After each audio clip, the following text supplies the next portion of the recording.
JR, would you please call the roll? Yes. Councilwoman Walker? Present. Councilman Warren? Present. Chair Spinoza?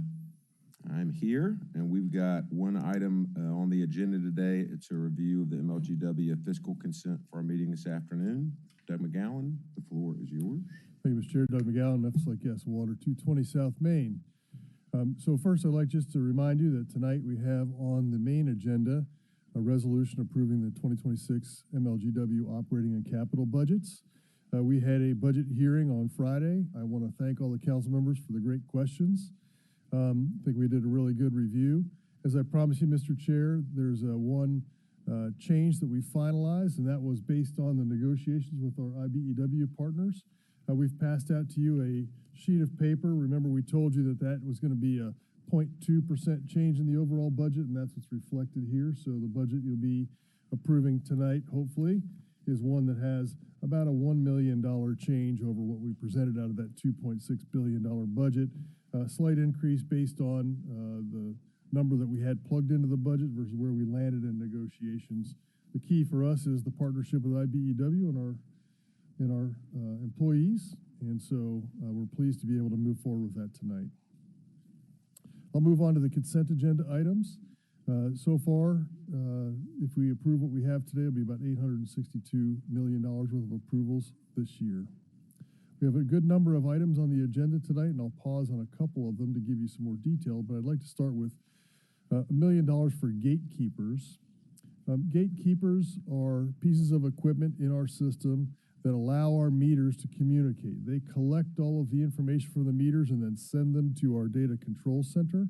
That is so that we can understand and measure consumption from every meter. So basically, it's just accepting all the information from your meter and sending it to us so that we can read that effectively and remotely. The next is ABB software. We also have a system that's called Outage Management System. And ABB software, this is an extension for 2 years, for actually almost 3 years, for our outage management system, which is at our system operations center. And this allows us to manage electric outages when they do occur. The next is a prepayment for street cut permit fees in the amount of $2 million. This is a drawdown account. In other words, we're going to, with this resolution, send the city of Memphis $2 million. Every time we cut the street for a repair or a replacement of infrastructure, we pay a $750 permit fee to do that.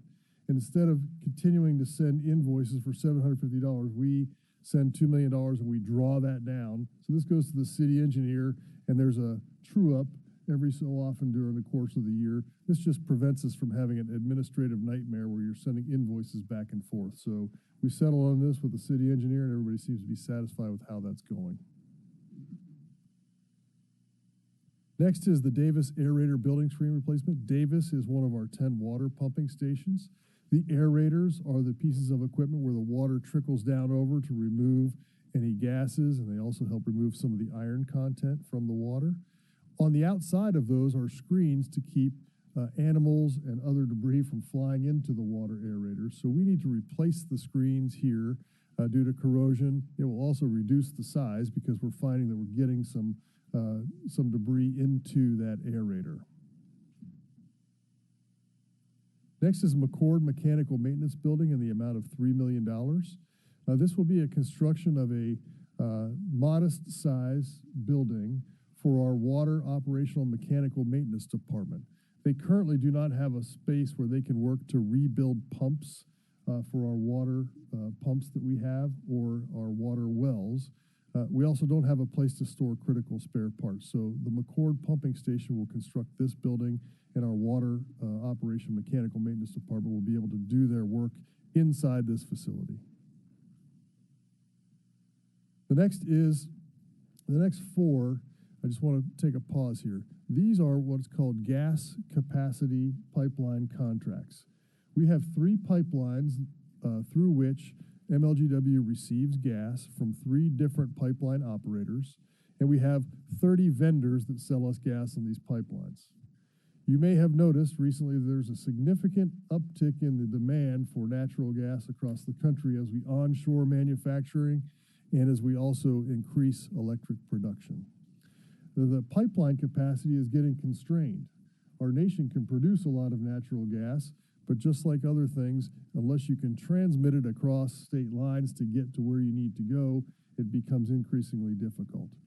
And so what we're going to do with the next 4 items is secure our capacity on those pipelines to make sure that we always have sufficient capacity. These will be between 2-year and 5-year extensions on these contracts. The byproduct of these extensions will be that we'll save about $26 million as opposed to just continuing the existing contract. I'll say one of the pipelines, our contract is coming to a conclusion of the current contract, and their prices were going to go up significantly. And so we're choosing to move some of our capacity to another pipeline to save that money. So the first is $16 million with the Trunkline Gas Company. And you'll see that we're basically adding some summer capacity. We have both winter capacity and summer capacity on the pipeline. And so we're adding an additional 4 summer seasons by adding 29,000 MMBTU on to that pipeline. It's a 5-year contract ending October 31st of 2029. The next is a new contract between us and Texas Gas Transmission in the amount of $6 million. This is for winter capacity. This is about 40,000 MMBTU, or about, that's almost equivalent to 40,000 cubic feet of 1,000 cubic feet.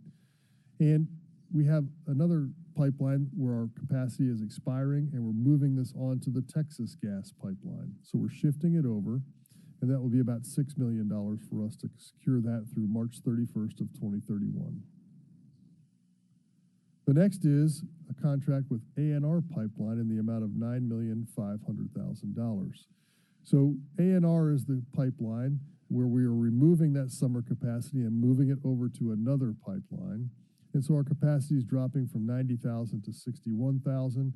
And so this changes the amount of money that we allocate to A&R for our capacity on the pipeline.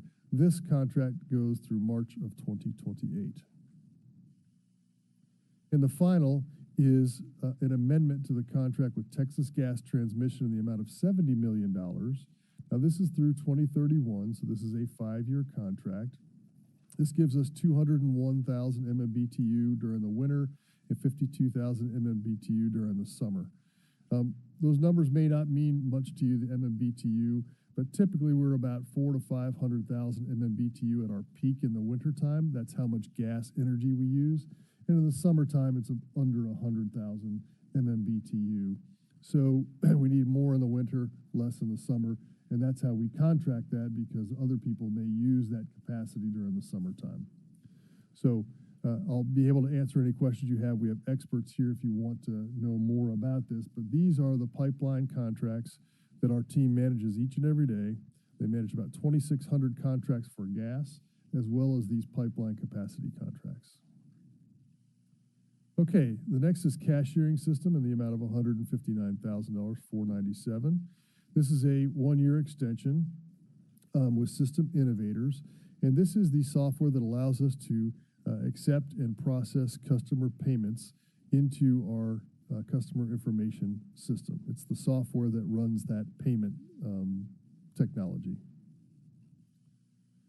The next is auto code migration software. Just like the city, we use Oracle. You've probably heard of Oracle. Anytime Oracle has an update or anytime we add new software, there's some manual intervention that has to happen. What this automatic code migration allows us to do is for this software, we'll take that new patch and automatically integrate it into Oracle without our team having to go through and manually update every piece of software that we have. It's a 3-year contract. The next is meter reading software for handheld devices. So it's about $137,000. In our system, as you know, we have automatically readable meters. We do have about 65,000 out of the 1 million meters that still need to be manually read. And there's times when a meter just doesn't send any reading out at all. To get those readings, we have our team, our meter readers, go out with a handheld device, and those handheld devices can get closer to the meter and actually read that. Those handhelds have software in them to make sure that they can actually read and digest the information they're getting and transmit it to us. This is a 2-year contract for this handheld device software, making sure that we're getting accurate readings. The next is purchase of tires for fleet maintenance in the amount of $987,000. This is an annual contract. This is for thousands of tires for trailers and heavy equipment and passenger vehicles. But not just that, they also do retread service for us. So they'll take the heavy equipment tires and retread them. They'll also do flat repairs, nail removals. So we have a very large fleet of more than 2,000 vehicles. We drive 1 million miles a month or more with our fleet, and so we burn through tires with these very heavy equipment. And we're in some rough terrain, and sometimes those tires get cut and need to be replaced. So this is a regular and routine part of what we plan for each and every year. Next is electric fuse elements in the amount of $669,000 for brighter days and nights. Substation number 3, if you've driven down 3rd Street or 3rd Street just south of G.E. Patterson, you'll see on the east side there's a substation. That's substation number 3. And we're doing significant upgrades to that substation, and this is part of that, electric fuse elements. And these fuses protect the system in case there's a power fault so that we can go back out there and not damage larger, more expensive equipment. Mallory Pumping Station filter building roof replacement. Now, Mallory is another one of our 10 water pumping stations. The roof on this pumping station that we're replacing is over the filter area. We talked about aerators in the first item. This one is the filter bed. So this is enclosed inside. This is an area where you do not want debris or other water falling in, rainfall and other debris. So to keep the watertight integrity, we have to replace the roof on these occasionally, and that's what we're doing here at Mallory. The next is floodlight LEDs, 1,000 watts. These are the very high intensity LED street lights that we use in some of our most heavily traveled areas, basically on the interstates and on the highways.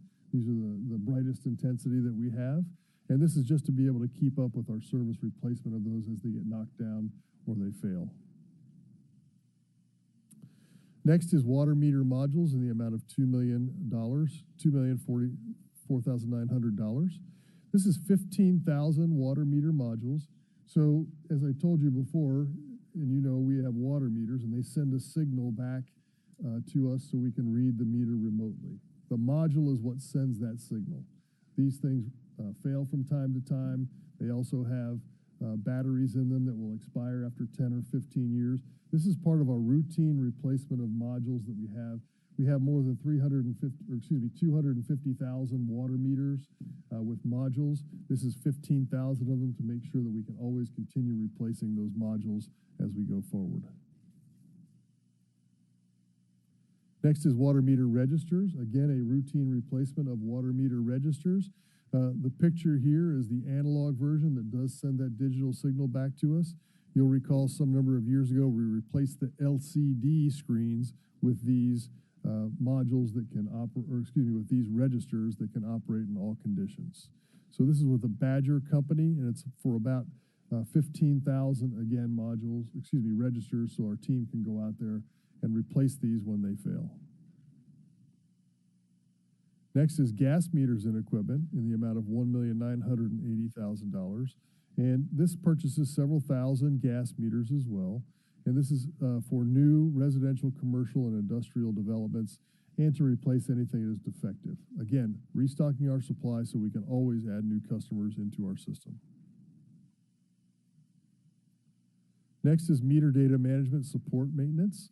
This is an extension of the contract for 1 year through Elster Solutions. MDM is the thing that manages end-to-end information from your meter all the way through the module, all the way through those gatekeepers I talked about, through the communications network, back into our system, and all the way down through our customer information system. So MDM software is the piece of equipment that allows us to have seamless integration across all of our meters.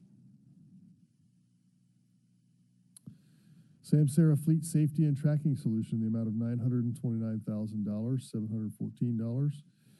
This is using the state contract. We purchased off the state contract just like the city does. This is purchasing an additional 300 cameras. We had nearly have our entire fleet outfitted with both external facing and internal facing cameras. I think our team is appreciative of the fact that it gives our drivers significant warnings and alerts, and it also allows us to coach behavior like wearing your seatbelt and not texting while you're driving. We've seen a pretty significant reduction in those kinds of behavior since we have this. It's definitely worth the investment for us. It also allows us to have several hundred more GPS locations so we can always track our vehicles where they are. This has been a very successful program for us at Memphis Light, Gas, and Water, and just continues the integration into all of our systems. The next is Family Medical Leave Act, FMLA Management Services, in the amount of $301,000. This is an extension for 1 year. It's actually 2 years, excuse me. These are the folks that manage that FMLA for us. The city has a very similar program for managing FMLA. They do all of the adjudication and for FMLA and ADA related matters. There are professionals in the field that do this work. So subject to your questions, that was a lot of items for today, and I conclude my comments, Mr. Chair. Thank you, President McGowan. And for the audio record, and I guess video too, but Councilwoman Cooper Sutton joined us like 30 seconds after we did roll call. Good to see you. Council members. Oh, we got Councilman Ford over here too. You just snuck in on me. I've been so focused on the budget. Any questions, council members?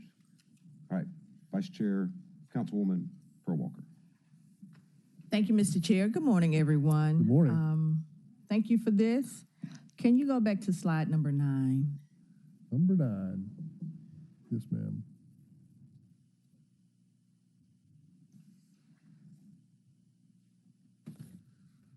We are. The Davis aerator. Okay, make the LED light, maybe that Oh, was LED? 10. I'm sorry. Okay. Or whatever number it is. Okay, yeah, sure. We'll find it. LED street light, yes. I may have gotten ahead of The myself. replacements of the luminaires. 21. Okay, There we go.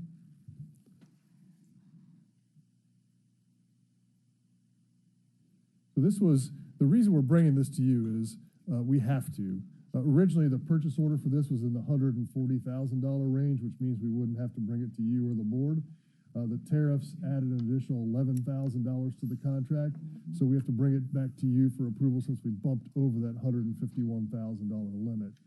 This was a customary order of these luminaires, but because we had that limit and the tariffs added $11,000, we bumped over the limit, have to bring it back for your approval. okay, thank you for that. So, do these lights have a shelf life? But once we purchase them, no, they do not have like a shelf life. They have a 10-year guarantee from the date of install. So now I assume if we kept them on the shelf for 50 years, we might have a problem, but these will go in over the course of the next year or so, year or two, as we replace streetlights. Okay, thank you. Can you go back to page 11? 11, yes. So the handheld meter readers, because I don't have that Okay, handheld meters. device, is 17, okay. I Okay. did I had a little system here, but obviously it's not working. that's Okay, all right. page 17, yeah. Okay, got it. Yes.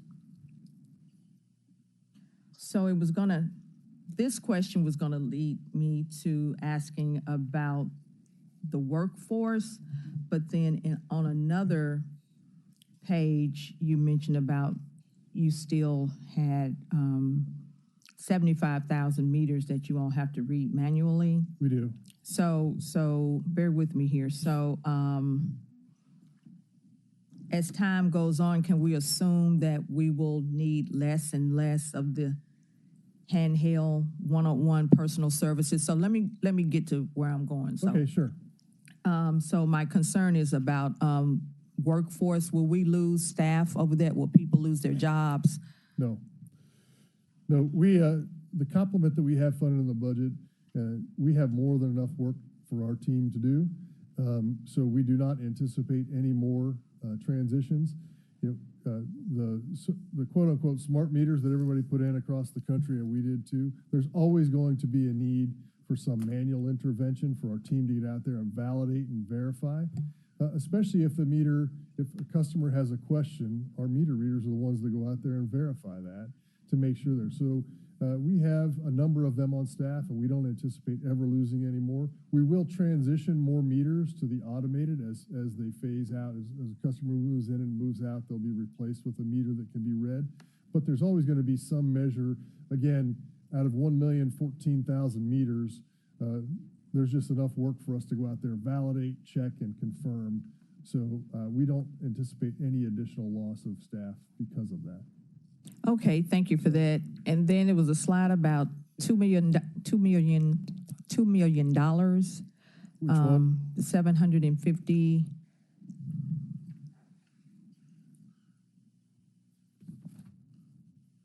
I'm sorry, what was the question about, ma'am? It was dealing with maybe the gas. Okay, the gas. I'm sorry. No, it's okay. Page 22. Okay. Oh, okay, yeah. The 2 million for the drawdown account? Yes, thank Oh, I'm you. sorry, no. Water Yeah, that meters. was it. The drawdown account, no matter what page it's on. Okay, yes. This is not the one, but the drawdown. What? 8? Okay. So, but my question, I wanted to know if you do that annually. Yes, ma'am. We replenish that in cooperation with the city engineer. We have about a $16 million all-in street paving budget that we have, and it's different than the city street paving. The city has a program where they go out and they pay contractors to pave streets routinely, and they do the side streets of the neighborhoods themselves.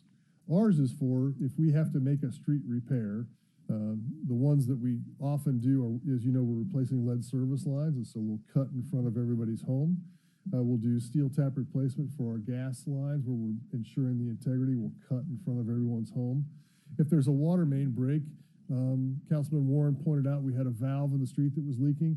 Our team will dig it up. If you've been down by the FedEx Forum, that we just had a big water main break there. So we fill that back in once we're done with the repair, and then we pave it over. For us to do that, we have to pay the city a street cut permit fee, and it's $750 every time we cut the street.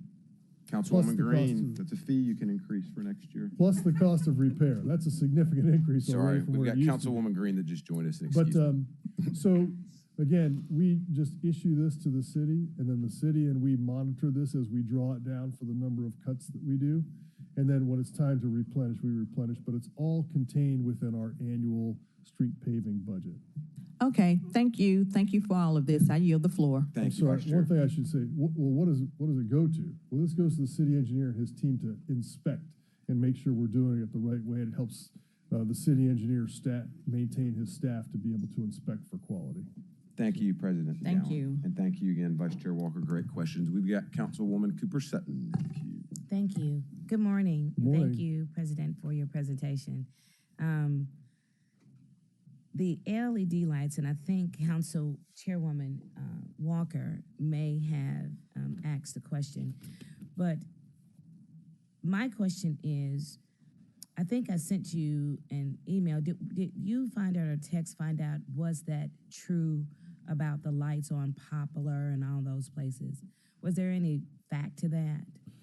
You had sent me several areas where there were several Yeah. outages. I confirmed there was one that was very specific by CBU where there were 4 lights Okay. out, and we confirmed that there were 4 lights in that area. In that area? The other one said that there were dozens out between downtown and Highland. It didn't give a specific cross street, but our team has been out there to do a survey. There are a number of out. Yesterday, we just did our performance review, and out of the 110,000 lights that we have in the entire county that we manage, there were approximately, what was it yesterday, Rod, do you remember?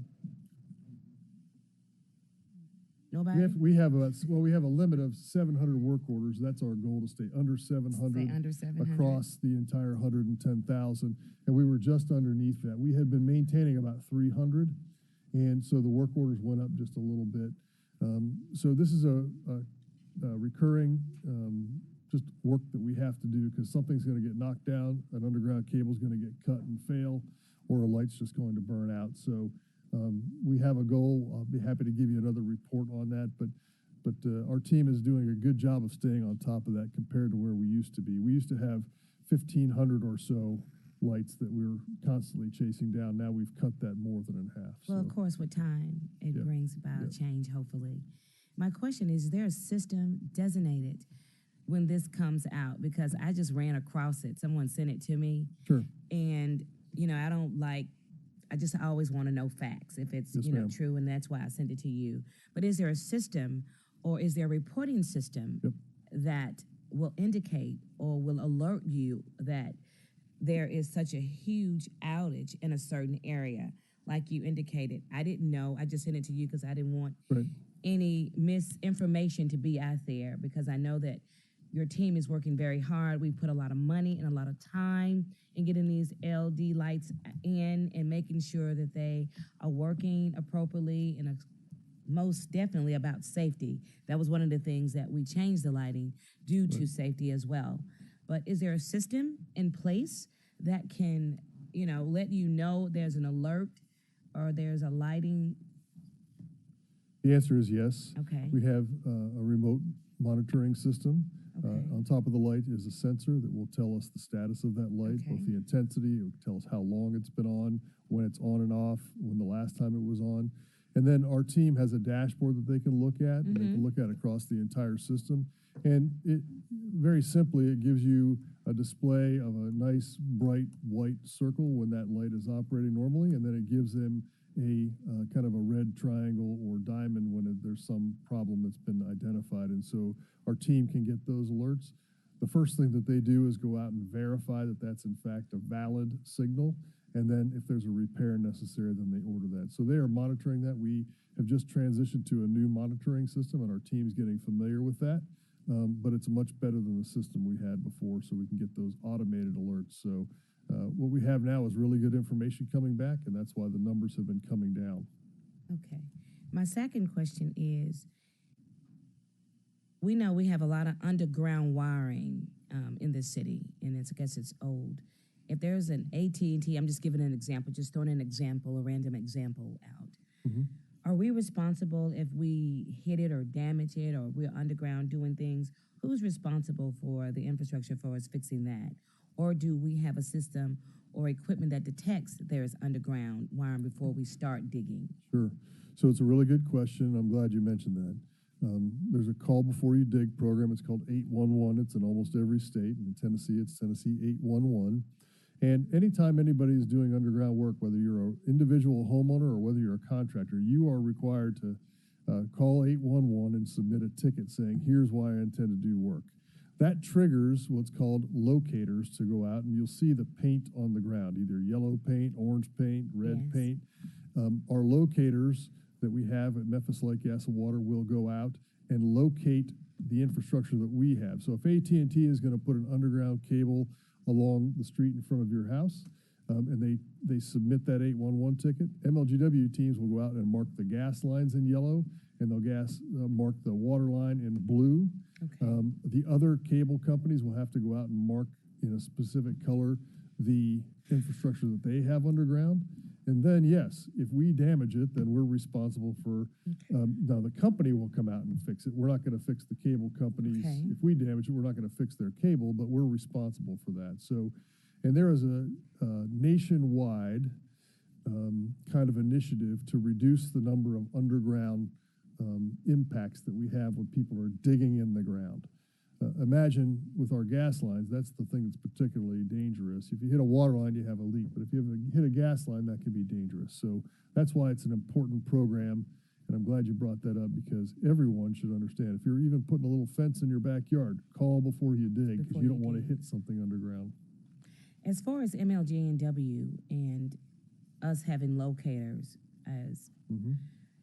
is there a massive spend for this is there a massive spend? It is programmed into each of our divisions for having locators out there, and we just added some more because the pace with which AT&T, Comcast, all the providers are putting cables Yes. underground, we have thousands of requests per month to locate our infrastructure. So it's baked into our overall budget, and we have a team of locators. We just added some more so we can keep up with the pace. I don't know if it's a massive spend, but we can come back. We can get you a number on what the locator team actually costs. Do you build them when you do it? We just incur the You cost. just incur the cost? Well, as do the other providers. So AT&T doesn't charge us when we're doing it. They just go out and mark their. It's a kind of a process that everybody puts in to locate their infrastructure.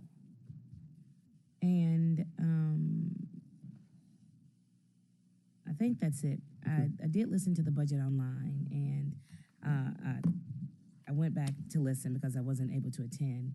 And I want to thank you for putting, when you bring your presentation, I don't know if anybody even realized or even noticed, and I did, you put the impact, your reason why you're doing what you're doing. And sometimes I hear redundant questions, and your impact is there. This is why you're doing what you're doing. So I wanted to thank you for that, because I'm not a student at MLG and W. I just know I have to pay my bill, or you'll cut it off. Yes, ma'am. Yes, ma'am. And so, sitting here, and I'm still learning, and it's always a question to me as a council person. Your massive spend. Why so much money? Why so much this and why so much that? Well, it's an electric company. I understand that, and I'm yet learning. So I wanted to say thank you for the presentation, and for my colleagues to pay more attention to the impact part, because you really detailed why you are doing it and the spend. And I'm yet learning. I just know to pay my bill, but this is very, very interesting. So I wanted to say thank you for that. Thank you, ma'am. All right, thank you, Councilwoman Cooper Sutton. We've got Councilwoman Warren, then Councilwoman Walker, and then Councilwoman Ford. Just a quick question on that. I know you said it's sort of a wash. They don't charge us. We don't charge them for marking. Do we have any data on, are we doing a lot more of this for them than they're doing for us at this point? And if so, is that a potential revenue source the next time we need money? That to charge people for going out and marking the ground so they don't cut our pipes. Like right now, we do it for free. They do it for free when we want to do something. They mark their things. I'm just wondering, with so much cable being put in and all this other stuff going on, as we move forward, is that another area we potentially could get revenue? That's just a question. One of the things about the locating aspect of it is, I'm Alonzo Weaver, Senior Vice President, Chief Operating Officer. You want to make sure that people call you and call and get the locate. So we don't want to accidentally put a disincentive into them calling us. We spend about $150,000 a year in locating. But so we only spend $150,000 to actually send our crews out to do locating? We have a team of, it's a locator. It's usually a single person that goes out. Just there's one person that we pay to do this for the entire city? No, we have a bunch of single people out in the field. How many people we got in the field? 29. 29 doing this location. We're doing that for $150,000 a year. Yeah. That's pretty good. Well, $150,000 is probably our contract that's out of this thing. That's what I'm getting right now. Well, I mean, I'm not sure these numbers add up for me here. The overall cost is obviously higher than that for our team to do this, but it's an obligation. It's a part of being in the right-of-way. And remember, we're in the public right-of-way, or we're in the easement there. And so it's a part of the obligation of every utility to have this service so that people do not, it's regulated by the state.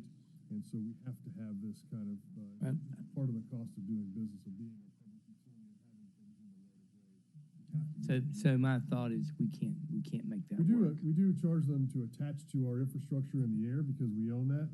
Remember, we don't own the right-of-way underground. Okay. So that belongs to the city and or the private property owner if there's an easement there. So again, I chalk this up to the cost of doing business. I appreciate the great thinking about where we can generate revenue, but it really is part and parcel of your core business function to be able to. Thank you, Mr. Chair. Thank you, Councilman Warren. We've got Vice Chairwoman Walker. Yes, thank you. On page 18 about the tires for fleet maintenance, Yes, ma'am. how do you all dispose of your discarded tires? That's a great question. part of this fee includes the disposal Okay. fee for those tires. We send them to tire recyclers, typically Liberty, but that's included in this contract that we have. We pay that disposal fee, and then those are sent responsibly to the tire recycler.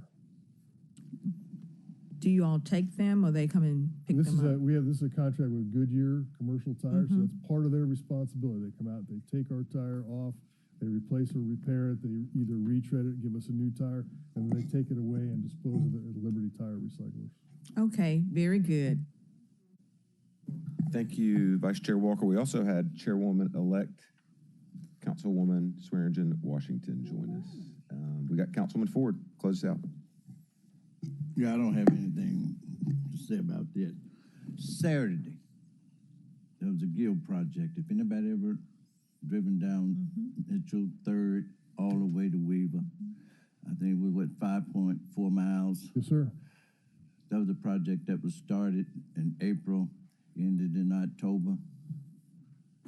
I just want to thank all of y'all that was there. We had a little fest, Guild Fest at Riverside Church that was hosted by Light, Gas, and Water. Brought all the people out in the neighborhood and everything else. Very nice. Cotton candy. They had popcorn. They had face doing. They had some of everything that was there. And you know, Saturday is my day for the dead, but I was there. I enjoyed it. Didn't want to go back deal with what I had to deal with on that Saturday, but I just want to commend you all for all what y'all do, okay? Because it was very nice, and then y'all involved the neighborhood and the people in the area. And I just appreciate all what y'all do when it comes to that, because that's very important, letting everybody know what has gone on and how long and the things that were going on down in my neighborhood, District 6. All right, thank Well, you. thank you for being there, Councilman, too. It was a really nice event. We wanted to thank the neighbors because we knew it was an inconvenience, and so a little thank you to them for putting up with that, and it was a great project. And we've had a number of those, and we were glad to see Chairwoman-elect yesterday for another little announcement. So we're glad to have you with us yesterday as well. Thank you, Councilman Ford. Thank you, President McGowan. Speaking of Chairwoman-elect, Councilwoman. Thank you, Chair. That's what I wanted to share, that we are completing the last end of the infrastructure replacement in the Orange Mound community, Auburn Park, Sherwood Forest, Imogene Heights. So the community members are very excited because they have not been having the outages, hardly any. And I haven't had any complaints about I had to replace my groceries and all that kind of good stuff. And so the next stop is going to be Castalia Heights. And we're just going to continue to celebrate until our entire city's infrastructure is replaced. It's amazing that some of that work was done before MLGW even existed. That's how old it is. So we thank you for your work. Thank you for the engineers and everybody on the team, all the contractors, everyone working together. We truly appreciate your great effort. Yes, ma'am. We're a full-service utility company. Right after the event, our team and our partners at Elliott also rescued a cat that a neighbor had reported. It was on top of a utility pole for the entire weekend, apparently. So follow the social media story for Edison, the cat. He's been renamed and adopted by one of our comms team members. So. All right, we've got Councilwoman Cooper Sutton. The queue is filled back up again with all this positive energy. Go ahead. Just one quick question, and I don't know, how we can answer it. Is it fixable or is it durable? I know, is there any type of proposal or an offset on our water to decrease it with all these other companies coming with TVA or with you all? To decrease the consumption? Yeah, and even the fees. Oh, so. You said, oh, okay. Sure. Yes. We're decreasing the consumption. As you know, we, Right. the partners down there are building a recycled water plant to use. Right. That's about 13 million gallons. We will look, we're always looking at our rates. So we have no rate increase proposed this year for our water. We're going to have to look at it next year. Likely just the cost of operations is going to go up. But we'll always look at our rate structure as well, and we'll take a look at that during 26 before we come to you in 2027. The cost of almost nothing is going down, so we're not immune from that. But we'll take a look at what we can do, obviously, with our rate structure to make sure that we are fair and equitable with how we apply our costs, so that they're fully covering our costs to serve. That's the thing that we have to do. But it's a great question. Number one, we want to preserve it. Number two, we always want to keep it affordable and make sure there's value there for our customers. But it's a great question. Yes, because all these AI technology systems that, we're the data hub now and things that are coming, we know that the usage will increase. But however, we don't want to burden Right. our citizens and our constituents with these billion-dollar companies that are coming here, and they should be able to absorb some of that cost. They need for to us. pay their fair share. Yeah, and more probably. Right. We would really like it. But I yield and thank you again. Yes, ma'am. Thank you. Thank you, Councilwoman. We've got Vice Chair Walker and then Councilman Ford. Thank you. So I'm glad that you brought up the Gill project. I really hate that I missed that activity, but I, along with my colleague here, I was with his son, Ford Jr., at something going on in the beautiful hamlet of Whitehaven. But I know I missed a good one. But I want to say that I don't think either of you mentioned that it was completed on time. You did at the last meeting, Right. but it was completed on time, and I think that was great. No service interruption, and also the messaging. I always talk about communications. The messaging was really good. I know I attended at least 3 different community meetings, and there was somebody there talking about it, and just other places. So I think that you all did a really good job letting the public know what was going on surrounding this project. And the pipe was, what, 85? There was one that was 85 and one that was 95 years old that we replaced. So our stuff lasts a long time, but All right, then. Well, thank you. thank you, ma'am. I yield the you. floor. Thank you. For the record, Councilwoman White joined us as well. Councilman Ford. Okay, I just wanted to say what you just said too.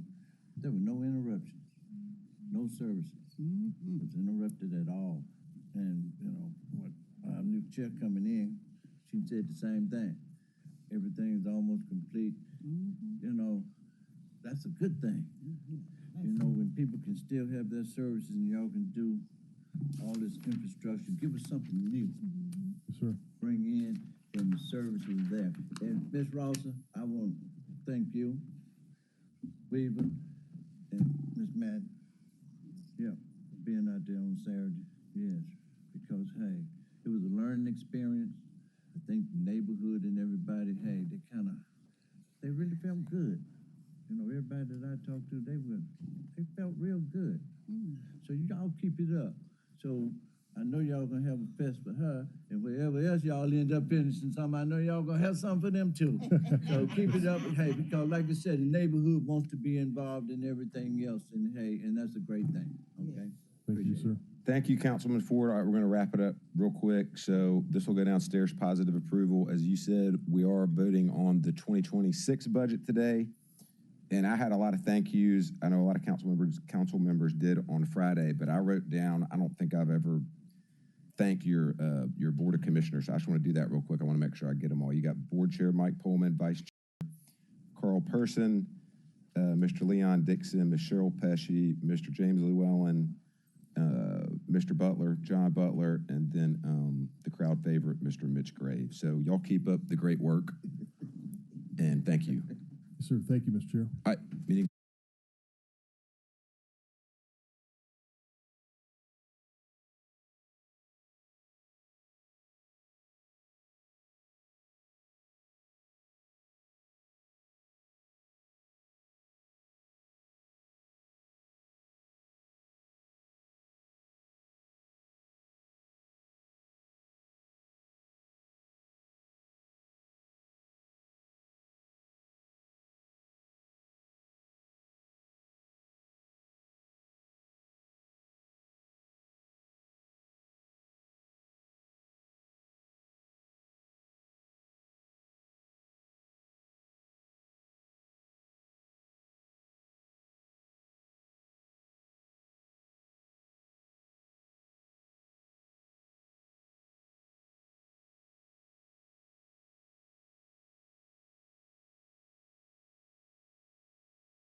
Good morning, colleagues.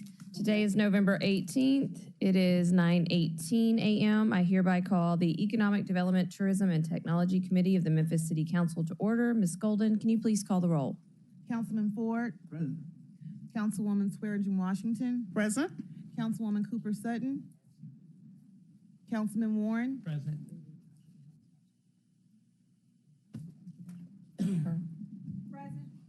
Councilwoman Walker. And Chair Green.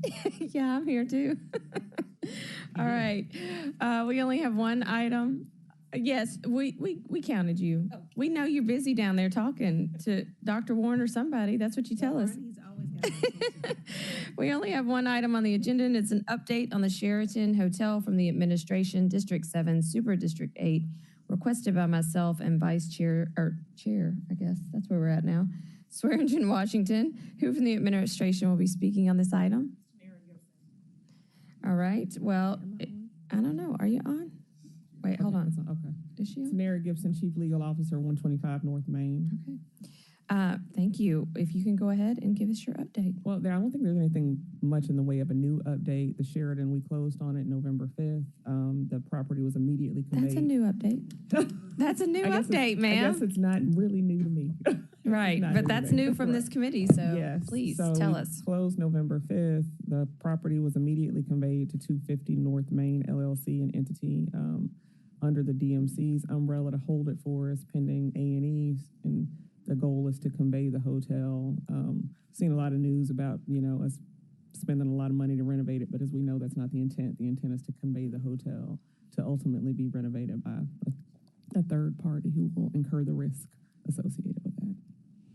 You want to say that again for the record? Yeah, For say it anybody, nice and loud. yeah, nice and loud for anybody who might be That listening we are not online, that spending- might be a journalist in particular. Let's emphasize that again. That we are not, the city of Memphis as an entity will not be the entity spending $250 million to renovate the hotel. We will convey it to a third party who will incur that risk. And that third party is identified and is already, Well, is identified who we're working with, working through it. We still have to work with the state, so we just want to keep that in order as of now. and do we have a timeline on that? Because I think what I would like to do is set a time for us to come back once that's complete as well. Well, right now, we're just getting started, and so John Zena's kind of going to take up the mantle on the op side of it, and we have a consultant, Norm Jenkins, who will be working with us as well. And so A&E will begin, and we expect it'll take about a year, but hopefully it'll be sooner than that, faster than that, but I don't want to misspeak. I don't want to, give false hope.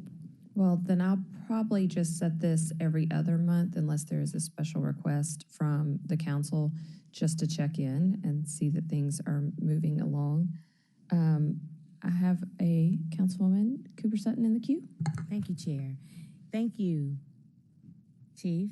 And that was a question I was going to ask, who was going to eat up the maintenance part of that and where that funding was coming from and who was going to renovate it.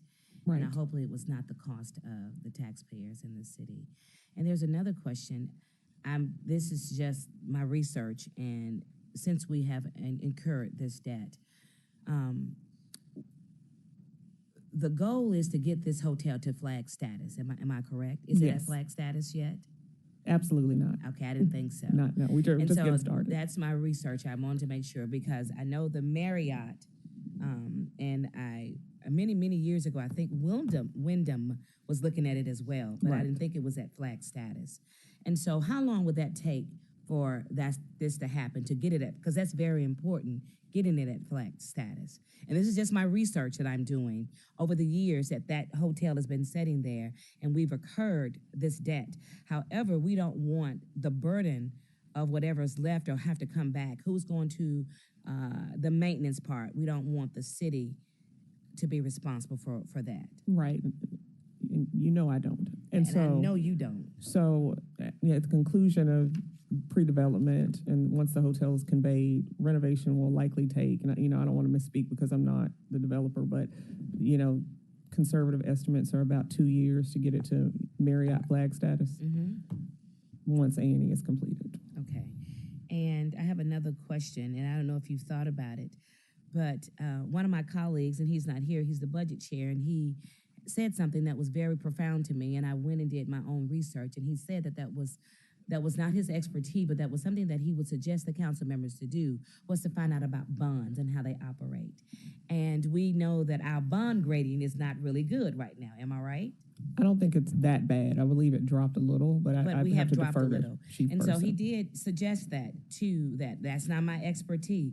I'm still learning. So I'm gonna have questions, and not meaning for anyone to frown up on it, but these are my questions that I need to have to answer from my Absolutely. constituents, some are astute at things that are going on in this city.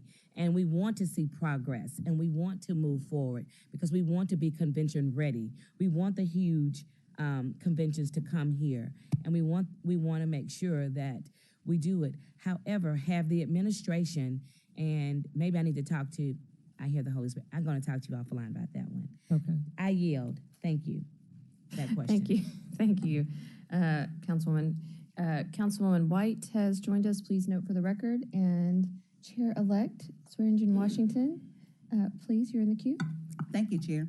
I just wanted to commend you for your thoroughness through this process. Thank you, Chairwoman. We really appreciate you, and I'm excited about Norm Jenkins being in on the project. He is He great. has some successful, beautiful hotels. He does. He's been great. He's So, an amazing help the I'm going entire to commend time. you for bringing people to the table with expertise.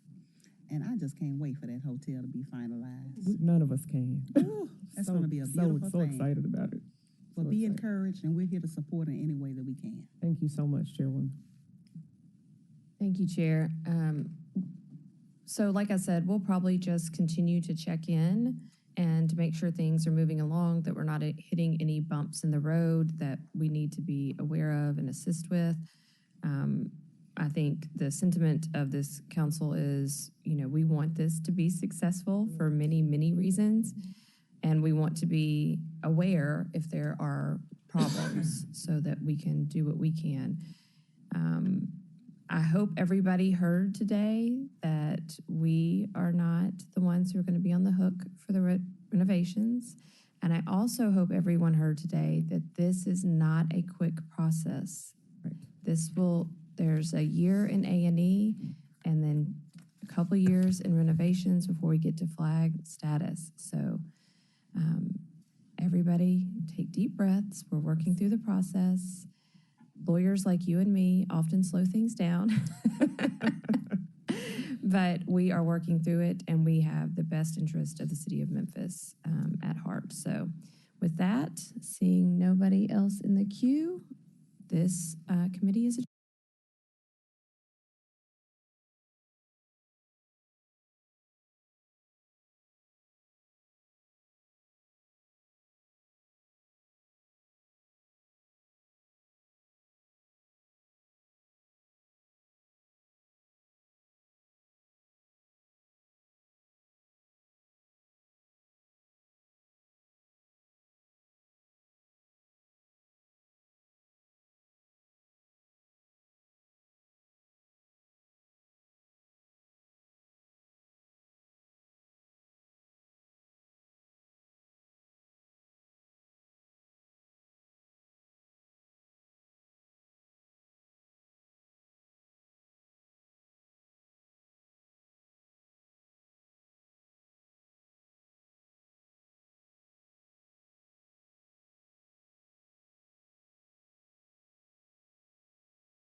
Today is November 18th, and the time is now 9:36 a.m., and I hereby call the Public Safety and Homeland Security Committee to order.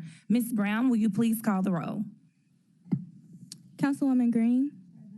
Councilman Ford. Present. Councilwoman Swearingen Washington. Present. Councilman Warren. Present. And that is, Councilwoman Walker. And I'm present. Oh, and Chair White. We have 6 items on our agenda today. Item number 1 is a resolution to accept, allocate, and appropriate Port Security Grant Program funds from the Department of Homeland Security Operations Safety in the amount of $955,811.00 to purchase a rescue fireboat. All council districts sponsored by the administration. Move it. I have a motion from Councilman Ford, a second from Vice Chairwoman Swearingen Washington. I see that we have a couple of people from our fine Memphis Police Department here this morning. Is that to speak about the fireboat? No. Okay. We'll get, I was going to say, I think we need to switch out. Okay. Yes, I think we sort of jumped the gun. Okay. Pardon the pun.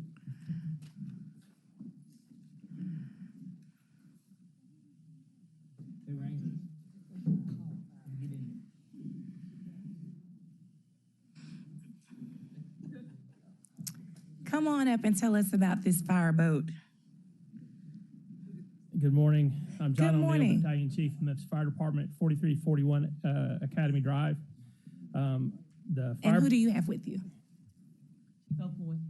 Chief Hopemoy, Assistant Chief. Good morning. We're so glad to have both of you all. Thank you. So in 2022, we conducted a needs assessment, a gap assessment of our capacity to respond to emergencies on the Mississippi River. And we discovered that we were woefully inadequate. We have a boat that we share with Police Department and Harbor Patrol that had some capacity, but after evaluating peer cities and deep port cities, we found out that we were way behind the 8 ball. And based on the advice from the Coast Guard, we started this pursuit of acquiring a new boat. The new fireboat will be a 40-foot class boat with a capacity for 10 ambulatory patients and 1 stretcher patient and 3,000 gallons per minute of firefighting capacity.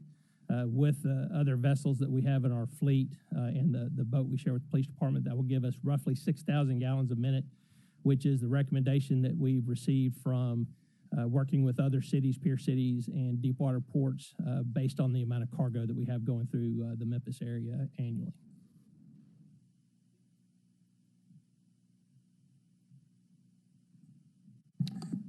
Any questions? Dr. Warren, you're recognized, followed by Councilwoman Cooper Sutton. Is there a scientific method to determine the amount of volume that you need based on our port supply? I mean, you made that sound like someone did a calculation. I'm wondering how they calculate that. Yes, sir. That's based on NFPA recommendations and Corps of Engineers and Coast Guard recommendations for the amount of port cargo in and out of port on an annual basis. It's a little different from what we use for a structure fire. A structure fire, or we base on square footage and the amount of material that will burn on an individual incident. But because it's hard to judge what individual vessel will carry what cargo and what amounts, the averages are based on annuals. They are in line. This is based on an average ferry going up the river. What the average size of one of those tugs pushing something up the river looks like. Well, it's based on about 9 million tons of cargo per year that travel up and down the Mississippi River by Memphis, about 50% of which is a hazardous cargo, either a flammable, corrosive, or toxic material that's shipped by barge. And it's in comparison to, like I said, other peer cities and the deep water ports, the gallon per minute in comparison to the total tonnage per year. So essentially, we know that it's been recommended, but we don't know why they recommended this volume. Based on calculations pre-existing from the National Fire Protection Agency Association and from Corps of Engineers and Coast Guard, yes, sir. Okay, thank you. I understand. Dr. Warren asked a specific question about the Corps engineer and the Coast Guard and your determination on how you determine that. So that was my question, just out of curiosity. Okay. Thank you. Thank you, Chairwoman. How many fireboats did you say we had? Right now, we share a patrol boat with the Memphis Police Department that has firefighting capability, but it's more for patrol than specifically for firefighting. It can flow water at about 1,500 gallons a minute, but that's, like I said, far short of the expected flow that we would need for an emergency on the river. So that's why we went, instead of a 6,000 gallon a minute boat, a 3,000 gallon a minute boat, in addition to 3 other small vessels that we have on order, should be delivered anytime in the next month, that are going to flow about 400 gallons per minute apiece. And then this is receiving money from the grant that Correct. covers this. Correct. Is this the total cost of it, or? No, ma'am. The Okay. total cost of the vessel will be roughly $1.3 million, based on the estimates from the various vendors that we looked at for building a new boat capable and appropriate for the river here. And do you all already have funds available to be able to cover the difference between the grant and what's necessary to purchase the boat? Yes, we already have funds set aside in capital. And is there any match that's required in That's accepting? what's set aside in capital. That's the match for that. But I mean, is there any match that's required pursuant to receiving these grant funds? Yes, that the funds that we already set aside in capital, we set aside that for the match. Got it. That's all I have. Any other questions? All those in favor say aye. Aye. Any opposed? The ayes have it. This will go down with a favorable recommendation. Thank you. Item number 2 is a resolution to accept, allocate, and appropriate Assistance to Firefighters Grant AFG program funds from the Department of Homeland Security Operations Safety in the amount of $76,960.36 to be used for the purchase of 120 powered suction devices, all council districts, sponsored by the administration. I have a motion by Vice Chairwoman Swearingen Washington. A second from Councilman Ford. Thank you. Who do we have here this morning? Please introduce yourself for the record. Good morning, Angie Sullivan, 2670 Avery Avenue. Is that mic on? There you Guess go. not, never mind. Angie Sullivan, 2670 Avery Avenue. Thank you. And you've already introduced yourself. You may proceed. Good morning, council.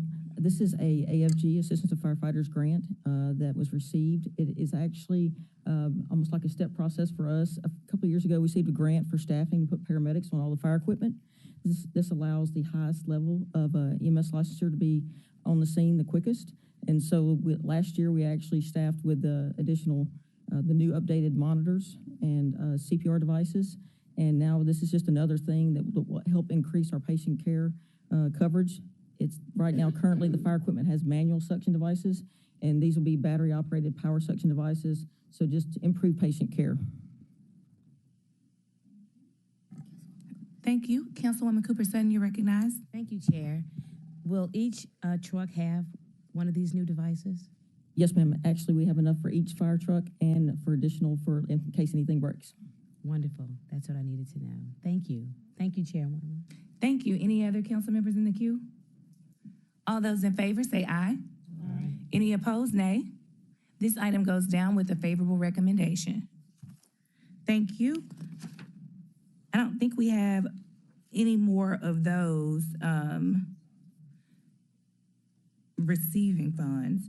I wanted to say, well, you all are still here. I do want to say that you all do a great job at finding grant funds for different projects that you have, that it is really, that's a niche, and it's really greatly appreciated that you all are able to locate these funds so specific to needs that may help fill gaps in you all fulfilling what it is that you need to do. So we really thank you all for that. I don't know, is the grant person here? Okay. We'll just tell him that we gave him a thumbs up today. Yeah, he gets 5 stars. Item number 3 is to approve interagency response automatic aid agreement between the Memphis Fire Department, MFD, of City of Memphis and Valero Refinery Fire Department, Valero, District 6, Super District 8, sponsored by the administration. I have a motion from Councilman Ford, a second from Vice Chairwoman Swearingen Washington. You may proceed. Please introduce yourself for the record. Good morning, council members. Robbie Franks, Deputy Chief Operations, 2670 Avery. Okay, and they tell me that we need you to introduce yourself again, even though we already know who you are this morning. Assistant Fire Chief Hope Lloyd, 2670 Avery. Thank you. So what we have here between Memphis Fire and Valero, it's actually an agreement that we've had in place for years. But the original agreement was just actually an exhibit of the things that we would provide. Valero has their own fire department. They're state recognized. So they all have to go through the same training we do, and they handle the things inside the refinery. We're outside the refinery, but we do have a mutual aid agreement with them. So if something does happen and they call 911, we'd still show up, but they are the authority having jurisdiction. So we assist them in this situation. So instead of just being an exhibit, we work with legal, and they actually put it in an interagency MOU agreement that's protected for both sides. Do I have any council members? Yes, Councilwoman Cooper Sutton. Thank you. When you say outside, I mean, this is new to me, so I've always told no question is a dumb question. No, ma'am. So when you say outside, could you explain that to me? I guess I could have said that in the first place. I apologize. So That's okay. obviously, if you've been to the refinery, you know they've got a fence around the whole property. So just like anybody, when you show up there, you show up at the gate. We're the same way. Even if they dial 911, we show up to the gate, and then from there, their security, we either stand by waiting on to see what their fire department inside if they actually need us, and sometimes they don't. We get disregarded and never enter inside the refinery. But if they need us, then we come in. But they have control and they have authority there, so we assist based off their decision making. Oh, okay. That makes a lot of sense. So that what's outside means. Yes, ma'am. Thank you. Thank you, Chairwoman. Thank you. My question was, do we have the agreement? Because okay. I know we sent it in, and if not, we can definitely get it to y'all. Yeah, it has been submitted, and I've got copies here that I can leave for y'all if y'all want them just to. Yeah, and you said legal's already reviewed it? Yes, ma'am. This Ms. Granberry, she signed off on all these, and this was actually signed off back in June, but we were waiting to get it in front of y'all. Okay, I hadn't seen it. Yeah, I read it. It's in the packet. It's in my book. Okay. Do y'all have it? I don't either. Let's do this. Are you going to leave right now? No, ma'am. I'm going to move this one just for a second. I want to at least lay my eyes on an agreement before I say that we're going to pass a resolution that approves an agreement that I've never seen before. So if you don't mind, I'm going to come back to you all in just a moment. That's fine. Okay. Can somebody give me the agreement? Thank you. Well, the second one's going to be the same thing, just so you know. The next item involves another agreement, so you probably going to do similar. The same. It's with FedEx Fire, but it's the same situation. Okay. Thank you.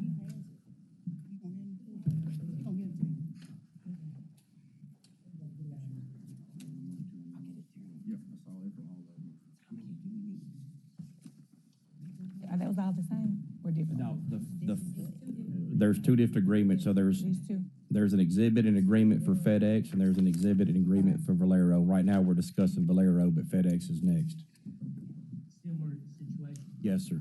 We've actually had this legal agreement with them a lot longer, but we did make some changes on EMS response with FedEx. And I think we did a tour, didn't we? And we saw the fire department, and we kind of saw how that worked at the airport. So it's similar when you said that, and I read there are two different agreements. I saw one for FedEx because they have their own fire department. Correct. On the premises of FedEx as well.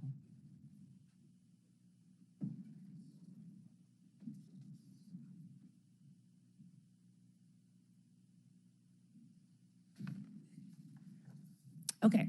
They've provided it to me.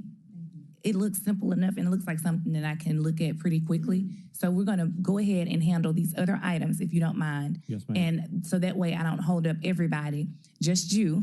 Yes, ma'am. If you don't mind. And No, thank you ma'am. for being so courteous. Oh, you're fine. So I'm going to come back to you. I'm going to handle the other matters, and then we'll come back to this All right, one. thank you. Thank you.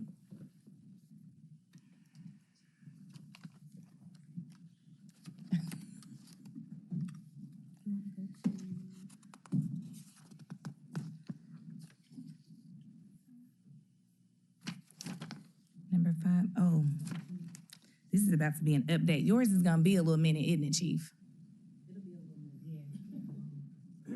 Chief, do you mind, and I'm sorry, because I have so many of you all here.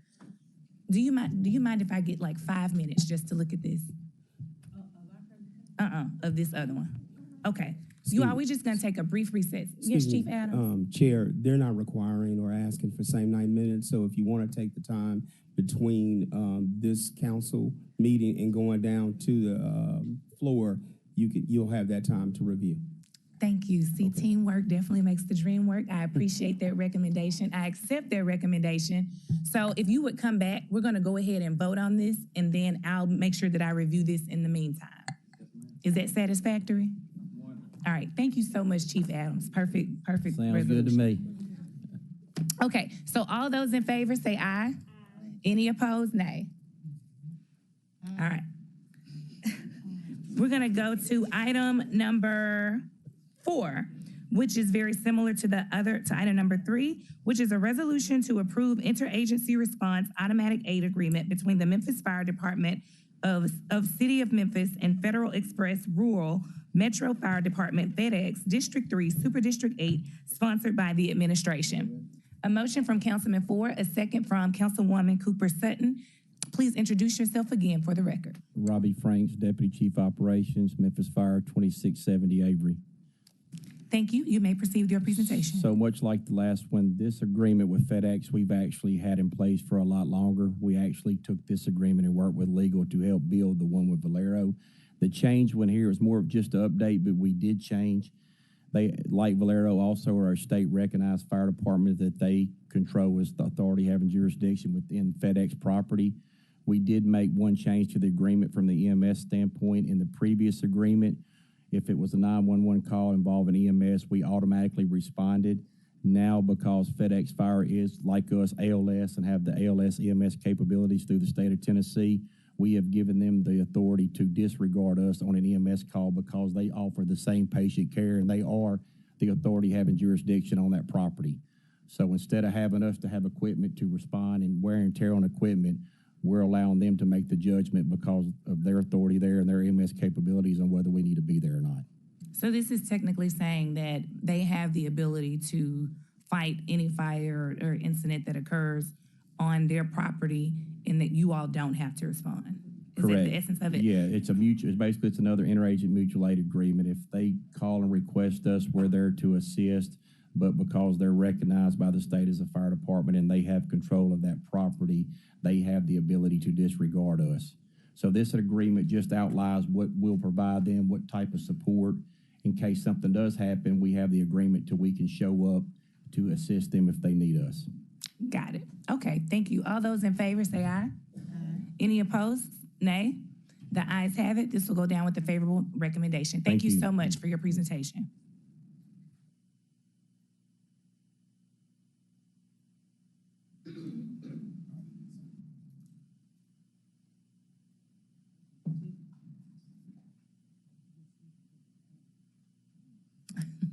I'm loving it. I love cold.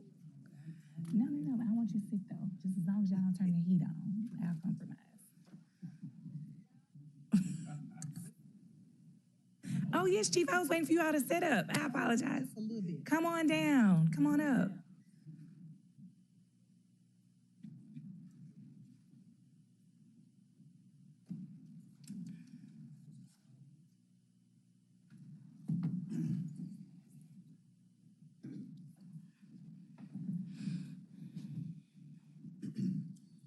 We're glad to have you all this morning. Thank you for being here.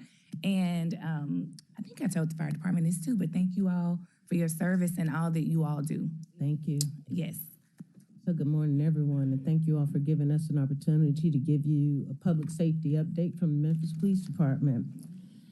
And we will try not to take up too much time, but please stop me at any point in time as we move forward. Chief C.J. Davis, 170 North Main Street.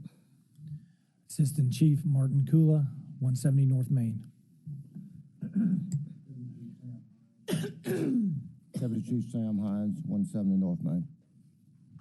Deputy Chief Andrew Brown, 170 North Main. All right, so we're going to start right off just basically reiterating that our focus in the Memphis Police Department is to reduce crime. This year, we started with historic lows as we moved through the year and have had great success. We've been addressing crime, specifically looking at our repeat offenders, violent offenders, outstanding warrants, gang-related activity in our city, and not just working through members of the Memphis Police Department, but also our federal partners, even prior to the federal task force beginning. At the beginning of October, we were already conducting work, and as you'll see in some of the slides moving forward, you'll see that constant reduction. This particular slide really illustrates the various months of how crime was reduced over a 3-year period. And of course, in 2025, you can see the reductions on the bar graph and significant drop in the month of October.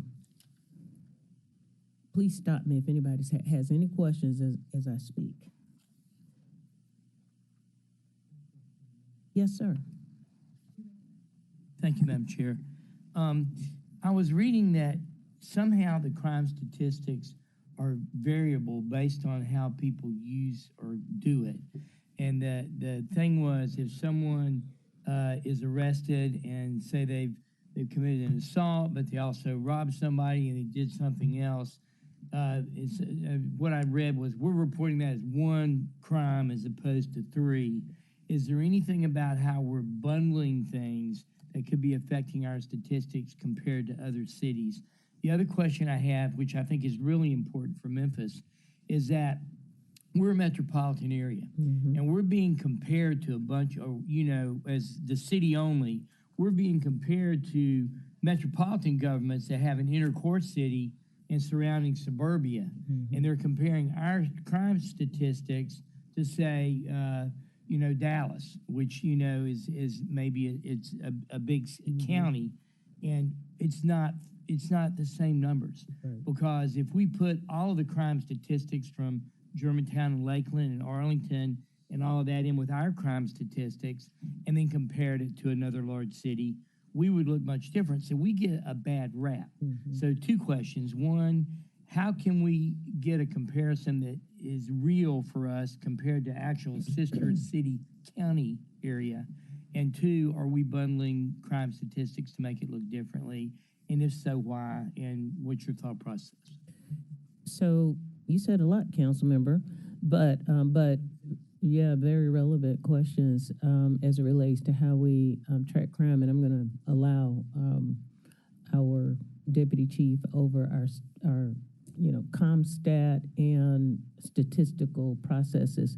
But typically we do take the most serious crime on a particular incident. A person, and Chief Brown, you might want to elaborate if it's a robbery and then a person may have injured their arm or whatever the case might be. We may not charge for the injured arm, we're just charging for the robbery, am I correct? Yeah, so good morning, everyone. Great question. So we report our crime based, I'm sorry, Deputy Chief Andrew Brown, thank you. We report our crime based on TIBERS and NIBERS, so Tennessee-based incident reporting and national-based incident reporting. So we report one incident with multiple crimes. We still count those individual serious crimes as a Part 1 crime. So if you have an auto theft and a robbery, it's reported as one incident, but each one of those individual crimes counts as a Part 1 statistic. So while it may be reported as just one incident, according to the way the FBI and the TBI says we have to report it, when we extract that data, we still look at the fact that there was an auto theft and there was a robbery, and both of those get extracted as individual numbers as well. So we're not doing what I read about. We're like, we may have one incident, but we're keeping track of every one of those individual crimes, right? Yes, sir. Yes, sir. So it'll be one report with multiple incidents.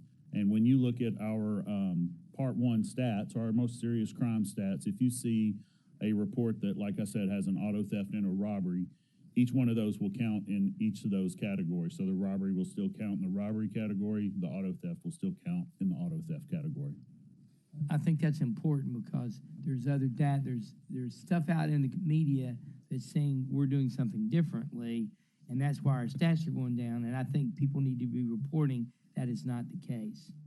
Absolutely. And we take a lot of pride in the work of keeping stats and keeping our stats, I consider clean stats. And they do a lot of digging deep to make sure that crimes and incidents are calculated in the manner in which the TBI and the nation, the UCR crime stats want us to report. However, some cities don't report that. Some cities don't take a deep dive like we do to ensure that there's transparency with those various incidents.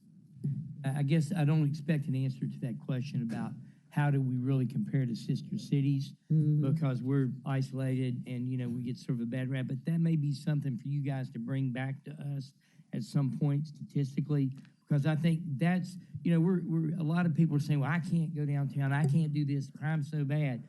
And I'm going everywhere, I'm not seeing anything, you know, and I'm wondering how do we do a better job publicizing what a good job we've done bringing crime down. And this is before the task force. I mean, you look at task force, it's almost nothing, but I think that was just manpower coming from the highway patrol and from other people that we needed. And I'm not sure how much of that was National Guard. So I'm wondering if you can bring us back some report on what you think the National Guard did and what you think the manpower did. Absolutely. And we'll talk a little bit more about that in this presentation as well. Thank you, Madam Chair. To your point, just to add on to that, we have tried to work with our local media and really sharing, and I'm not talking about just this month or last month, but months of reductions, you know, in crime in the city.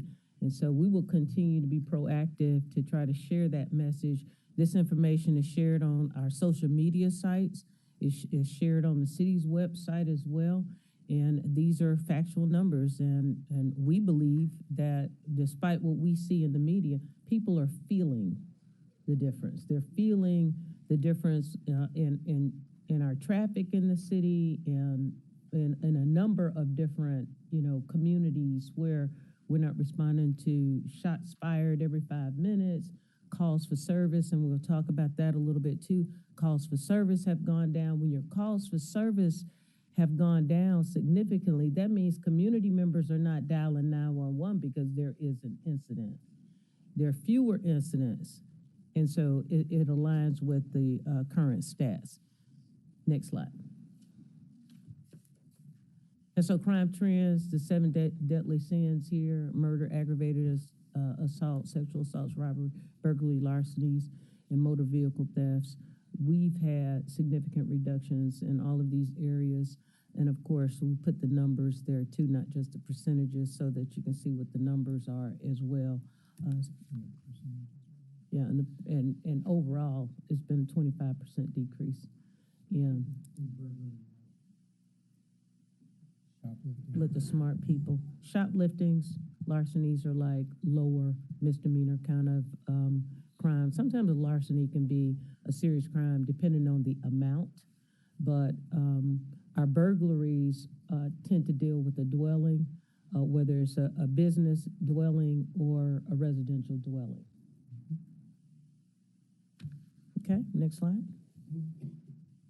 Just so, this is just for illustration only. These are various council districts broken up, just so you can see where the different precincts align with the different council districts. Next slide. Good. Shows a little, illuminates a little there. And these are our 9 precincts. All precincts are down double digit and have been consistently moving in a downward trend over the last several months. And overall, we're at 23% citywide reductions in Part 1 crimes. Kudos to all of our precinct commanders for the work that they are doing in all of the precincts. Next slide. Calls for service are down considerably, with the exception of the month of January and sort of teetering in April, right about even. But the rest of the year, up until the end of October, our calls for service have been down considerably.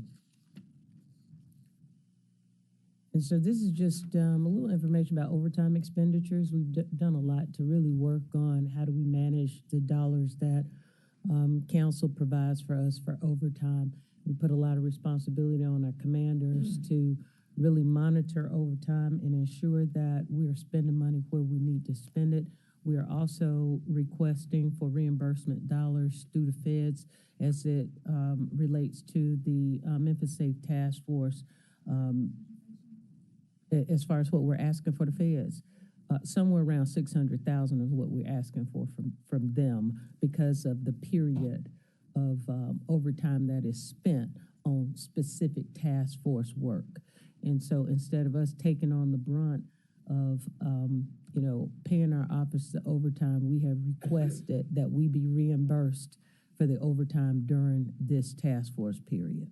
And we are filling out the paperwork now, having our officers to document the hours that they are spending with task force specific kinds of work. The first request is going in probably in the next few days, but we anticipate as long as this operation is ongoing, we will be requesting for more federal dollars to reimburse us and not use our coffers to pay for overtime for the work that's being done. Thank you. I was going to say that's a good place to say thank you for trying to recoup some of the money that we're spending and the expenses. So though it's not a lot of ways that we can capture the burden that this is having on us, but that's one way to capture it. So thank you. Absolutely, it is. Thank you. Oh, sorry, Vice Chairwoman Swearingen Washington. Do the Grizzlies contribute to the police presence? Not outside of the FedEx Forum. They hire Memphis police officers to work inside the FedEx Forum, but anything impacting the city as it relates to the Grizzlies, as it relates to visibility, traffic, crowds, and all of the other types of responsibilities sort of rest and have for years probably on the police department. That's part of the overtime expenditures that we also have. Mm-hmm. Directing traffic, and Bill Street, and all of that. We just incur the cost. Yes. And we've done a breakdown, not just, from the Grizzlies cost, but a number of, the concerts and all of that. All of it, festivals, races, a number of various events. We spend considerable amount of overtime dollars in order to ensure public safety in the city during those events. Is that something that we're looking at, Chief, to be able to negotiate for them to add it to the ticket prices or something?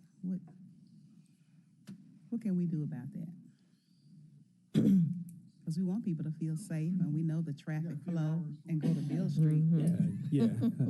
All right, we'll take that in consideration. I know that has been a conversation that we've had with the Grizzlies and team management, and so we'll continue to have that conversation and see how we can bridge that gap and they can support us.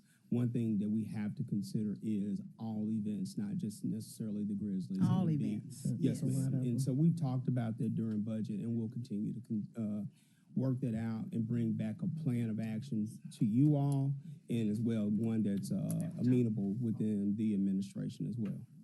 Okay. Okay. Thank you.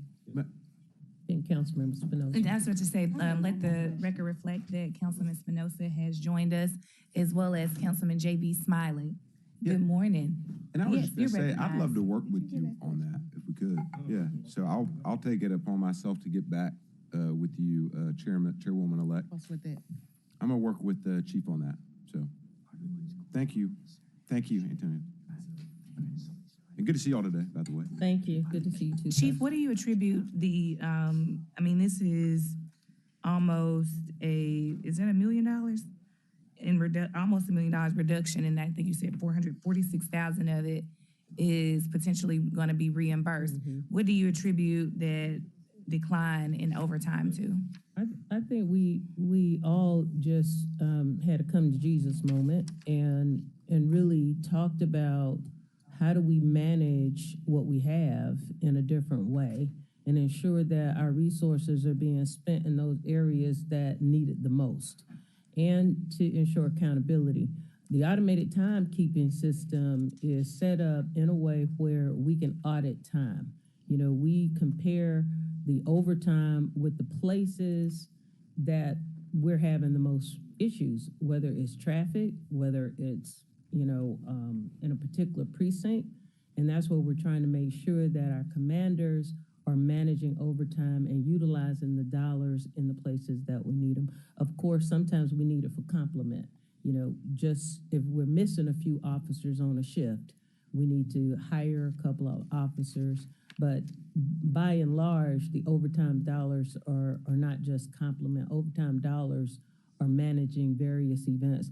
We've recently had to say no to some, pop-up kind of events where they weren't planned, unpermitted. And if that happens, we have to make some decisions because the city has processes that we want everybody to comply with. And it's an expense. And so, but yeah, a lot of it is really management too, and holding our supervisors accountable. Well, thank you so much for that. And do you know where we are in terms of the projected, where we would have been, are we on trend in terms of the allotted overtime amount for the budget year? Yes, we are. We are on trend, and we meet regularly to talk about that so that we can stay on trend. And we're also looking at other opportunities like some of the grants, our Violent Crime Intervention Fund grant, and reallocating some of those dollars, especially for crime reduction kind of, events. If we run a code zero instead of pulling money out of the city's coffers, then that Violent Crime Intervention Fund grant will supplement the dollars for that particular crime reduction effort. Okay. Thank you, Chief. So I'm going to move on. Under recruitment, just to give you an update on recruitment, we have a class of, you can go to the next slide. We have a class of 113 that's starting in December. What we would like to do in order to stop teetering at 2,000 and get over the 2,000 mark is to have more than just one class of 100. It's hard to get a class of 100, especially when we don't have the incentives. Sometimes we have incentives and then budget restrictions cause us not to yes, like the signing bonuses. Okay. Yeah, when I say incentives, we had a pretty hefty signing bonus. $15,000 was a lot for a young person to come on, and we. So the incentives, is it solely focused on the signing bonus, or is the signing bonus and? It's really focused on the signing bonus. Okay. Yeah. And so those are. And we had relocation bonuses year before last that helped too, for people who were moving, because sometimes moving is difficult for young people, especially if they're moving with families and whatnot. So that really helped us with recruitment, even though we have ramped back up and we've been able to still get, when you get 100 people in a class, that's huge. So we are still showing interest, and we're still, working here in our area, trying to cut down on the recruitment costs by working in our area to hire people that are in the metropolitan statistical area. Okay, next slide. And so just to give you an update on Memphis Safe Task Force, of course, this was the very beginning of the task force. This image here is really a meeting that was called by the Memphis Police Department at our academy, just so that we would have all of our officers who would be assigned to the task force, and they were officers from all 9 precincts and our organized crime unit, to have a discussion about our posture during this event, and to have our federal partners to come to this particular session so that there will be clear understanding as our role in the task force work, and to be able to vet and answer our officers' questions about what this collaboration would look like, something that there is no user's manual on, if you will. This is sort of a hybrid kind of operation. We have 700 federal agents. Our officers needed to understand how they would work collaboratively with these various agents. And I think we've gotten to a point where we have some synergy as it relates to us leading in most of the efforts, as opposed to allowing our federal partners to lead. We know more about the community. We know the specifics about different, neighborhoods, and it's been a very positive kind of framework that we've established. And then I'll go on to some stats on the next slide. Next slide just shows a little bit of the stats. Over 2,500 arrests, 412 firearms seized. This is a collaboration of all the agencies along with the Memphis Police Department. And the pie chart just gives a breakdown of some of the offenses and the warrants that have been executed. Of course, Memphis had, thousands of outstanding warrants. Many of those were violent warrants for violent crimes. That graph, I thought, was something that would be a good illustration of where we were last year. The red line in the mean of where we were last year, which was still a year of reductions. And then in 2025, you see the graph.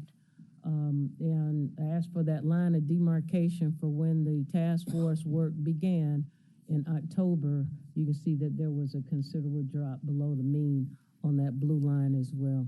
So we are heading in a positive direction as it relates to crime reduction in the city. Next slide. And that's just a one-day snapshot of this week, this past Tuesday.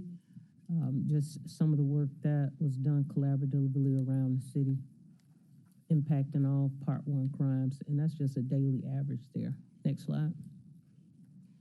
And so going into Connect to Memphis, we have over 12,000 registered cameras in the system now, and we have over 2,000 integrated cameras, meaning there are several exterior cameras on buildings and other places here in the city where if an incident were to occur, we're able to sort of manage and monitor that incident real time because we have visuals on the various areas of the city.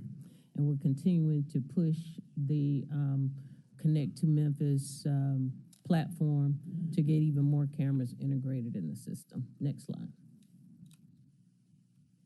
And then just an illustration of some of the tools that we're using in the police department, everything from our helicopters to our camera systems, our mounted patrol. We just recently purchased canines that are gun detection dogs. The gun detection dogs will be utilized, those canines will be utilized in a downtown space where there are gun restricted zones in the downtown space.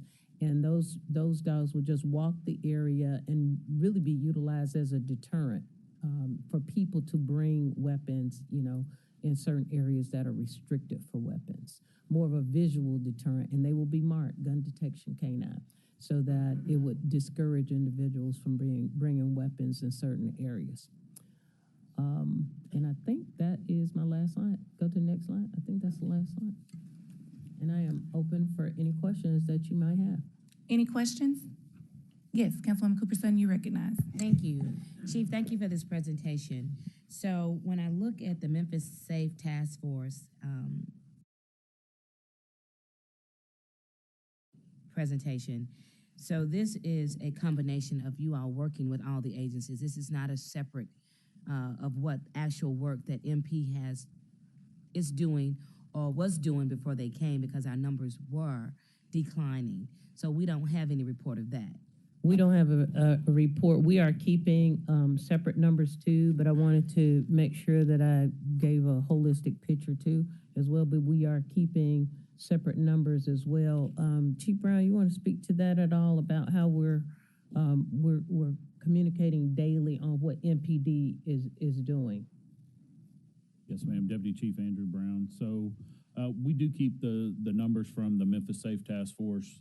They come from the Joint Operation Command Center. They send us their daily and cumulative information, so we keep that information separate. We also look at all the work that our uniform MPD officers are doing on a daily basis, and we keep those numbers separate as well. And if you look at the Memphis Safe and Clean website, the dashboard that is at the bottom, the data snapshot, that shows what MPD officers have been doing during this task force, separate from what the MPD task force officers working with the federal partners have been doing. Is that on the public dashboard? Yes, that's on the public. That's on that Yeah, he public said it was on dashboard. the public. Mhm. And I just wanted to just clarify, just to make sure, because there's a lot of question and there's a lot of rumble and there's a lot of stuff that goes on social media. And just to make sure that you all are not engaging with immigration, with ICE, are you? Are you working with ICE? No, we're not. And that meeting that you saw, Yes. that image, Yes. that was to bring all of our team, our individuals that are working with this operation to help them understand that the Memphis Police Department is not deviating from our normal policies. And that is not something that we are engaged in on a daily basis anyway prior to this task force. And we have made it perfectly clear to the individuals on the federal task force that MPD officers will not be engaged in that type of activity. We've also set up some checks and balances so that if there is an incident that occurs where a federal agent is on a MPD officer's call and that level of inquiry is made, that officer is to contact a supervisor on that scene. But we have had many conversations and we have regular meetings with our federal task force members, and a lot of that has been about that subject. And my last question, well, I have two. The helicopter, are we looking at that and what that looks like? And have you got any grant funding for the helicopter? Because, you know, we know. Well, we haven't gotten any grant funding for a new helicopter yet, but we are looking at lease options now. Because there are some fiscally prudent ways for us to be able to acquire helicopters. And of course, Chief Adams and I have been talking about how do we move forward with potentially looking at that in the upcoming budget cycle. A city our size, we have a very large footprint to cover, and we need to have reliable aviation in order to cover that. So those conversations are ongoing. And my last question is, the National Guard, we know there's an injunction that has been put in place for right now, but if it does or whatever happens, will they still be under your jurisdiction? So we had that conversation this morning. It's still there has been no slowdown of the deployment, the planned deployments to come to the city as of yet. However, the administration and our law department is going to guide us in if there is an effective injunction that occurs. But right now, not yet. All right. Well, thank you. I appreciate that. Thank you. Thank you. Chair. Thank you. Now we'll move on to, I'm sorry, are there any other council members in the queue? Seeing none, we'll go to item number 6, and we're a little bit over time. We have an update on the Group Violence Intervention Program, all council districts, requested by Councilman Warren. Is that for us to respond? Perfect. That puts us right where we need to be. That item was Thank you, Madam withdrawn. Chair. That's been delayed till December 2nd. Even better, even better. So before you all leave, I just want to tell you all, thank you so much for all that you do. I never want you all, none of us want you all to feel like this is a thankless job. We look forward to hearing ways that we can serve you all better, to help you all show up better. You all are so important to our community and the way that we look as a community. And we really are grateful for all you all's hard work, the changes that have been made, not just hearing what we say and the complaints or the issues, but also coming back with solutions. And it really is greatly appreciated. Thank you. Thank you all. It's been good to have these updates with things that we can put in the winning column for our city. So thank you. And Chair. Yes, yes, sir. Councilman Ford, you're recognized. Since I saw the picture of police boat, talking about the fire boat. Y'all put in grant to try to get a new one, a large one. I think the boat that we have, is that boat shared? He said that there was one shared one between. I think we're gonna. We know it's a shared boat, but they got a grant for a boat. Fire department, right? We just talked about that. Right. Did y'all put in the grant? I'll let Chief Hines speak to that, sir. Deputy Chief Hines, sir. Y'all get one just like them. That's right. Yeah, with different amenities. They're not on the But water we just got a new boat, which is which we call a mud boat, perfect for the situations that we have right now with the river being so low to where boats can't get out. And for example, that fire boat may not be able to get out at this point, so we will be able to pull it out with a mud boat or rescue other boats on the river as well. We're not. We're going to work on that new boat, but we got the mud boat for right now. We'll get the other one worked on. Appreciate it. Thank you. Yeah. Councilwoman Cooper Sutton, you recognize. And your side by side. Congratulations. Did y'all get that side by side? Was that for you all? Did you get a side by side? I think I saw your side by side. Yeah, that's I saw. He didn't tell me about it. Oh, you didn't know about the side? How did I know about the side by side? I saw it. Congratulations on your gift. You're welcome. Thank you all. All right, thank you all. Have a great day. Thank you. This meeting is adjourned at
We are almost on time. With that, I call the Public Works, Solid Waste, and General Service Committee to order. Ms. Keaton, you know what to do. Councilwoman Green. Councilman Spinoza. Councilman Ford. Councilwoman Walker. Present. Councilwoman Swearingen Washington. Present. Councilwoman Cooper Sutton. Councilman Warren. Chair Smiley. Oh, absolutely. We have one item on the agenda. Item number 2, if you have an older agenda, it has been removed. Item number 1, a resolution to accept and appropriate additional surface transportation block grant funds in the amount of $1,724,723 from the Tennessee Department of Transportation for the Winchester Drive interchange at Perkins Road, project number PW01025, District 3 and 4, Super District 8 and 9, sponsored by the administration. There's a request to say 9 minutes. Can't get a motion. Moved by JSW, seconded by Councilman Ford. Director, the floor is yours, good sir. Thank you, Chairman. Manny Belen with the Division of Engineering. So what's presented to you today is to accept additional TDOT dollars for grant dollars for the work that we're continually to do regarding the intersection of Winchester and Perkins. As you know, most of you probably have driven down that location, and the traffic signal, how it's currently configured, is not the most safe. So what we're looking to do is do a single point interchange at that location. We require additional right-of-way for that, and so these funds are intended for land acquisition. So with that, we ask for your approval. All right, thank you. We're gonna take a quick question. It has nothing to do with what you're talking about now. At some point, can we have a presentation? I know we had one in the meeting with Senator Taylor about Elvis Presley, but can we talk at some point about Elvis Presley Boulevard, the timeline, and the amount of funding that's needed to finish up their project? I know it's not our project, but I would love to hear something specifically about Elvis Presley Boulevard in terms of what our role is, or if we have a role, and what is required by the state. But before you answer that question, I'm pretty sure the council has no questions about this particular resolution to accept funds. Okay, that appears that all hearts and minds are clear. All those in favor? Aye. Any opposed? All right, it's a opinion to the ayes have it. Now, just an update. So the request is for same 9 minutes. okay, I've read it. Okay, great, thank you. But Elvis Presley. So Elvis Presley Boulevard. So we're currently in phase 2 of that project. If you probably have driven that location now, that project is started a couple of months ago to actually break ground. We anticipate that to be completed in early 2027 for just that section. So phase 2, but in terms of the full completion, what's the date? Is there a date certain? Yeah, so the funding for Elvis Presley is coming through the Transportation Improvement Program, which is through the MPOs from the state, so it comes down that way. We currently do not have the phase 3 funded at this point, not fully. How many phases? There's 3 phases total. So the first phase was between Brooks to Winchester. Phase 2, which is currently occurring, is from Winchester to Craft. And then the third phase is from Craft to Shelby Drive. And okay, so the anticipated finish date for phase 2 is 27, but as it relates to phase 3, there is no date certain. That's correct. So it's all occurring simultaneously. So phase 3, we're currently in 90% design for that phase 3. We're going to be moving into land acquisition or right-of-way acquisition. We're currently working through that as well. Just from perspective in terms of the timing, phase 2 had roughly about 35 parcels that were impacted. That took roughly about 2 years to negotiate the right-of-way associated to that. Okay. Phase 3 has over 100 parcels that will have to be coordinated with. So if you kind of extrapolate that number, we're probably looking just on the right-of-way side, potentially just for the right-of-way, maybe 3 to 4 years just to complete. I swear it feels like it's the never-ending project. And it's also one of the ones that we talk about the most as elected officials. Any questions from the folks who represent their district or work there every day? Councilman Ford, Councilman Walker. Thank you, Mr. Chair. Thank you for coming. Councilman Smiley, thank you for the question. It's been about, 2 months now, but I had a very informative experience with Director Belen, Director Morgan, and Deputy Director Ms. Chuliatis. And we were literally on the street, on the pavement, and they on Elvis Presley. It was very informative. Of course, they were knowledgeable, and we went all the way over to the airport area.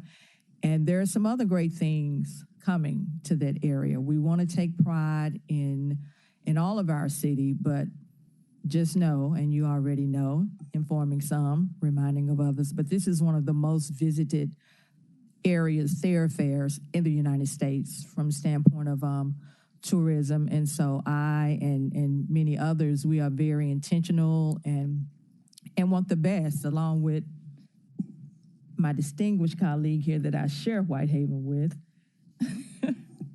But the tour was really good, and I needed it. I needed it personally, and it's helping us to better inform the constituents as we're out and about, and you get random questions from Walmart to Walgreens about what's going on with Elvis Presley Boulevard. But I can't thank you enough. There was one particular issue on Mill Branch that was addressed just about immediately after the tour. And it is taking a while, Chairman Smiley, but once again, thank you all so much. And at some point, I want to do another check-in probably after the first of the year, but you all are very knowledgeable. I think you're doing a great job, and thank you so much. Thank you, Mr. Chair. I yield the floor. All right. Councilman Ford, you good? I'm all good. All right. Councilwoman Cooper said, you good? Because you smiling, you got the pen in your hand. I'm just wondering. I'm glad that my colleague had a great experience, and I'm glad that she is able to update the constituents and those that are in that area. And I hope my hope is, and I'm very prayerful, when the pavement starts, that we use good material for that street, because it's a street that's used quite frequently with a lot of heavy traffic. And I hope that when this project is complete, that the presentation, I have colleagues on this on this diocese that believes in presentation and what it should look like. So I hope the presentation of the road is worth all this time that we've been trying to get this done. I think this was before I even got here. They've been dealing with this. So those are my hopes and my comments. Thank you, Chairman. Thank you, Councilwoman Cooper Sutton. Dr. Ford. He's a doctor because he's been burying people for a long time.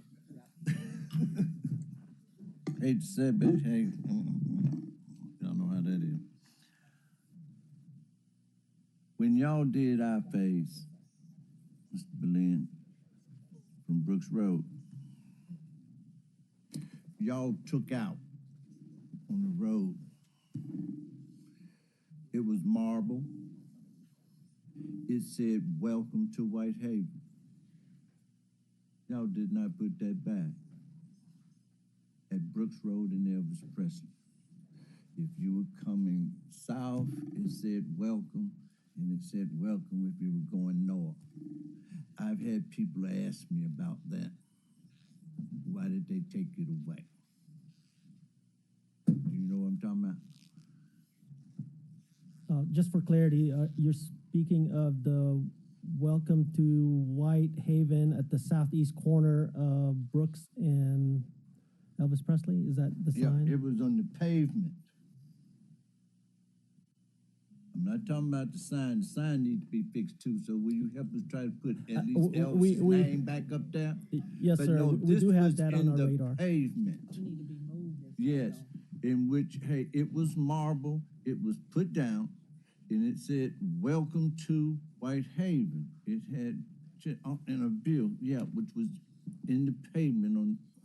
Okay, they took it away, and people have been asking about it. They thought it said Elvis, but it said "Welcome to Whitehaven." So check on that for me. Yes. And yes, one sir, other will do. thing I need you to check on, because some of Elvis Presley's family and everybody else, when you're getting ready to pave that in front of his house, see if you can get some blue pavement. It's there. They have it. It's in. They have it. So make sure, hey, that it's blue over there. And try to find out, welcome to Whitehaven. Yes, sir. Again, We'll look at both of those concerns. All right. Okay. Well, I think that's it. Thank you, Director. And point of personal privilege. Shout out to the best downtown team on this side of the Mississippi. We see y'all walking in. Appreciate y'all. With that, this committee is adjourned.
Everybody shower? Okay, let's try this again. Good morning. I'd like to welcome everybody to the November 18th Personnel and Governmental Affairs Committee, calling to order at 10:47 a.m. Mrs. Edgar Bernat, please call the roll. Chairman Canali, Councilman Carlisle, Councilwoman Cooper Sutton, Councilman Ford, Councilwoman Green, Councilwoman Logan, Councilman Smiley, Councilman Spinoza, Vice Chairwoman Swearingen Washington, Present. Councilwoman Walker, Present. Councilman Warren, Councilwoman White. Present. Chair Dr. Easter Thomas. Present. Colleagues, we have one item on the committee today that is a resolution amending the task force on city employee compensation and directing the preparation of a compensation review package. Sponsored by White, moved by Cooper Sutton. Can I get a second? Second by Vice Chairwoman Swearingen Washington. I will move this over to Councilwoman White to introduce and let us know what's going on in this resolution. Thank you so much, Chairwoman Dr. Easter Thomas. This is just an amendment to the we already passed the resolution implementing the compensation task force. We've actually had 2 meetings so far, but this resolution is amending our change from December with recommendations, extending it to March, and also adding a component to also include us looking into part-time employees as well. So those are the changes in this resolution. Thank you. Thank you, Councilwoman White. Any colleagues with any questions or comments? Okay. And just remind everybody has a copy, digital and in their binder. Did this need to be same 9 minutes, or is this fine how it is? It's fine how it is. It wouldn't expire, so it's fine going on the regular agenda in 2 weeks. Thank you. All right. Well, we'll all take this to a voice vote. All those in favor? Aye. Any opposed? All right. The ayes have it. This will go down, and we will be making that change. Any other business? Seeing none, this meeting is adjourned.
56 a.m., and I hereby call to order the Memphis City Council Budget Committee. Ms. Mauricio, would you please call the roll?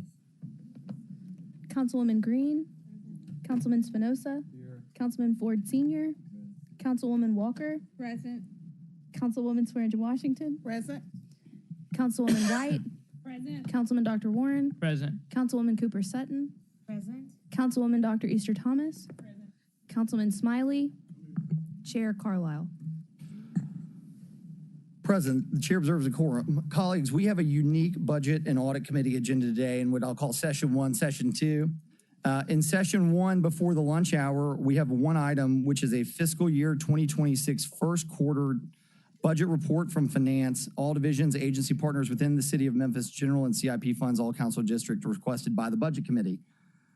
As you undoubtedly have in front of you is a huge document. If you don't have it, it's several files that came in later this evening or later last evening because of the amount of work that was produced.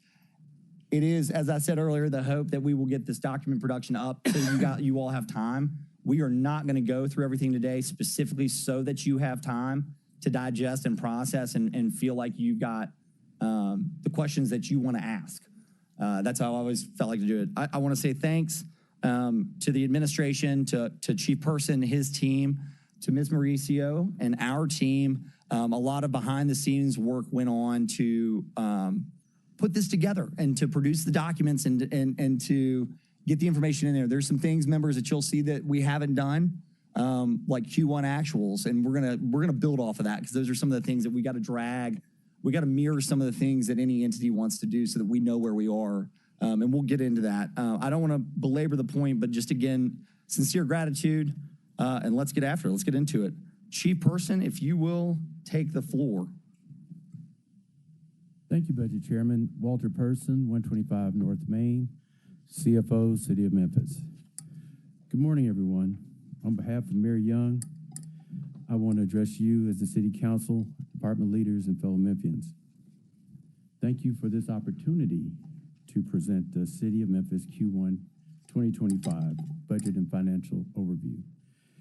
As the Chairman has pointed out, there's been a great deal of work that went into this.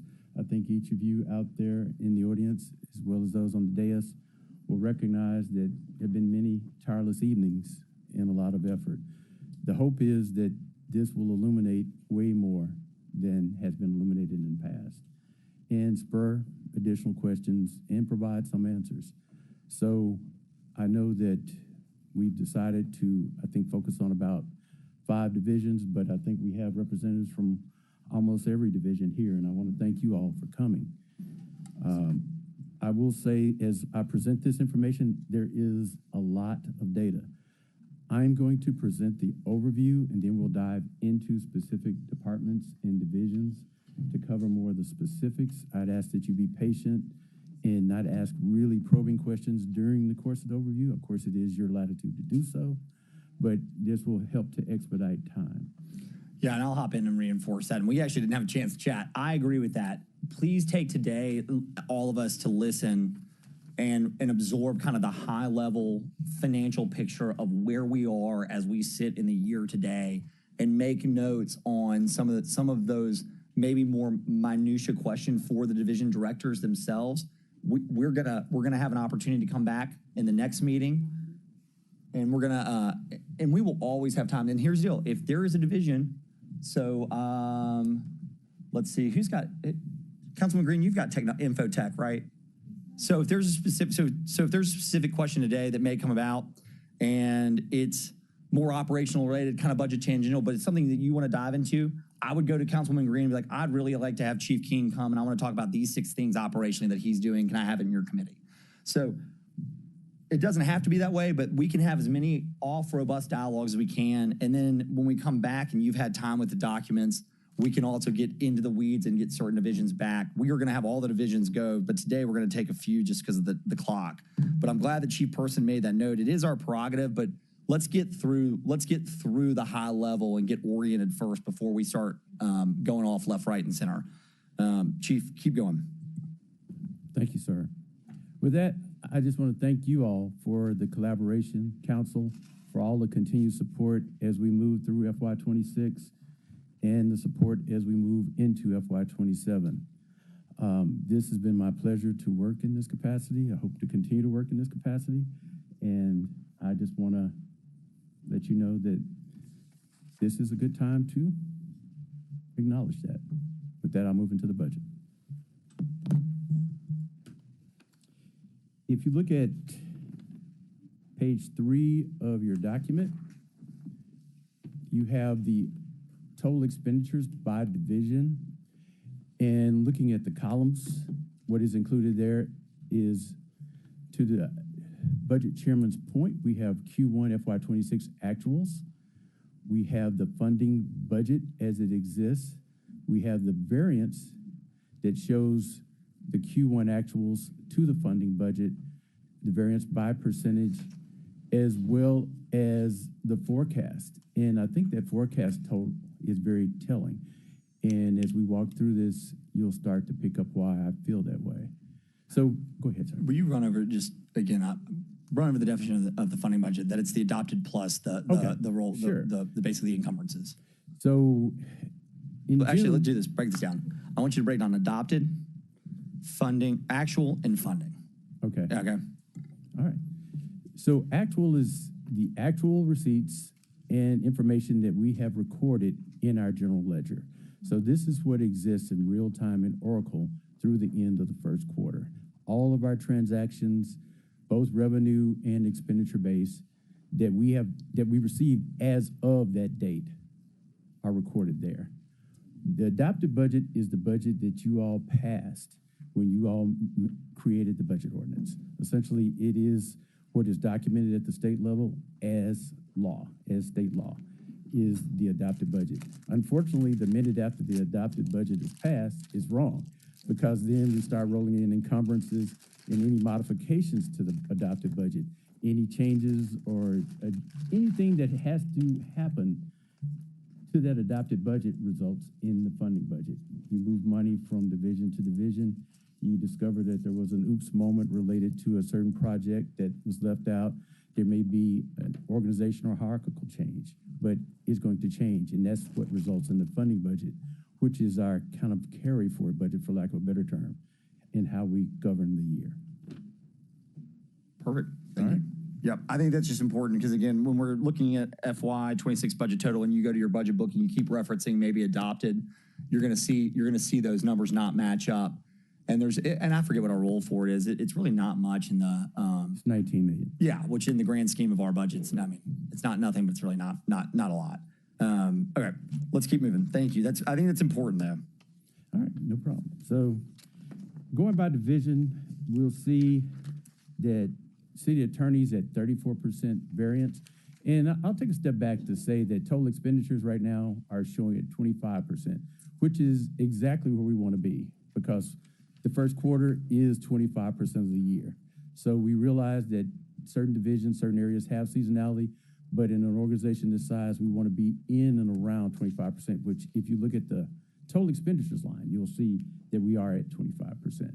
But going back to city attorney, you see 34% of their budget has been used, which means that they're above where they expect it to be, but there are good reasons why. When you look at city attorney, you have litigation, you have higher than expected insurance costs and claims. When it's time for Chief Gibson to speak to that, she'll be able to illuminate a lot of the things and challenges that she's facing in that division. I think that the general feeling is, and if you look at the forecast compared to the funding budget, you see that there's no change. The general feeling is, although that they are running ahead in this first quarter, they plan on coming in at budget this year. And that's how I would look at this document on a go-forward basis. City council's doing a yeoman's job of staying below budget at 19%, so yay. City court clerk is the same. A lot of these are due to some staffing challenges, but they're looking pretty good, as is judges. When we get to city engineering, we start to see that city engineering is also running ahead of budget. That's due to some personnel costs. I know that they're doing a lot with signal maintenance and things in that area, and the director can speak to that at length. When we look at community enhancement, we also see a little bit of progress ahead of budget. City, and I think all of us can recognize, the Blight Zero campaigns, as well as the startup costs related to community enhancement, which is a brand new division that really just got underway this year. When we look at executive, they're tracking the budget. Finance, just a tad bit below. Fire, a tad bit below. Moving down the grants and agencies, which is well above their targeted budget. When we look at grants and agencies, what you see there is a lot of funding that happens at the beginning of the year. That particular division has no extant director, but grants and agencies, no director. There's no director for grants and agencies. It is a separate division, but what they do is provide grants and other support to various entities, quasi-government organizations and internal organizations, and some charities. So as you can imagine, the reason that they're running so high is because most of these entities want their funding up front. Yeah, the technical director, I guess, if you had to go find a body, would be the mayor. Well, yeah. Yeah, right. I mean, I know what you're saying. I mean, he's basically instructed legal and contracting to disperse funding on behalf of or with the consent of the council. And yes, they usually stroke those things out, but it's a unique line item in our budget that way, because it also folds up as a separate line item, and then you see it in each and every division, specifically the mayor's. So are you saying that this particular line item with grants and agencies being 41%, that towards the end of the year, that number will go down and eventually balance out? Well, unfortunately, no, and I think that's a great point, Councilwoman. If you look at grants and agencies funding budget, you see 63,949, 740. When you look at their forecast budget, you see 69,021, 612. Now, we do a great job of trying to manage to that budget, but one of the challenges that lies within grants and agencies is a line item called pensioners insurance. And pensioners insurance is frankly running very high. We had hoped that a lot of the wellness initiatives, as well as some of the additional steps that have been taken in terms of, I guess, negotiated prices around prescription drugs and pharmaceuticals would have helped, but pensioners insurance is related to a lot of our retirees' benefits. And we're running hot, and we probably will continue to run hot for this year. All right, I want to put a note in pensioners insurance and understand at a later date why that's in that line item from an accounting standpoint. We've talked, you and I have talked a lot about that number in the last 12 to 18 months. From an accounting standpoint, boy, I don't like that that's buried in there, because that is it's a controllable, non-controllable. There are some things, but not a lot. But that's a boogeyman out there every year. Mm-hmm. So it is. And it ain't going down. We've tried. I think there are a lot of mitigants. HR has done a phenomenal job, but until the healthcare industry decides that they want to insure GLP-1s at a greater rate than they want to insure end-of-life care or medical devices, I don't think that number is going to go down. Wait, are we still talking about grants and agencies? Yes. Yeah. So grants and I'll move this on. Grants and agencies. This one line. This is more of a technical. We book a line item because of what it is, because it goes as a subsidy or a grant to a fund that is technically standalone. It goes there. Yeah, it goes there. It doesn't have to. It can be booked a couple places. My point is like grants and subsidies, in my experience, gets buried, like when you're looking through the budget, et cetera. And this one is something that probably may need to be booked somewhere else. I'm taking way too much time on this. But yes, that's what we're talking about. Is I want to understand it, but if you guys want to talk about it another time, we can. But usually, this is something that I care about, that Walter and I care about. No one else does. It's a technical accounting saying I'm not sure it's booked in the right place because it's so important, and it could go in a transfer out from healthcare. It could go, but then you have to add it to her budget. So anyway, there's just some things there. I agree, but question. So you're anticipating that line item to be about $5 million more than what we budgeted for the year? Yes, ma'am. Okay. That's true. Where'd you market pensioners? 15? I think we raised it from the previous administration. I want to say 15 or 16. Yeah. And then we still think that there's going to be maybe even 30% on top of that. Yes, sir. We're looking easily at over 20, possibly around the 22 range. All right. Is the way it's tracking. Let's kick another note in there, Regala. When we get to where's Fonda in here? When do we get she's right there. Yeah, hey Fonda, when do we get like a heads up when can we have our insurance administrator talk probably about trending healthcare costs and maybe like a short 15 to 20 minute, more kind of a macro level deal so that like in anticipation of next budget season?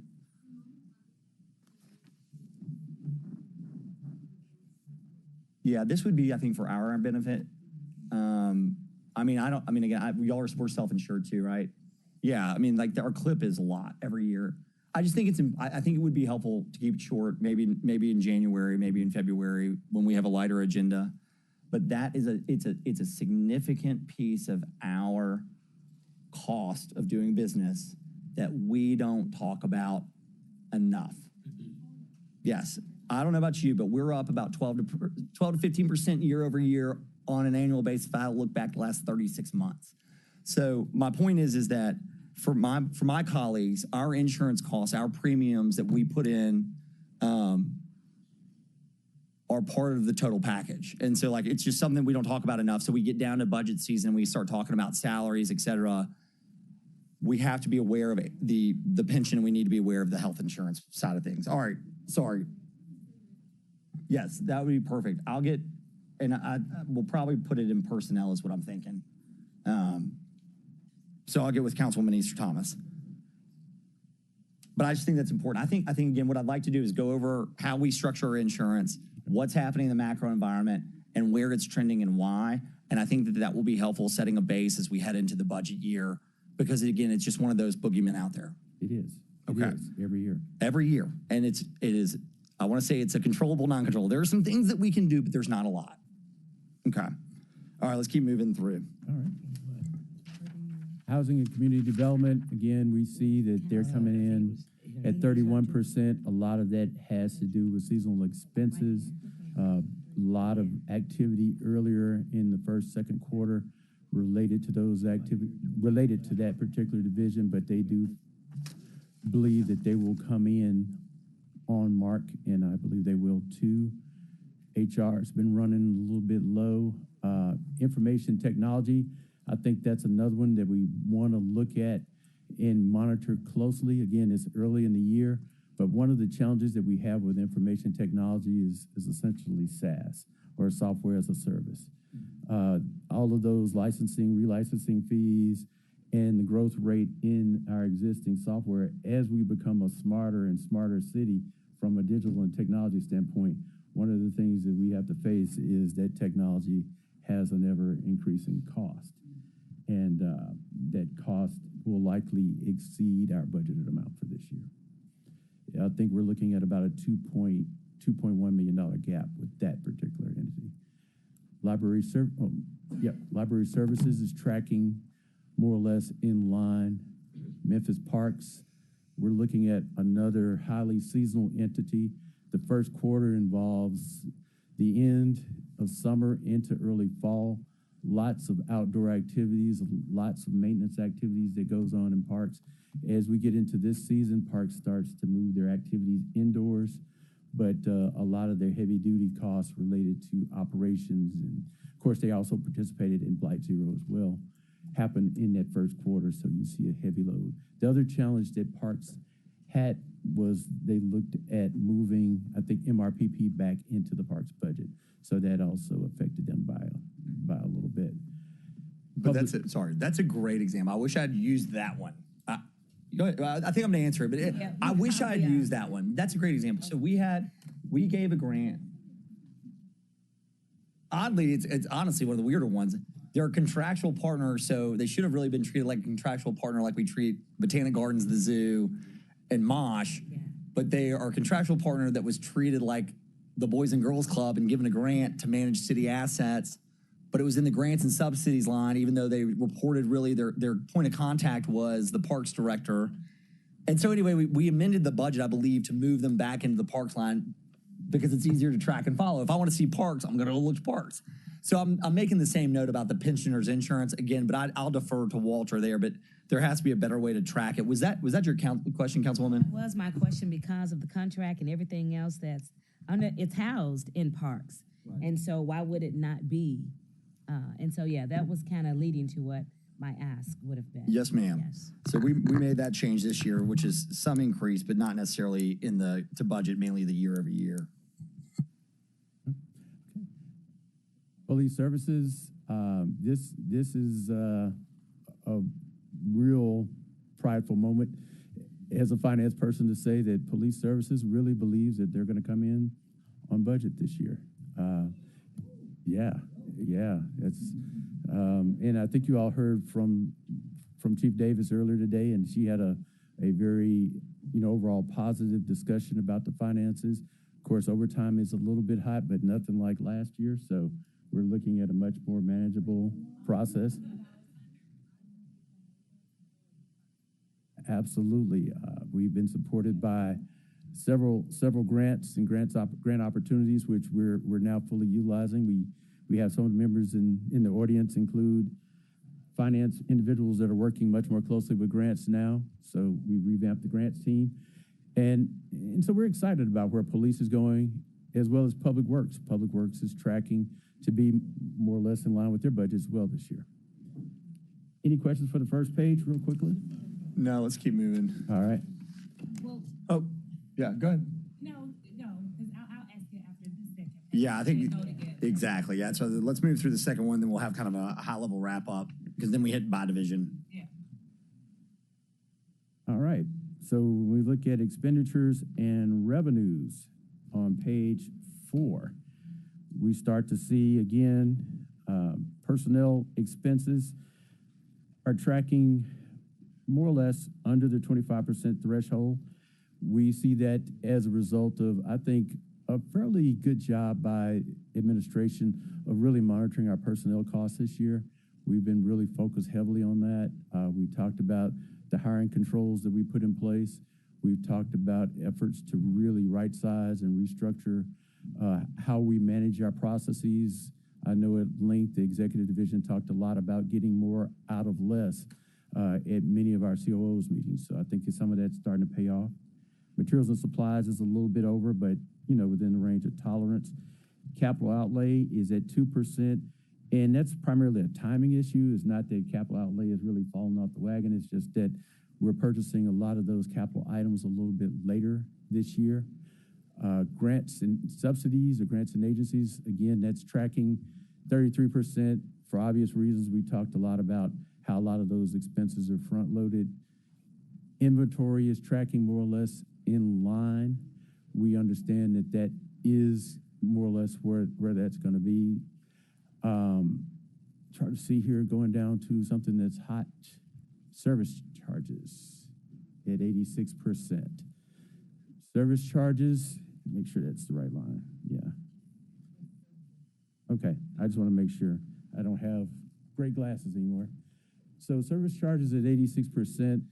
A lot of that is focused on the fact that when we did a lot of restructuring to Parks budget, we looked at the managed service agreements that we have with the various entities, like the zoo, like the museums, and that was moved to service charges. So, and again, many of those managed service partners that we have, they want their money. If, of course, the new year starts July 1st, they're standing at the door July 2nd at the latest. So a lot of that's already been funded. And transfers out, there's a number of reasons that transfer out is so high. One reason is 108% is because there's a erroneous transaction in that account. A lot of that happens early in the year. We're going to reverse out that erroneous transaction, and it should be back in line at $5,746,000.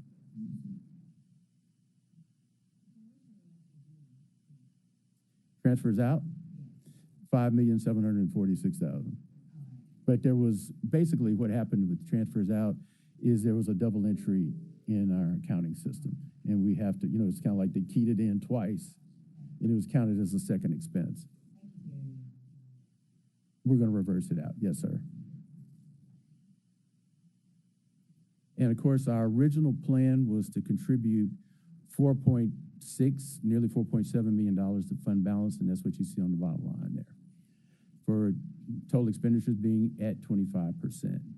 Moving to revenues, we see the investment in general fixed assets. Of course, that was a donation to Memphis Animal Services, And so we see 57% of that coming in. That was a special nuance of this particular budget year. Local taxes, we're tracking at 62%. That includes our property taxes, our ad valorem revenues. And one of the things that you will see there, we've had a decent tax year, but it wasn't quite as decent as it was last year.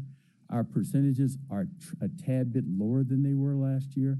So that's why you see a slight modification of our expected local taxes to come in at 573, 158 versus our original budget target of 574, 160. So we shaved it back just a tad bit, about $1 million, to reflect the lower percentage collections that we've seen. State taxes have been, quite frankly, very troubling. State taxes are coming in at 17%, and I was concerned initially that a lot of that was related to timing, and some of it is related to timing of booking the state taxes, but unfortunately, I did ask the team to go back and look at how we're looking, and it's troubling primarily because I look at the overall state, and if you look at Davidson County and the Nashville Metroplex, they're up double digits. They're up 20% in state taxes. Knox County's up 2%. We're down 1.3 in terms of those collections. So it's a mixture of items that went into that line item. Licenses and permits, that's looking, it's running low, but it's looking a little bit better as we start to fully engage on auto registration fee collections. So everything is fully engaged now. So we do expect that we'll make up some ground this year. Fines and forfeitures, I think some of that, a big portion of the fines and forfeitures comes from basically our tickets. And fortunately, we have Clerk Johnson and Deputy Chief Sane here. But I think one of the things that they've done is they had to implement a new camera system. We were in the process of switching some of for some of our automated camera systems. There was a new effort, and I think we lost a little ground while that transaction was occurring. But we should pick up some steam here in the winter months related to that. Charges for services, it's a little bit under, but tracking fairly okay. That one has a little bit of a seasonal aspect to it. Use of money is actually looking strong, but I will say this, I am a little concerned about use of money this year because that's where our interests lie. And we've had several years where basically the interest environment has saved us. But this year there's been a lot of downward pressure on interest rates, and we have primarily invested in shorter term instruments. So I said that to say that we got a couple of choices, and one choice is going to be a little weird. We can invest in longer term instruments, but the problem is there's a kink curve on the yield side. So essentially, you have high interest rates at the beginning, you have fairly low midterm, and then you have higher at the end. So we would have to go fairly far out on the yield curve to get back to higher interest. Otherwise, if we stay in our shorter term, our 90-day securities, we're probably going to see use of money track more or less the budget, if not a little bit below. But we're optimistic about it. We've got a great cash management team.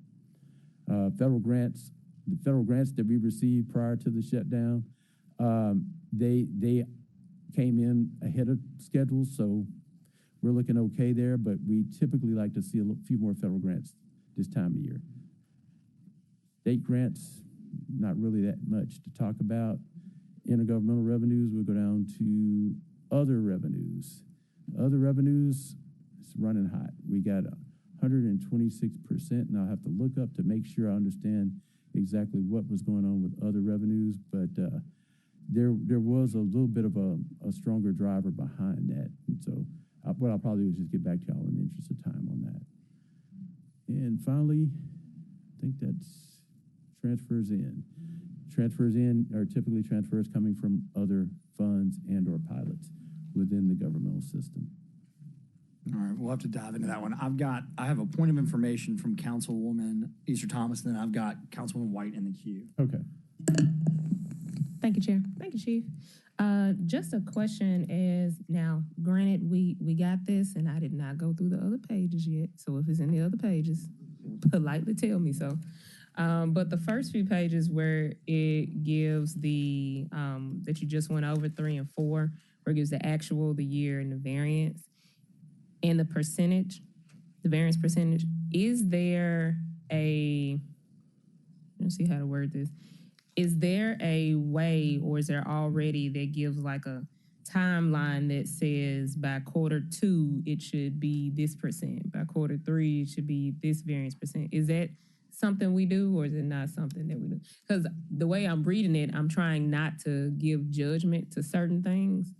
Right. But if it's supposed to be like that, like, okay, if we're in a certain quarter and the tax bills hadn't gone out yet, then maybe the percentage looks different than when people do start paying them. Or like licenses, when are we supposed to see that income variance percentage increase, right? Or at what quarter do we spend all of our parks money? Like, is there something that helps us look at it like that, or? Yes, ma'am. I just would coming up say, with stuff. and I think that's the real benefit of doing it the way we've done it with a lot of this work, is a lot of times the directors can really get, what you're speaking of is kind of cyclical trends or seasonality. And they can really speak a lot more intelligently than I can, unfortunately for me, about seasonality within their areas. Now, I can speak in broad terms that parks is typically going to have a heavy first quarter, for instance, just to use that example, and a heavy fourth quarter. You know, that's where their heavy season will be, because they're going to be heavy summer going into fall, and they're going to be heavy, you know, basically winter going into spring. And But there's not like a that's from an expense collected side. data that says it. Well, I mean, we like can summarized on the sheet, reflect like it you have. on a kind of an annual basis. Okay. If you looked at a 12-month table or a 13th-month chart, you would be able to see that cyclical trend. I guess I'll hop in. I guess my issues, and this is like the first big step. I was on Shirley about this for several years. And there's always a response of like, well, it's a public entity. You still take in revenues and you still have expenditures. Wendy's business, same way. Right. I know it's going to be busier in the summertime. Absolutely. Right? I know my labor is going to be up. I know my ordering is going to be up. I know my sales should be up. I think what Councilwoman Dr. East Thomas is saying, and I agree, and I was going to wait to the end, but I totally agree, is I should still know, seasonality aside, and I don't know whether, and I'm really looking to the past because we're in the future. I don't know if it was intentional, but there shouldn't be a director or deputy director in this room or in this building that can't tell me what they think their run rate is going to be on expenditures on a month-by-month basis, especially after about a 3 or 4 year trend. And what is so confusing when I sit down with these books is looking at adopted budgets, not actuals, which again, that's my fault on this one. We should have been more clear about that. And then Q1s with percentages. Like, I got it. Yeah, it's a quarter of the year. We're half the year through. But to the point, like, revenues we take in, we know when they're coming, and we have to manage cash. But that's not really our problem because we have the ability to draw down on our lines of credit. So I'm not as worried about those big hits until they miss, which we just talked about with state taxes. I'm really going back to what Councilwoman Dr. East Thomas is saying, which is for years, Parks is a good example. Well, it's just early in the year. Or police will come in April. They will be 15% over overtime, and we hadn't even hit May, June, or July yet.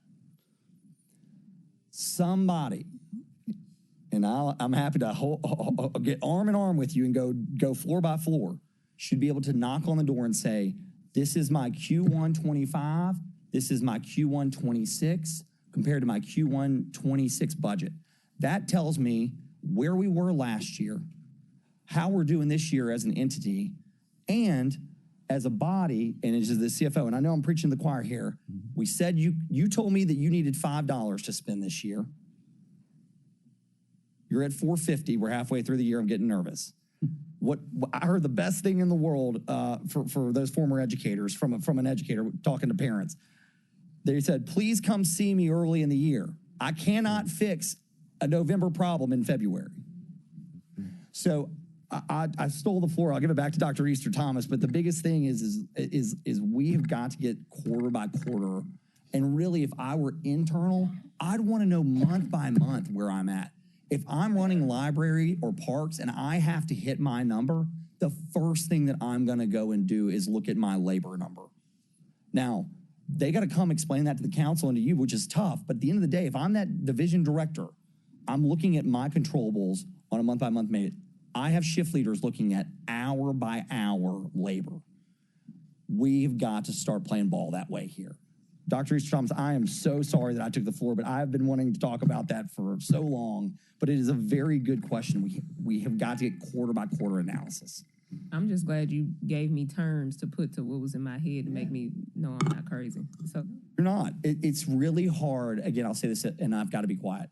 You all live this business every day, many of you for decades. If I'm lucky, I will be here 8 years, and then I have to go. And then you have to deal with another person for 4 to 8 years. So it is imperative that this stuff is in place, whether Paul Young is the mayor, Jim Strickland is the mayor, whoever is the mayor, because it is the city that desperately pays for this stuff when the handoff is not good and the foundations aren't in place. I know I'm sounding very lectury today. It is that important to me. It should be that important to everybody in this room, I promise you, because we are all going to be out of this building and somebody else is going to be picking up the mantle.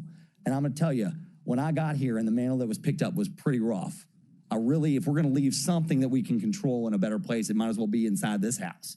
So I'll be quiet. I'm so sorry for being real lectury, but like I woke up this morning thinking about it. We got to get on it. Let's keep going. Sorry. Councilwoman White, the floor is yours. Thank you. One of the things kind of, I guess, goes to that. I just put a note that for me, it would be helpful. And first I'll start with this. Thank you so much for this presentation and the way that it's presented, because I was getting it kind of close to time for our meeting. And I was thinking I'm not going to have time to digest it, but it really is in such a simplified way that I've been able to take the time and pick it up quickly. It's very user-friendly. So that's the first thing. The second thing I was going to say is, for me, it would be helpful to know where we were actually by terms of variance for previous years. So on page 6, there is an FY25 Q1 actual, FY26 Q1 actual. But it would be really helpful to know where we were in previous years in terms of the actual variance. Does that make sense? Yes, ma'am. So you would like to see previous years' actuals versus just the budgets and looking at... Yeah, okay. To be able to compare now, to be able to determine exactly what Dr. Easter Thomas and Chairman Carlisle were saying, to be able to actually see where we were by quarter and see if this is a trend and this is going to be more the beginning of the year, end of the year. Like, how does it typically pick up each year? Does that make sense? It does. And so basically, just from an overall view, though, my main question was, and I want you to tell me if I'm looking at this right, it looks like we're expected to be about $10 million over budget in terms of the forecast based on the additions. One of the big ones was the grants and agencies. It looks like another one is going to be information and technology. And so for those forecasted numbers went up to about 10 million. And then when you look at our page 4, it looks like we're going to be short about 10 million. And so that's about 20 million. Is that right? That we would be off in terms of, if we stay on trend with revenues in 4 and go with the anticipated forecast on page 3, will we be about 20 million off budget? Is that what's anticipated? Is that the global report, I guess? Yes, ma'am. It is. This time of year, I will say this. This is real early in the year. We're trying to predict what's going to happen in June of 2026 today. But that's the path that we are tentatively on. Now, it's a lot of things that can happen during the course of the year. We're very hopeful for several things to happen. We're hopeful that tax season will show some, although it will be late at this point, some additional robustness from our property tax perspective. We're hoping that some of the real positive news that Chief Davis reported on today will result in a much stronger spring tourist season that will drive additional sales tax revenues. There's a lot of things that, we as finance, and I'll tell people sometimes I'm a paid pessimist. I think Councilwoman Green will attest to that. So I have to be pragmatic. But we can, we're hopeful that things will happen, but we have to look at them as they are. And that's where we are right now. And you may know the answer to this off the top of your head or somebody else in the room. What did we budget for to actually go into fund balance at the end of this year? We actually plan to have a $4.7 million increment to fund balance, or contribution to fund balance. Okay. And so I don't want to know now, and Chairman Carlisle can guide the conversation on that.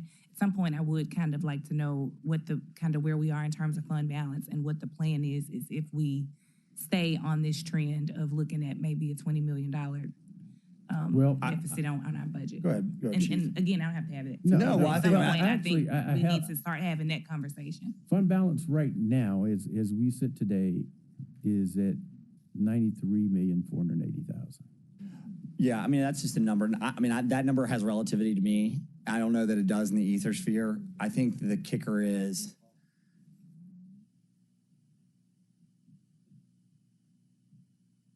I hear a lot of hopes and wishes. My edict, if I were a benevolent dictator to you all, would be to hope, wish, and pray and prepare for the worst, which means you all need to go sharpen your pencils.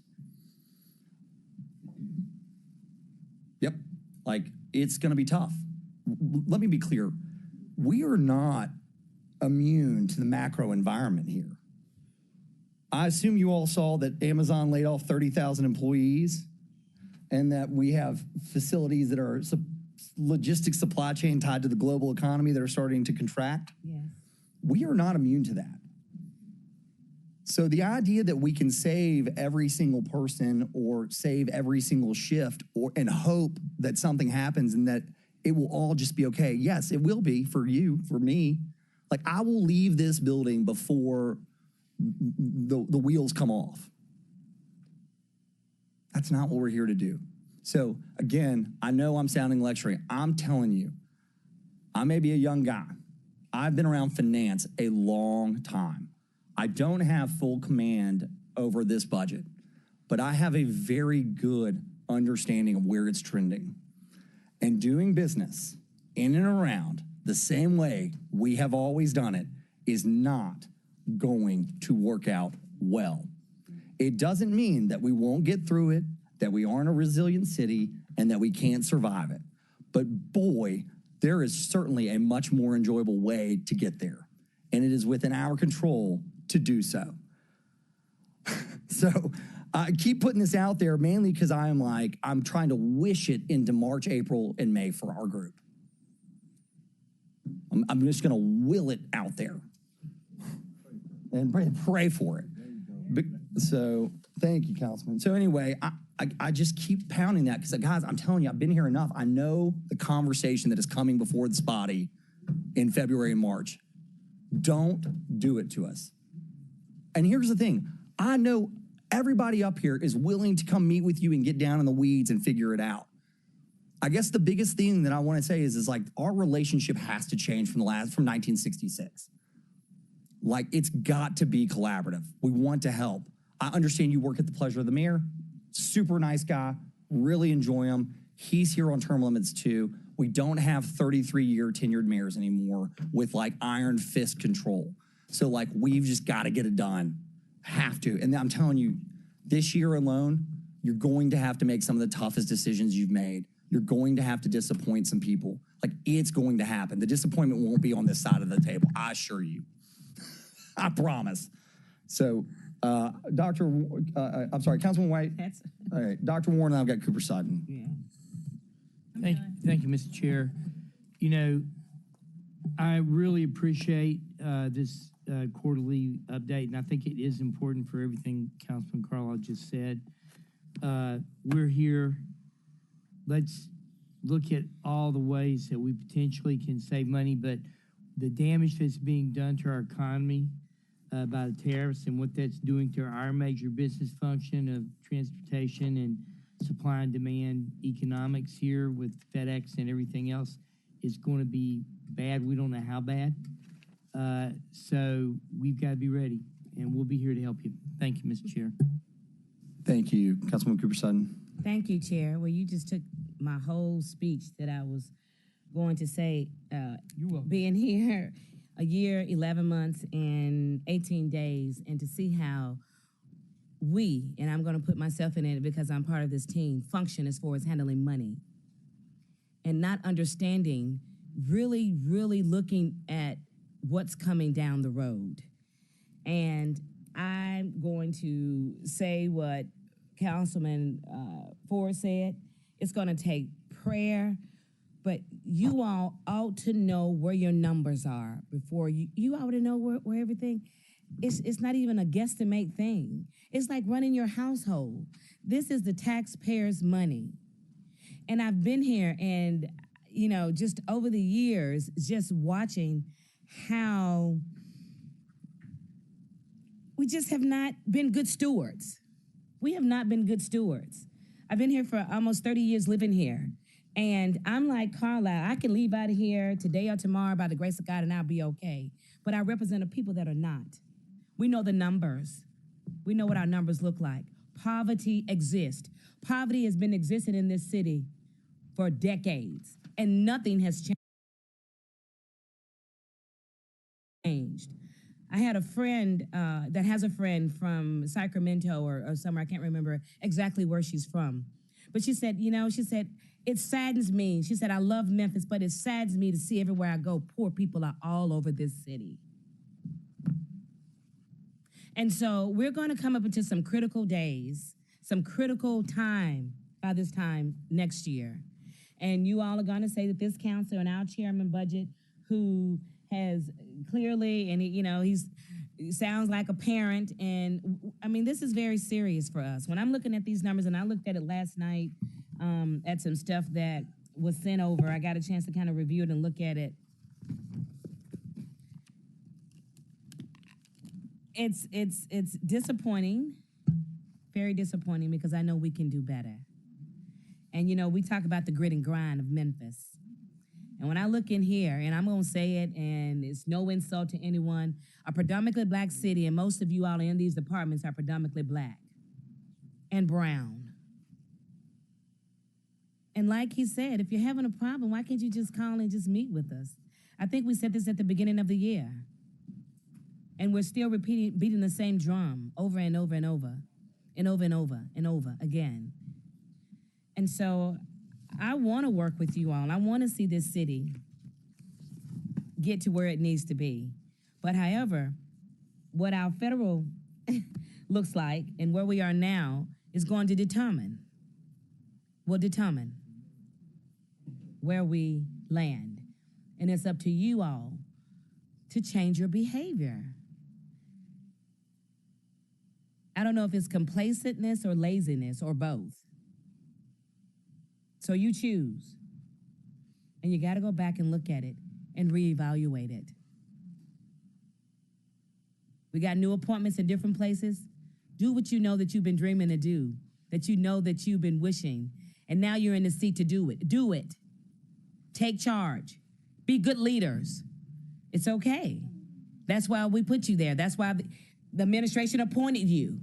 So do your thing.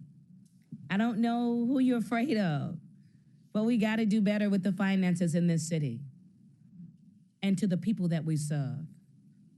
Thank you, Chairman. All right. I think it's a good high level. I will say, I'll point one thing out that I was doing the back on the fly, just to give you guys kind of like where we are. Like if you want to have like a heat check. So we typically should grow in a normalized economy when you smooth out like 2.5%, 3% a year, right? Like you ever see somebody that like turns over the lease?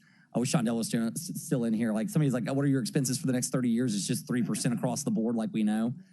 So we grew, and remember, we didn't touch the millage rate.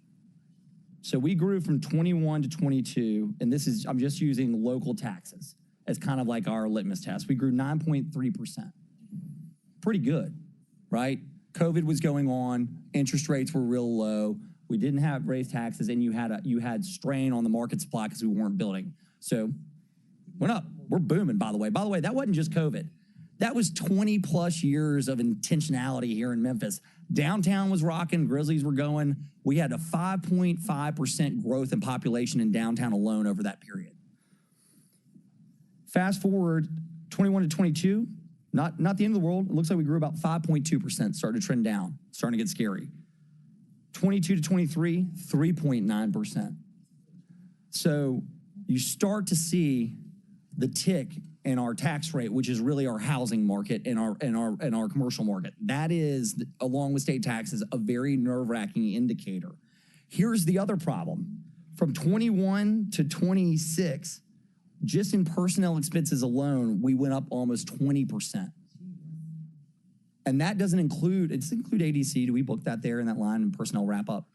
Most of it. Yeah, well, I'm glad it's in there. Most of it, yeah, the ones that are general fund. Right. So again, I'm laying this back out to you all so that because I'm sure y'all don't get to see Walter in the hallways as often. You're busy running your divisions in day to day, and sometimes it's hard. Sometimes the business can manage you. You're hearing it with us. This is where we're at. Like, the city is starting to steady Peter. It's not a bad situation, but we are not growing to the point that we'd like to be. We can impact that in this room. So I just want to leave you that at a high level. I've got Councilwoman Swearingen Washington, then I want to go directly to to the legal team so we can get moving with some of these divisions so that I know that they've got a ton. Everybody's got a ton, and I've spent the most time talking, and I'm sorry for that. I typically talk a lot in general, but it's mainly just shooting the breeze. Take my comments here and my reiterating and rambling and reiterating and beating this dead horse as an indicator of where we're sensitive to over the next 6 to 12 months. The debt cliff for me does not exist. The debt cliff is an opportunity to figure out how to get our budget positioned for success forever, or at least the next 2 years that I'm here. And that could be many things. It could be personnel expenses. It could be fund contribution. It could be lowering the tax rate in order to generate more buying power in the marketplace. I don't know what that is, but I know to look at it as some big saving grace. Don't worry, if we just make it to July, it's going to be okay, would be the world's biggest mistake. I assure you, do not count on that money. Just like Councilman Warren said, we don't even know what the economic environment is going to look like. It is that dicey. So, Councilwoman Swearingen Washington, thank you for your patience with me. The floor is yours. And if, in the meantime, Chief Gibson, if you guys will slowly make your way to the other table, we'll get you guys going so you can get out of here. Thank you, Chair. I call myself a gardener. I'm looking at page 51. I just wanted to ask Chief Person, is it the norm to spend so much money on turf? I'm seeing $251,000, $204,000, $191,000, $171,000, $150,000, $104,000. What kind of grass is that? Well, I'll say this: that those amounts in this area, because a lot of this is CIP clearly. So these are major development undertakings, not just normal operating costs. But I would defer to the Parks Division to comment more on the specifics of which projects they were focused on relative to this. But I mean, when you start talking about capital improvement, it's not unheard of to see these types of numbers. And Councilwoman, and just for everybody, for some of the bigger divisions and the ones that I know we spend more time in, Parks being one of them, I've asked that we do those either after the break, but in all likelihood probably next week, to give people time to go through that and to speak directly with Parks so that we can have that dialogue, because there are a lot of moving pieces in those. I would say there's more important budget line items like community centers, parks, libraries, police, fire, solid waste. I'm missing one or two other big divisions that I know. General services, thank you. Those bigger meatier groups are coming, are going to come back. But I would be very interested to know about this. Yes, ma'am. I will follow up and get more insight. Yes, ma'am. I'm sorry, Chair. I just have a quick question. And The other revenue where it says 126%. What is in that line item in other revenues? I mean, to get it to 126%. That was actually the line items I was going to follow up on. I'm going to see if I Yeah, can that's get a- my that's a- budget manager up here to clarify. Well, that's on page 4. It's 4, and that variance says 126. It's a pretty small amount, but it's just. I know it's 4 million. Yeah, 500. Yeah.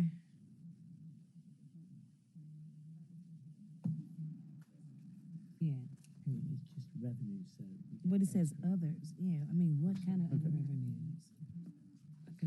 And you can get it for me later. That'll No, be I'm just fine. getting You can get clarity. it for me later. That was actually, and she knows all that I sometimes forget. There's 1.9 in expense recovery that came in during this year that did not hit last year. And that's So this is last year money that we're counting into this revenue. That should have been, okay. Okay. All right. We'll talk offline a little bit more. Oh, Yes, ma'am. one more thing before Yes, we go ma'am. to the Go other ahead. thing. I'm sorry. Yeah. And I'm just telling y'all what may be helpful. And this is just for my brain, and I don't know if this will be helpful for others. One other thing is under the vendor one, and again, this is a great product. I mean, it's so informative. Thank you. Under the vendor payments with all divisions, what would be helpful for me is if we could just add one more column that tells me where it's housed in the first part. Does that make sense? right. Well, Is that something that's easy to do or no? I don't know. Well, it is and it isn't. A lot of these vendor papers, not all, but a lot of them are CIP. And so we haven't really talked about CIP as much. When you start looking at the large dollars like Councilwoman Cooper Sutton was referring to, you're talking about a lot of, kind of basically development projects that would fall Got under it. some bond funding and things of that nature. Now, there are some that are just ongoing, but a lot of the larger contracts typically are CIP. The smaller ones typically more operating. But that is a good question, and that's a necessary pin in it because we should be able to pull projects and see capital stacks. They have it. We'll get Yeah, it. yeah. We'll get it after lunch. They have Yeah. it. Okay. Yeah, that's what I thought we did. They have it. We'll get it after lunch. Okay. We were supposed to go into CIP. That would be a fool's errand today. I know. No. I know. I'm talking to myself. That would be a fool's errand today. I know this group and I know myself. We're going to put a pin, especially again, because, and I don't say this to lay blame, because the documents came so late, it needs to be a productive conversation. I'd rather not have it than spin wheels. So thank you for the general fund overview. Don't move.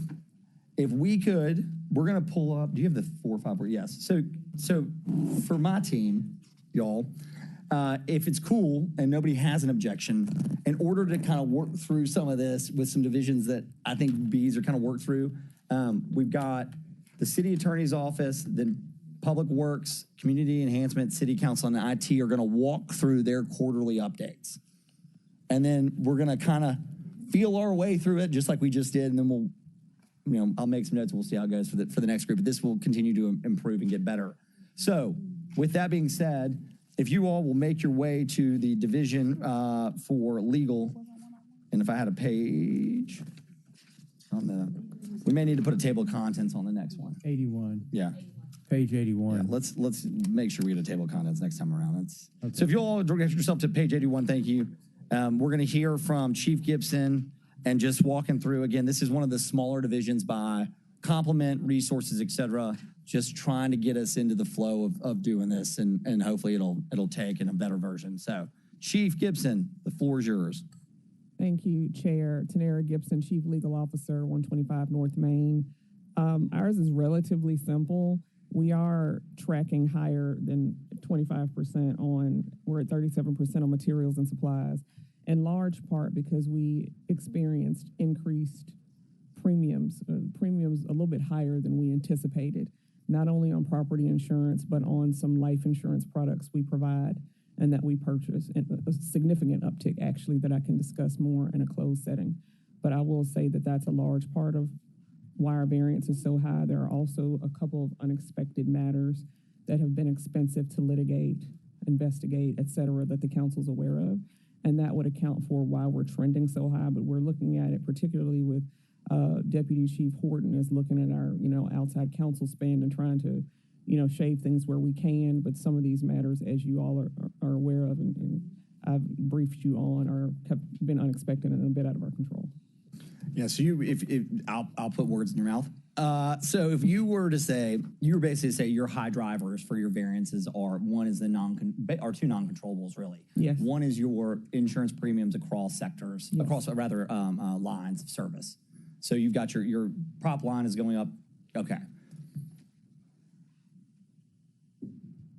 On that, in anticipation of next year, you said you guys are working on some things. We can talk about it. Right. I would, and I know that you guys. So I'll kick you out into probably January because you're cycling in. Are you guys cycling in now on some of the renewals for that? Yeah, there's one in particular I can discuss with you in more detail that was a bit of a surprise. Yeah, I mean, and honestly, I'm really not looking. What I really am trying to get from me, I think what I would like our body to get is an understanding of like we probably think this is where it's been. No matter what we do, we think we're probably going to absorb 10 to 12%. Here is the why. Here is the person that can tell you why if you don't believe me, because they're seeing it in Memphis, Chicago, wherever they're, you know what I'm saying? And I think just back to kind of health insurance, those are some of the big pops.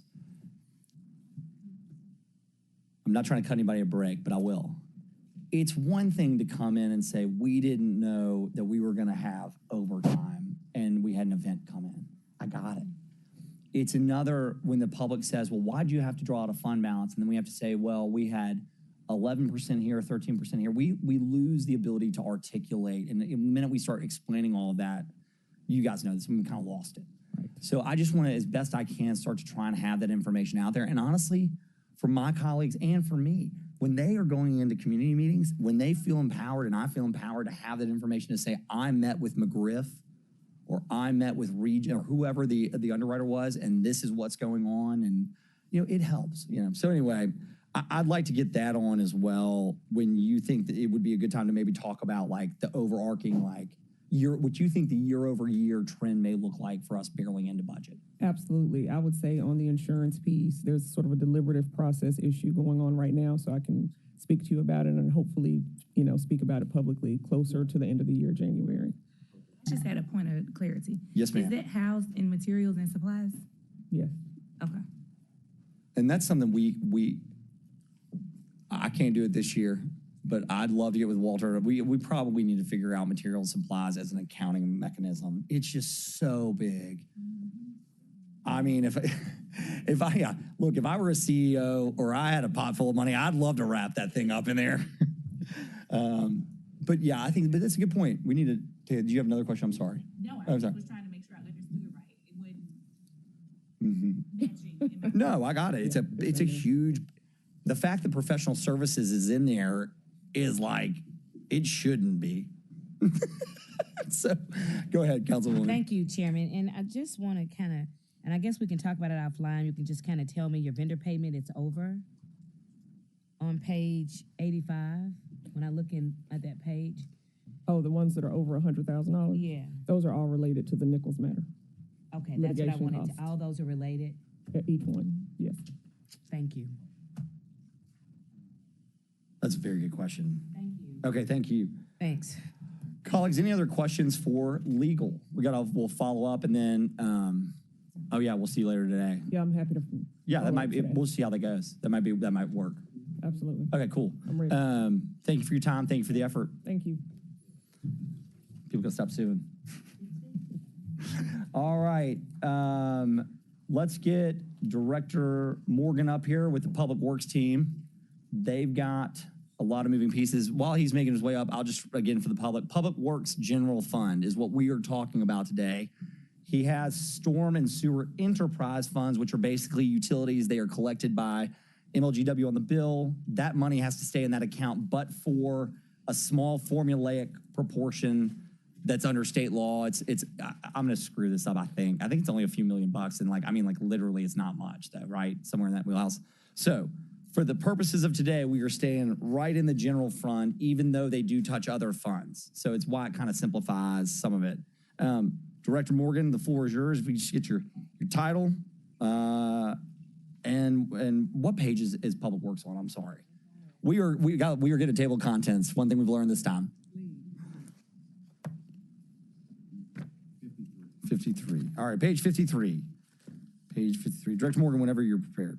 Thank you, Mr. Chair. Scott Morgan, Public Works Director, 125 North Main.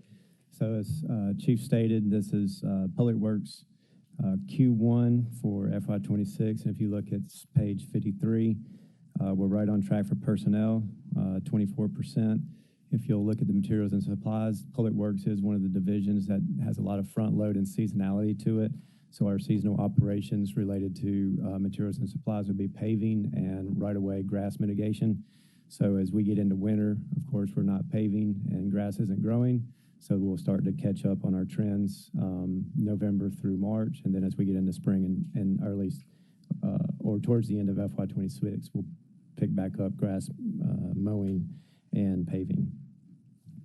Another thing to note, expense recovery. So that was a prior to FY26, we had certain personnel in Public Works Administration that we booked expense recovery from the sewer and stormwater fund because they did cross functionality across those divisions like HR support, finance, things like that. And those positions have since been moved into the various funds.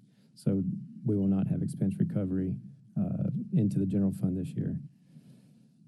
The last probably big one is transfers in the $6.5 million that was approved. That's the CIP that's approved for Public Works for paving and asphalt operations. So that was approved in the FY26 budget. So that's that initial hit.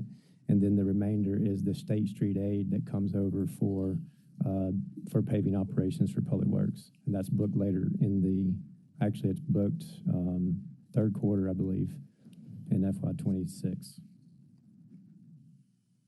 Any questions on that slide? The next slide, slide 54, has the explanations that I just went over.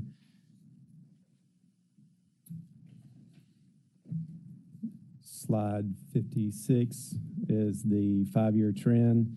The big one to note, as this council is aware, Community Enhancement Division has been pulled out of Public Works, and it's its own division now. So you'll see a big decrease in expenditures. So you got your Q1 FY25 actual versus your Q1 FY26 actual, and a total net decrease of $3.8 million for personnel and materials and supplies.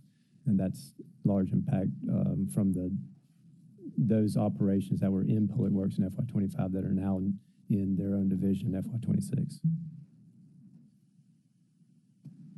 All right. I would also just keep everybody in mind, there's some CIP stuff behind this. We'll come back to it. And yes, the majority of Director Morgan's work really happens within those big storm and sewer funds. My only question is between you and Director Davis, if we're ready for leaf season and potholes and all the good things. That honestly, the big one is that I'll just say, as you were here since we were headed into the season, and I guess if there's anything that we can do or materials, I know the council, we have our whole annual push. Let us know. So absolutely, thank you. Yes, I don't have any questions for you. I know that Dr. Warren has one, and I just say last thing, I do want to, because you're not having a chance to talk a lot. I do want to say I really appreciate the new emergency response plans to inclement weather. I mean, that has been an absolute game changer. My phone and email traffic has changed dramatically. So I genuinely appreciate that. So thank you. Dr. Warren, the floor is yours. Yeah, thank you very much. Just a little bit of follow-up. I saw that you're doing paving. I saw you're doing grass mitigation. Leaves, that's not you, right? So how's that divided up so we would know what to look for later? So, right. I mean, leaves aren't necessarily Public Works. Now, leaves do fall within the right-of-way, and they get in the curb and gutter, the drainage system, and that's picked up either by, street sweepers or just, wind that naturally carries it elsewhere, or it goes down the drainage system, and hopefully not, clogging the system. But we do encourage residents to help, with their areas in front of their houses. But those will be just collected by street sweepers. Thank you, Mr. President. Thank you, Mr. Chair. Thank you, Dr. Warren. All right. I think you made it. Appreciate all the hard work. And honestly, I mean, the best of luck over these coming weeks. Please, if you have a contractor My neighbor. I got a neighbor. I got some pictures putting those trash bags with leaves full of them on the side of the street. I haven't decided what to do yet. Hope they're listening. All right, Director Morgan, thank you so much. You know, because I don't want to be the guy making mistakes. Problem. You know. All right. Let's bring up IT since that came up earlier. If they're in the room, do we have IT here? Back. Oh, hey, what's up, fella? Hey, Augustine.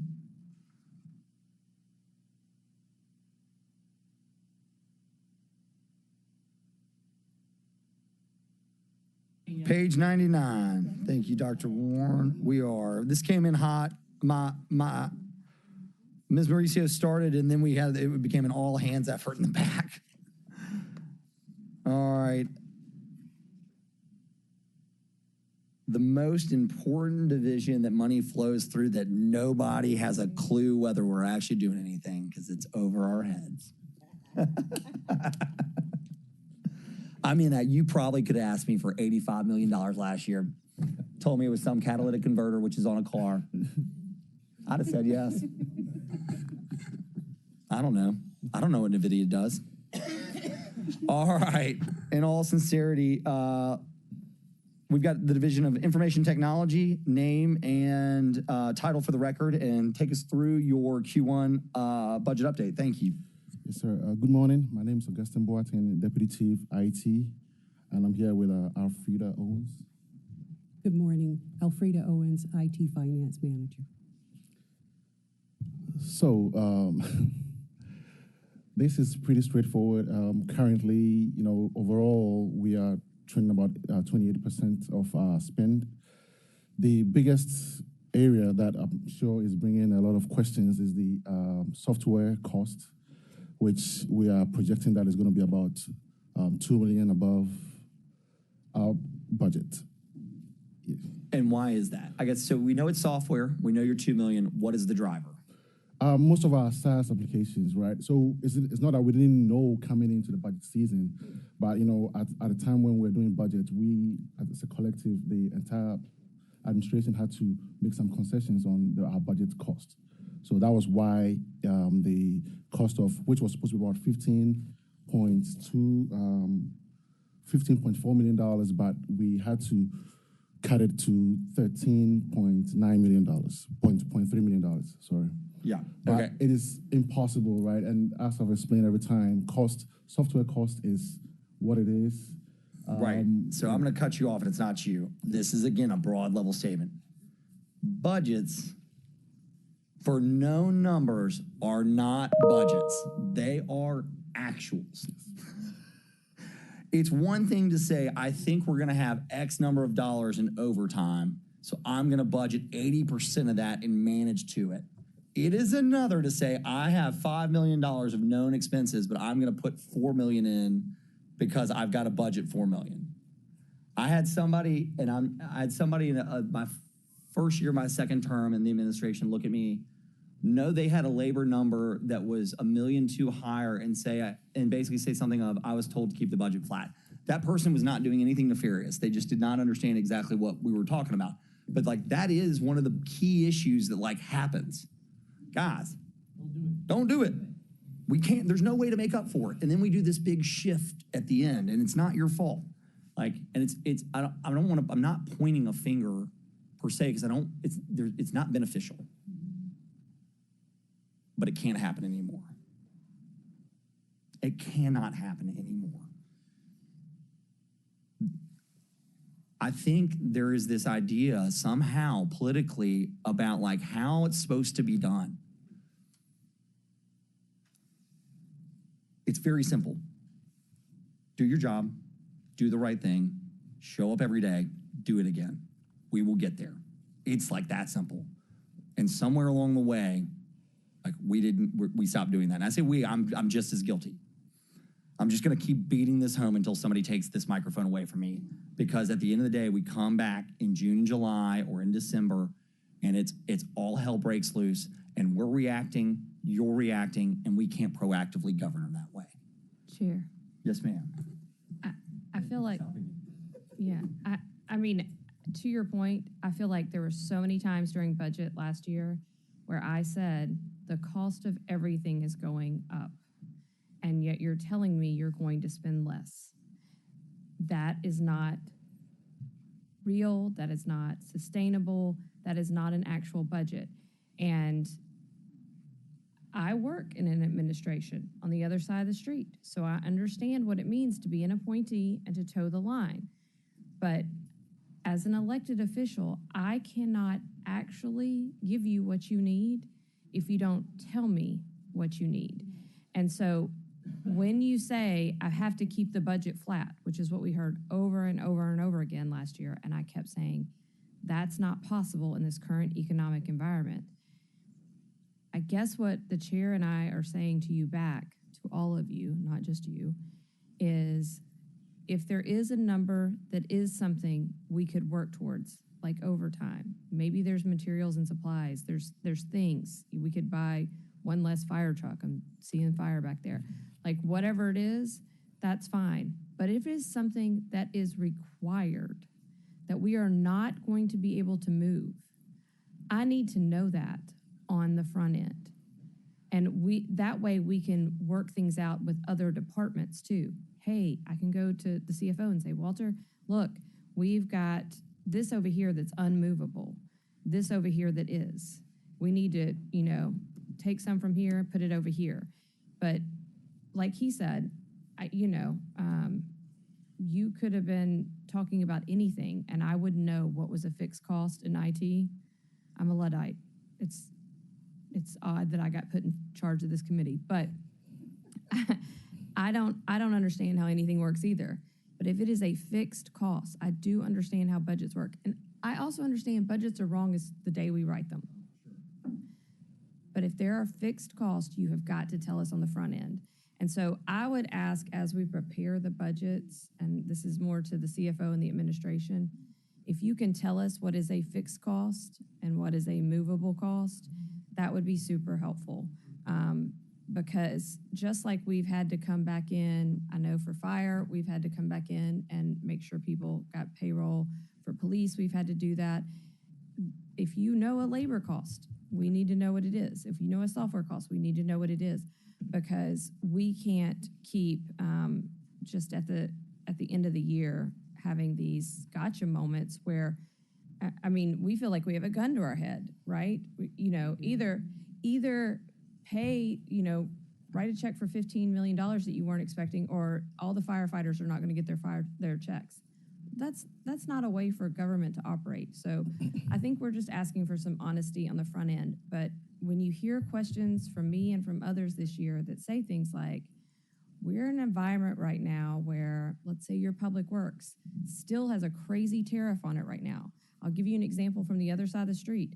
The jail doors, they went from $6,000 to $11,000 per piece.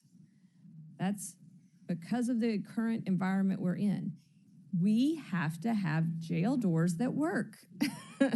It's required.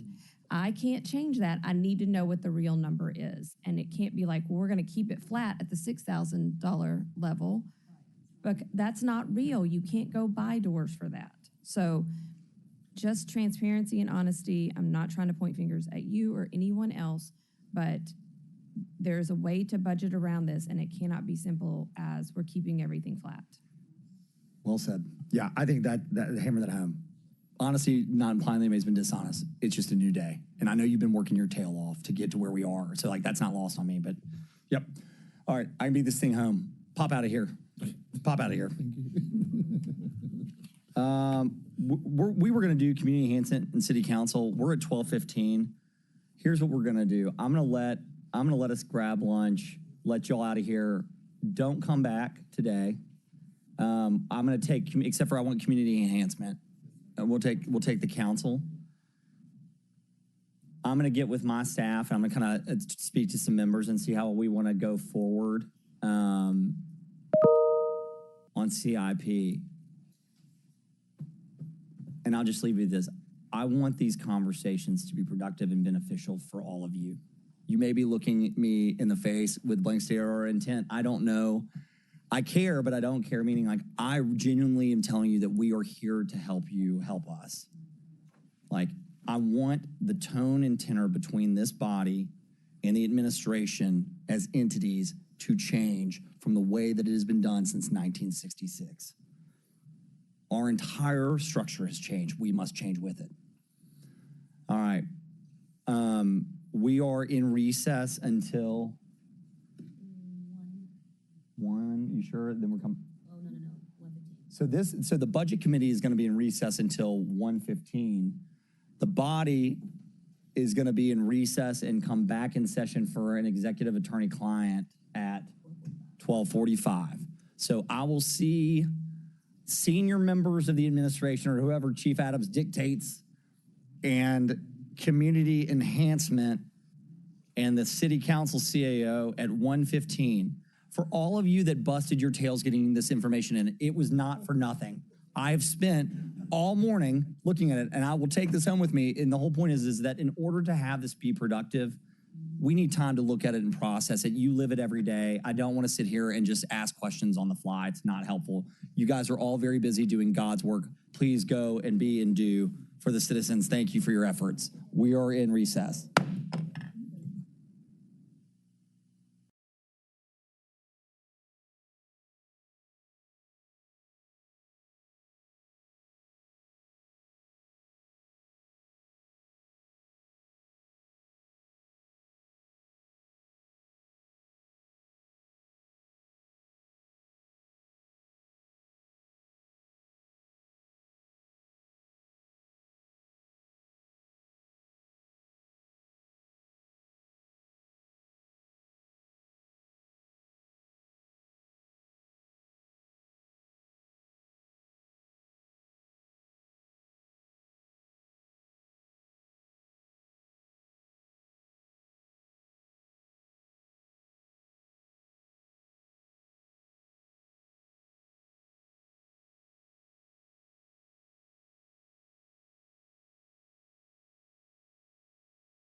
November 18th, 2025, Planning and Zoning Committee of the Memphis City Council is hereby called to order.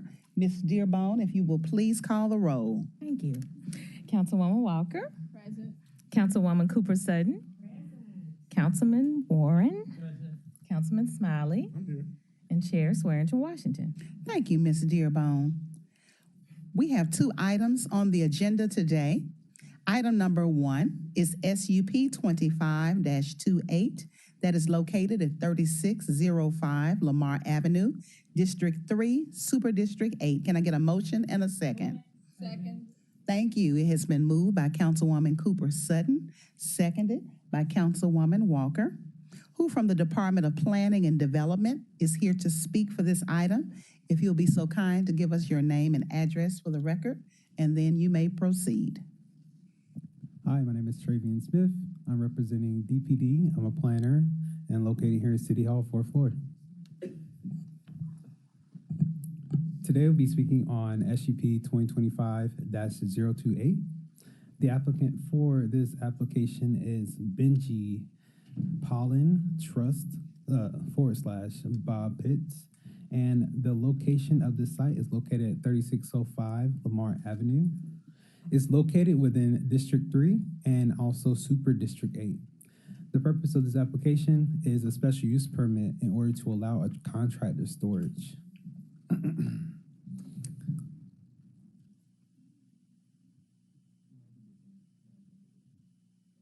Just for reference, this is one that's being re-reviewed. This is in Councilwoman Pearl Walker's district. Yes. No. It's a contractor storage.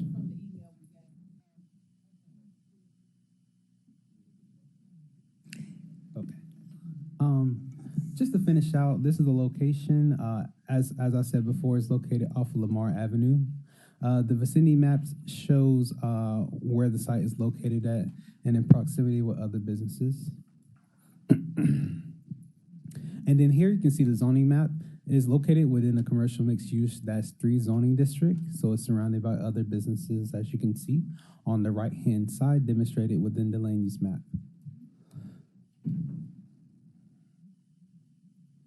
Here are some site photos to give you a better imagery of what the building looks like outside along Lamar Avenue.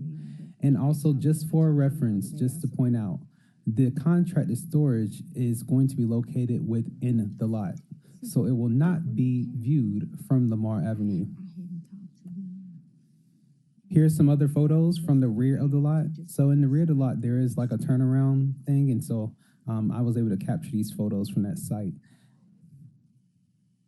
Democrat.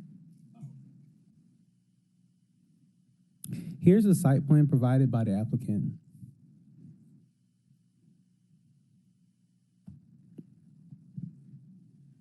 And based off of reviews from the Memphis 3.0 team, they found this to be consistent with the goals of the Memphis 3.0 comprehensive plan. In conclusion, the purpose of the special use permit is to remove the existing block storage buildings that is located internally on the site, and the structure will be replaced with the 2 metal contracted buildings. This site is located again in the commercial mixed use 3 district. And it is, again, along Lamar Avenue. DPD recommended approval. Land Use Control Board also recommended approval. That concludes my presentation. Thank you. Thank you so much. Councilwoman Walker, you're in the queue. Yes, thank you, Madam Chair. So this was delayed because I wanted to meet with the applicant, and I have. All of my questions were answered to my satisfaction, and I am supporting this project. Thank you. We'll take it to a vote.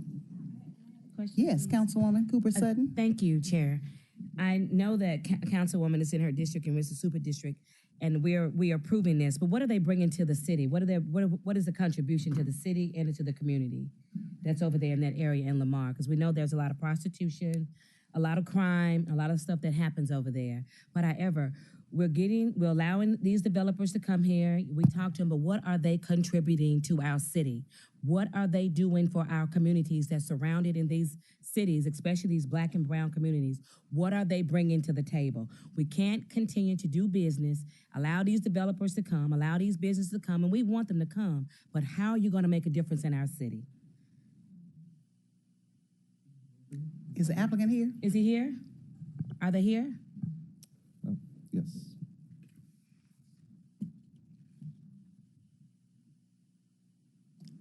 Thank you, sir. Please give us your name and address for the record.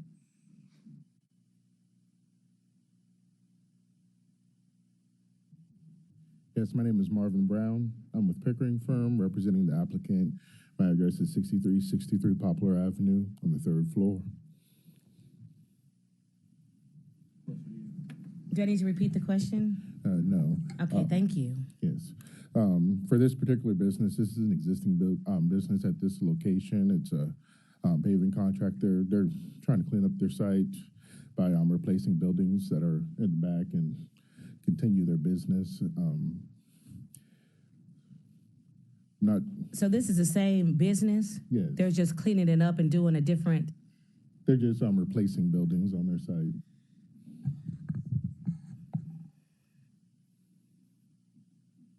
Well, I'm sure that the Councilwoman Cooper Sutton and Pearl Walker will work with you, and you all can have some ongoing conversations to see how you can be a positive influence in that community. Would you be willing to do that? Sure, yes. All right. All right, we'll take it to a vote.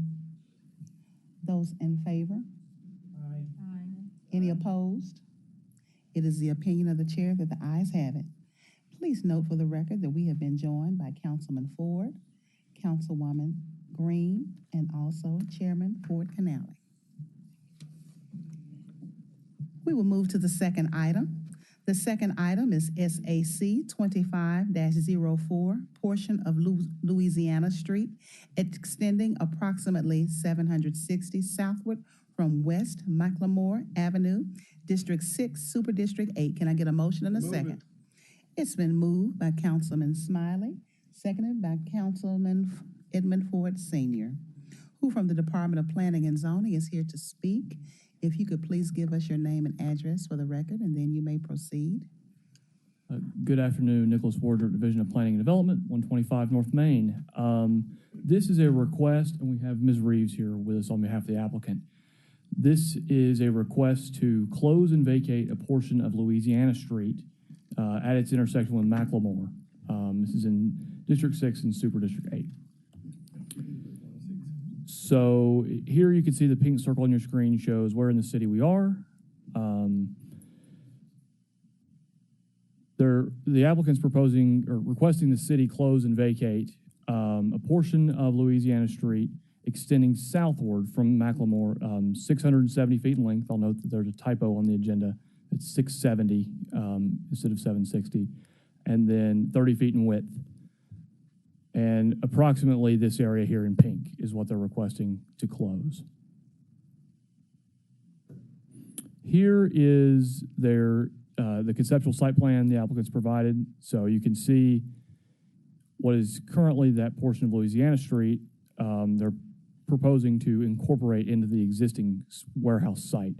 So the applicant here is really this warehouse you see abutting toward the right side of your screen.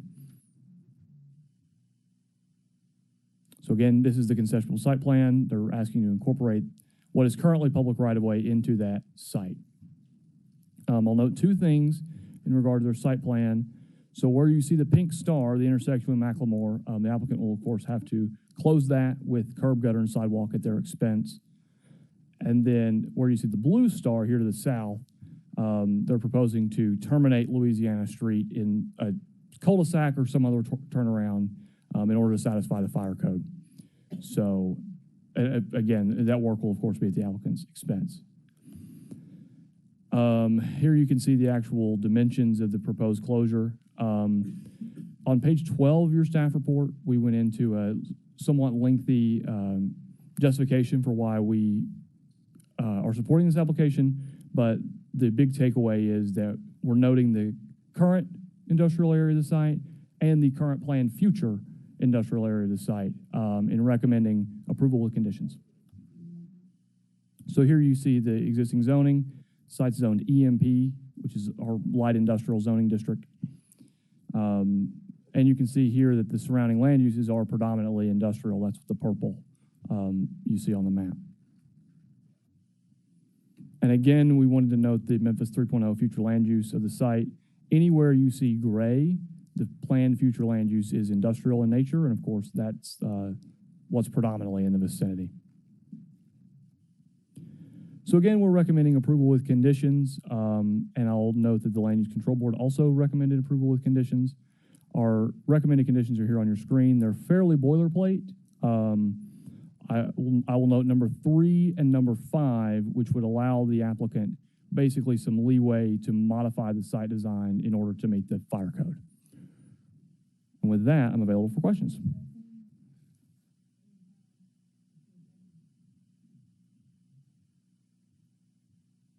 You're asking for where that, yes, the conditions are on page 13. Mm-hmm.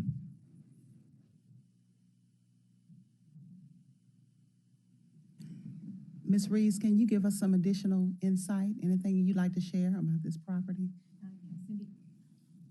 Cindy Reeves, SR Consulting, 5909 Shelby Oaks Drive, Suite 200. I also have Preston Thomas here, who is the owner of the site, and that is an Amazon facility, and due to access and security, they feel that it's a need to go ahead and secure the site and make the improvements to the area. So, Preston, you want to add anything?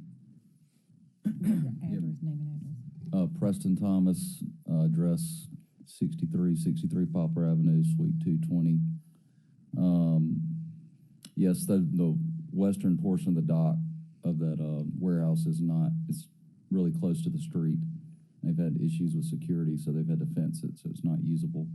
So this would propose to incorporate the western portion with the street to make it more functional and usable and secure it for their long-term needs. Okay. Councilman Ford, Senior, did you have any questions? Yes, sir. There. No, sir. No, sir. Nobody. Okay. You know, downtown is coming across the street. Crump. Okay. No opposition with nobody building anything else. No, sir. Reason why I'm asking that's a black area, okay? Let me get it straight. Okay? They've come across Crump, when they almost going where they say our black area where everybody had something wasn't worth 2 cents. Everybody else want to get it after they put us out, okay? They shut it down, okay? All the houses, there's a lot of people in those little areas. And the reason why it's industrial, all the rest, and I go back a long time. You weren't probably even born during that time, when they had our areas, it was zone whatever you want to do with it, okay? That's where heavy industrial and everything else came in, but you had houses in between that heavy industrial and you had everything else. But that's how they zoned our areas, okay? I don't have any problem with Amazon, but I want to make sure y'all go and help some of the people that live around it, Amazon, spend some money with them, okay? Reason why XAI, I want them to spend with the people that surrounds them, be a good neighbor, go help them, go knock on their door and see what they might need, okay? I'm gonna hold you to that. I'm gonna vote for it, and I may have to bring you back if you don't do that. I'm just, and you talk to her. She know me. We'll get it done. Okay, but I want y'all to at that particular area. Okay, yeah, do something. Give back. You know, there ain't gonna be no but a tax write-off, so you just will help somebody around you, okay? Yeah, but if you do that, I have no problem with it. Thank you. Ms. Reeves, what did you want to say? Yeah, when I first looked at this, that was my first thought, was this will protect the neighbors from all that industrial traffic by making that cul-de-sac there, so. Yeah, but I want them to help the Absolutely, neighbors over absolutely. there. And I know you gonna be on them. Yes, Hey, I will, I look trust at me. her like my sister. That has nothing to do with me voting, but that's how I look at it. She gonna be on you if you don't do it, cause she gonna know I'm gonna be looking at it. You know, keep calling them. There you go. Like my mom's, I get it. There you go. But always help the area where you are, okay? Yeah, and I've then taught you'll them a be lot. blessed more and more and more, so Amazon will be all right. Okay, good enough. Well, Thank welcome to Memphis. We thank you for investing in our community. Councilwoman Cooper just said, did you have something you wanted to say? Of course, I just want to piggyback off of what Councilman Ford said. He's been here much longer than all of us, and I think Cindy Reeves knows how I feel about when big industrial billionaires come into our cities, like Councilman Ford just said, invest back into it. And I'm sure you're probably doing this to keep, so you won't get robbed as well. That's a security reason, because that's what you said.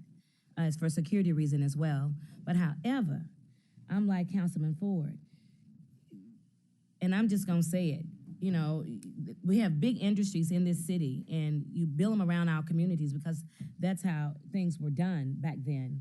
And the communities are disappreciated, and so we need to just kind of change our behavior, the way we do things. And so, Cindy, I hope you make sure, like Councilman Ford said, go knock on some doors. Absolutely. And see, and I'm like Councilman Ford, we'll bring it back before, and we'll go from there. Okay. Thank you. Thank you. All those in favor, say aye.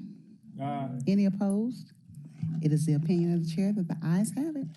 Thank you. Do any other members have any questions regarding planning and zoning this afternoon? All right, we are adjourned. Thank you.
Good afternoon. We're calling the Budget and Audit Committee back into session. It's now 3:17, November 18th. Thank you all for being so patient with us today as we work through some of these changes.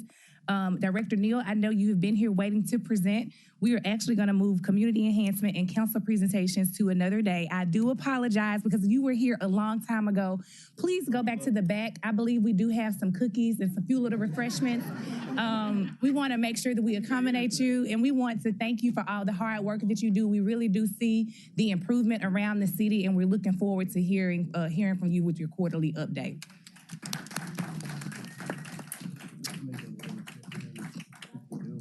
Thank you. Ms. Mauricio, will you please call our roll?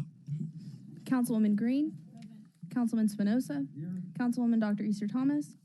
Councilman Ford Sr. Councilwoman Walker. Present. Councilwoman Swearingen Washington. Present. Councilman Smiley. Councilman Canali. Councilman Dr. Warren. Councilwoman Cooper Sutton. Vice Chair White. Present. Thank you. So we actually have, it's showing up as one item on our agenda, but these two have been bifurcated into two resolutions. So first, we're going to take up the resolution, and I guess we'll call this Resolution 1. And I do want to put this caveat there that based on our rules, because at least one of these, and we're checking to see if the other one is something that we actually made a decision on. So this will be pending. We can't do it here in committee, but pending a suspension of our rules, being that it has not been 6 months since we passed our budget. Does everybody get that? Well, we can't do it in committee. We have to do it downstairs. Yeah, that's what I was saying. So the first one, right. Yes, correct. So the first one is a resolution to amend the fiscal year 2026 general fund operating budget. You all should all have a copy of this resolution. Do you all have a copy? And this, I'm not going to go through it and read it, but essentially this is a resolution brought by the administration, and we have our mayor here so that he can present it. Thank you. I don't have a paper in front of me. Thank you, Mayor Paul Young. Great to be here with you all. I'll get somebody from the team. Great to be here with you all. And as you know, this item is one where there's been a lot of conversation around how we can support this community.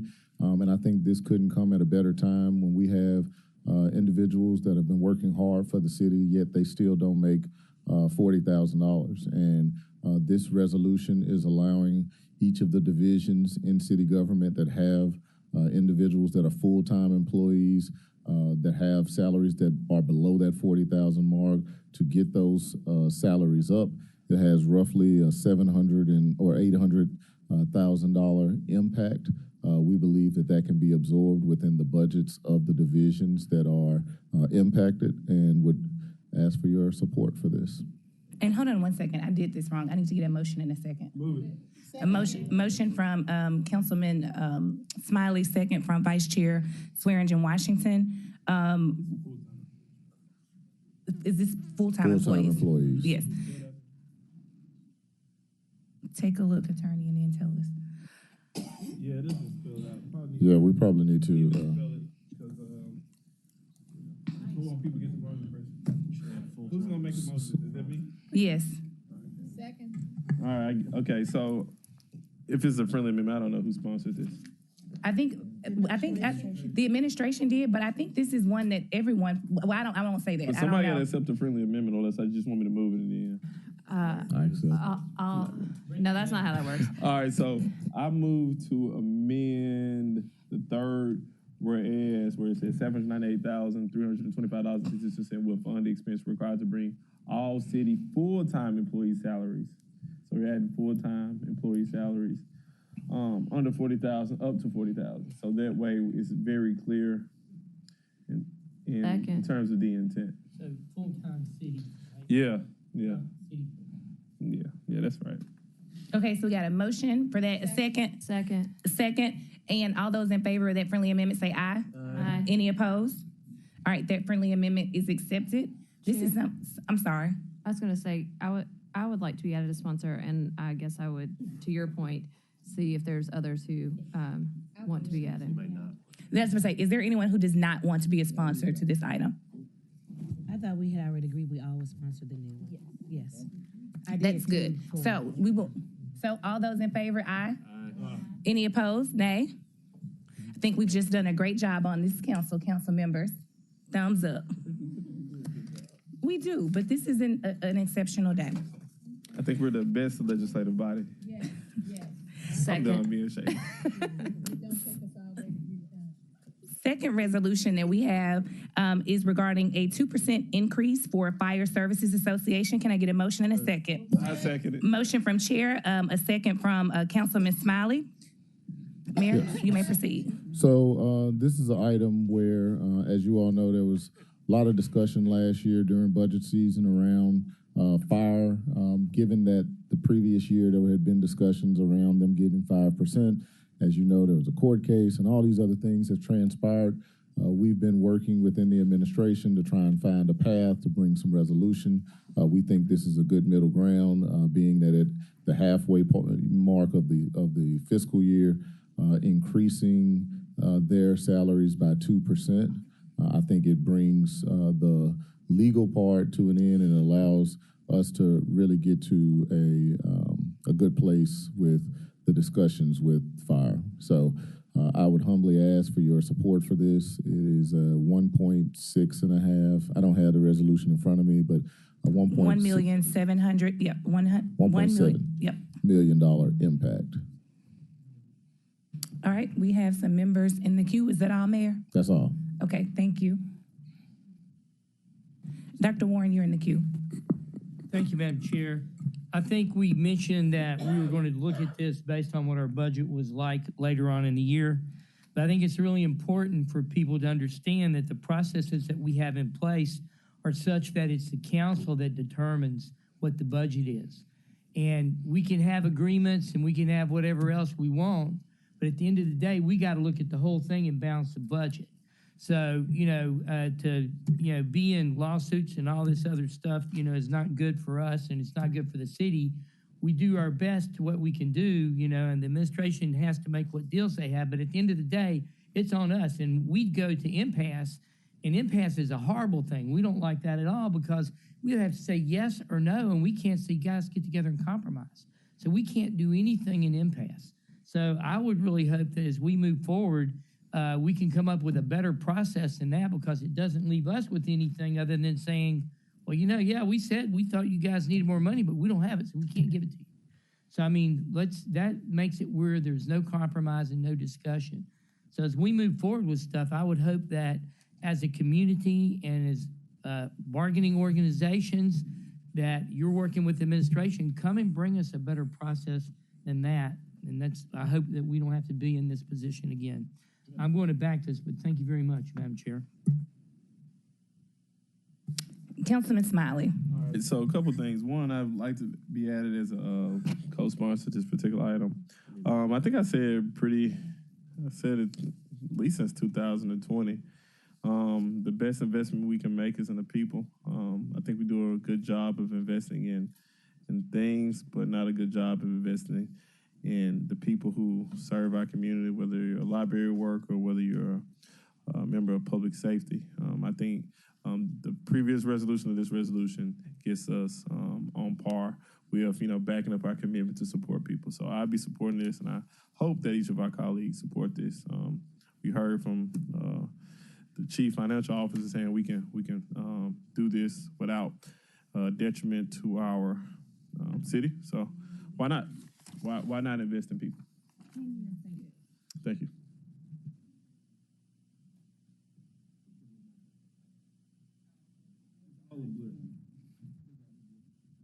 Councilwoman Green. Thank you, Chair. I would like to echo what Councilman Smiley said, and I'd also like to be added as a co-sponsor. As the person who's had the joy, along with Chief Person, of sitting in almost all of the impasse hearings the last 2 years, I've actually been able to learn a lot about what this job entails. And then I did, thanks again, Chief, for giving me a night at one of your stations and letting me in bed with the guys there, because that was really eye-opening to me as well. to see that not only are they putting their lives on the line and missing a lot of family time because of how the shifts are set up and how they have to study for their licensure, but that they pay for their own cable, that they pay for their own food, that they mow the grass at the stations, all the things that I learned there just reinforced for me about why we need to be making sure that we are paying these people what they deserve. And, you know, one of the things I have preached, and I think, you know, between HR and finance, we've had this conversation so many times about recruitment and retainment of talent. And the fire department in particular has such a high churn rate. And so I do think pay is one of those levers that we have to pull to help keep people here and to recruit really good talent. I know that night I was there with somebody from California and 2 guys from New York, and a lot of what they had to say was the cost of living and the pay here helped us make the decision to come to Memphis. And they had started their families here. So I am glad that we are able to have the funds to do this. It's something I advocated for with Councilman Spinoza since June, and I'm happy along with the $40,000 raise to see that we're able to get it in the budget. So thank you, Mayor, for bringing this. I appreciate it. Thank you, Chair. Thank you. Chairman Canale. Thank you, Chair White. I just want to say that I appreciate the mayor's work on this and his team's work, and I'll be in support. Thank you, Madam Chair. Thank you, Councilwoman, Vice Chair Swearingen-Washington. Thank you. I just wanted to say, excuse me, a promise made is a promise kept. And we definitely want to show our fire department that we appreciate them, we value you, we want to retain you. We know that we have one of the best fire departments in the nation. People are trying to steal our folk all the time. So this will be a great way to just let them know that we appreciate you. And I'm in full support. Thank you. Councilwoman Cooper Sutton. Thank you, Chair. First of all, thank you, Mayor, for, I'm sure this has not been easy for you. And thank you for bringing this and presenting this. My stance, I concur with what my colleagues have said, but my stance totally agree with what Dr. Warren said. We're gonna have to learn how to communicate better. At the end of the day, the administration may bring it to us, but it's us up here decides to make the last decision and the final decision, whether you decide to take somebody, pull them to the side, politics and all this, but it's called the right thing to do. I don't do politics very well, you know, and so a lot of that had a lot to do with where we are right now in the fighting of it. Swearingen-Washington, Chair-elect, she was right, what a promise kept, but sometimes we have to kind of go through the weeds to get there. But however, we need to learn how to communicate, and I think that in his absence, Councilman Chase was saying we got to quit doing things back in 1968. This is 2025. And the silos and the things that we go and pull people to the side, talking and bullying has to stop. We are professional grown women and men, and so we need to talk like it and act like it when we're doing business in this city, because we want all of our city employees to be fairly compensated and paid, because everybody deserves the right to be paid and compensated and to live decently. So let's just cut all the BS out and let's communicate and stop going to each person, trying to pull one person here and we'll pull one person there, because the whole thing is holistically trying to get our city to a different place. And some of you old cats been playing the same game. Time out. Let's do it the right way, and that's the righteous way. And let's communicate and stop fighting, because you can't love a place and then you turn around and you fight it and want to sue it. I yield. Councilwoman Walker, you're recognized.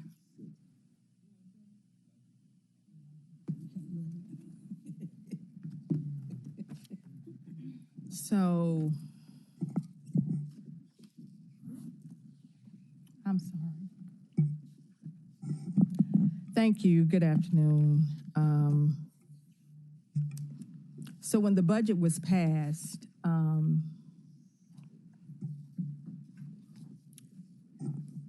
Mr. Bernal, when the budget was passed, every single meeting after that until today, you would come this way, hop over me and not speak, and go that way. Or you would start on that end, hop over me, and go that way.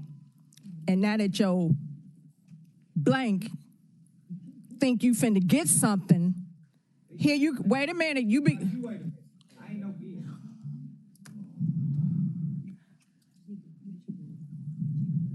So, I'm almost finished anyway. Well, hold on. I'm almost finished. Hold on 1 second, Councilwoman Walker. Let me just make a statement. If you would not direct comments there, and please, audience, not direct any comments up here either. You may proceed, Councilwoman. Bye. I was almost finished. I understand you're leaving because you're scared.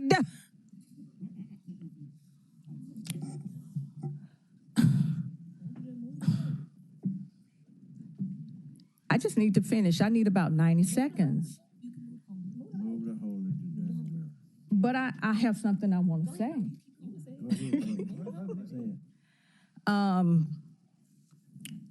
From the time the budget was passed until today, he would intentionally not speak to me.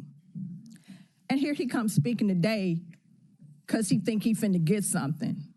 And I just want to, what's his name? Tommy Malone. I just want to thank you, Mr. Malone, for showing me the true content of your character. Mayor, you have my support. Madam Chair, I yield the floor.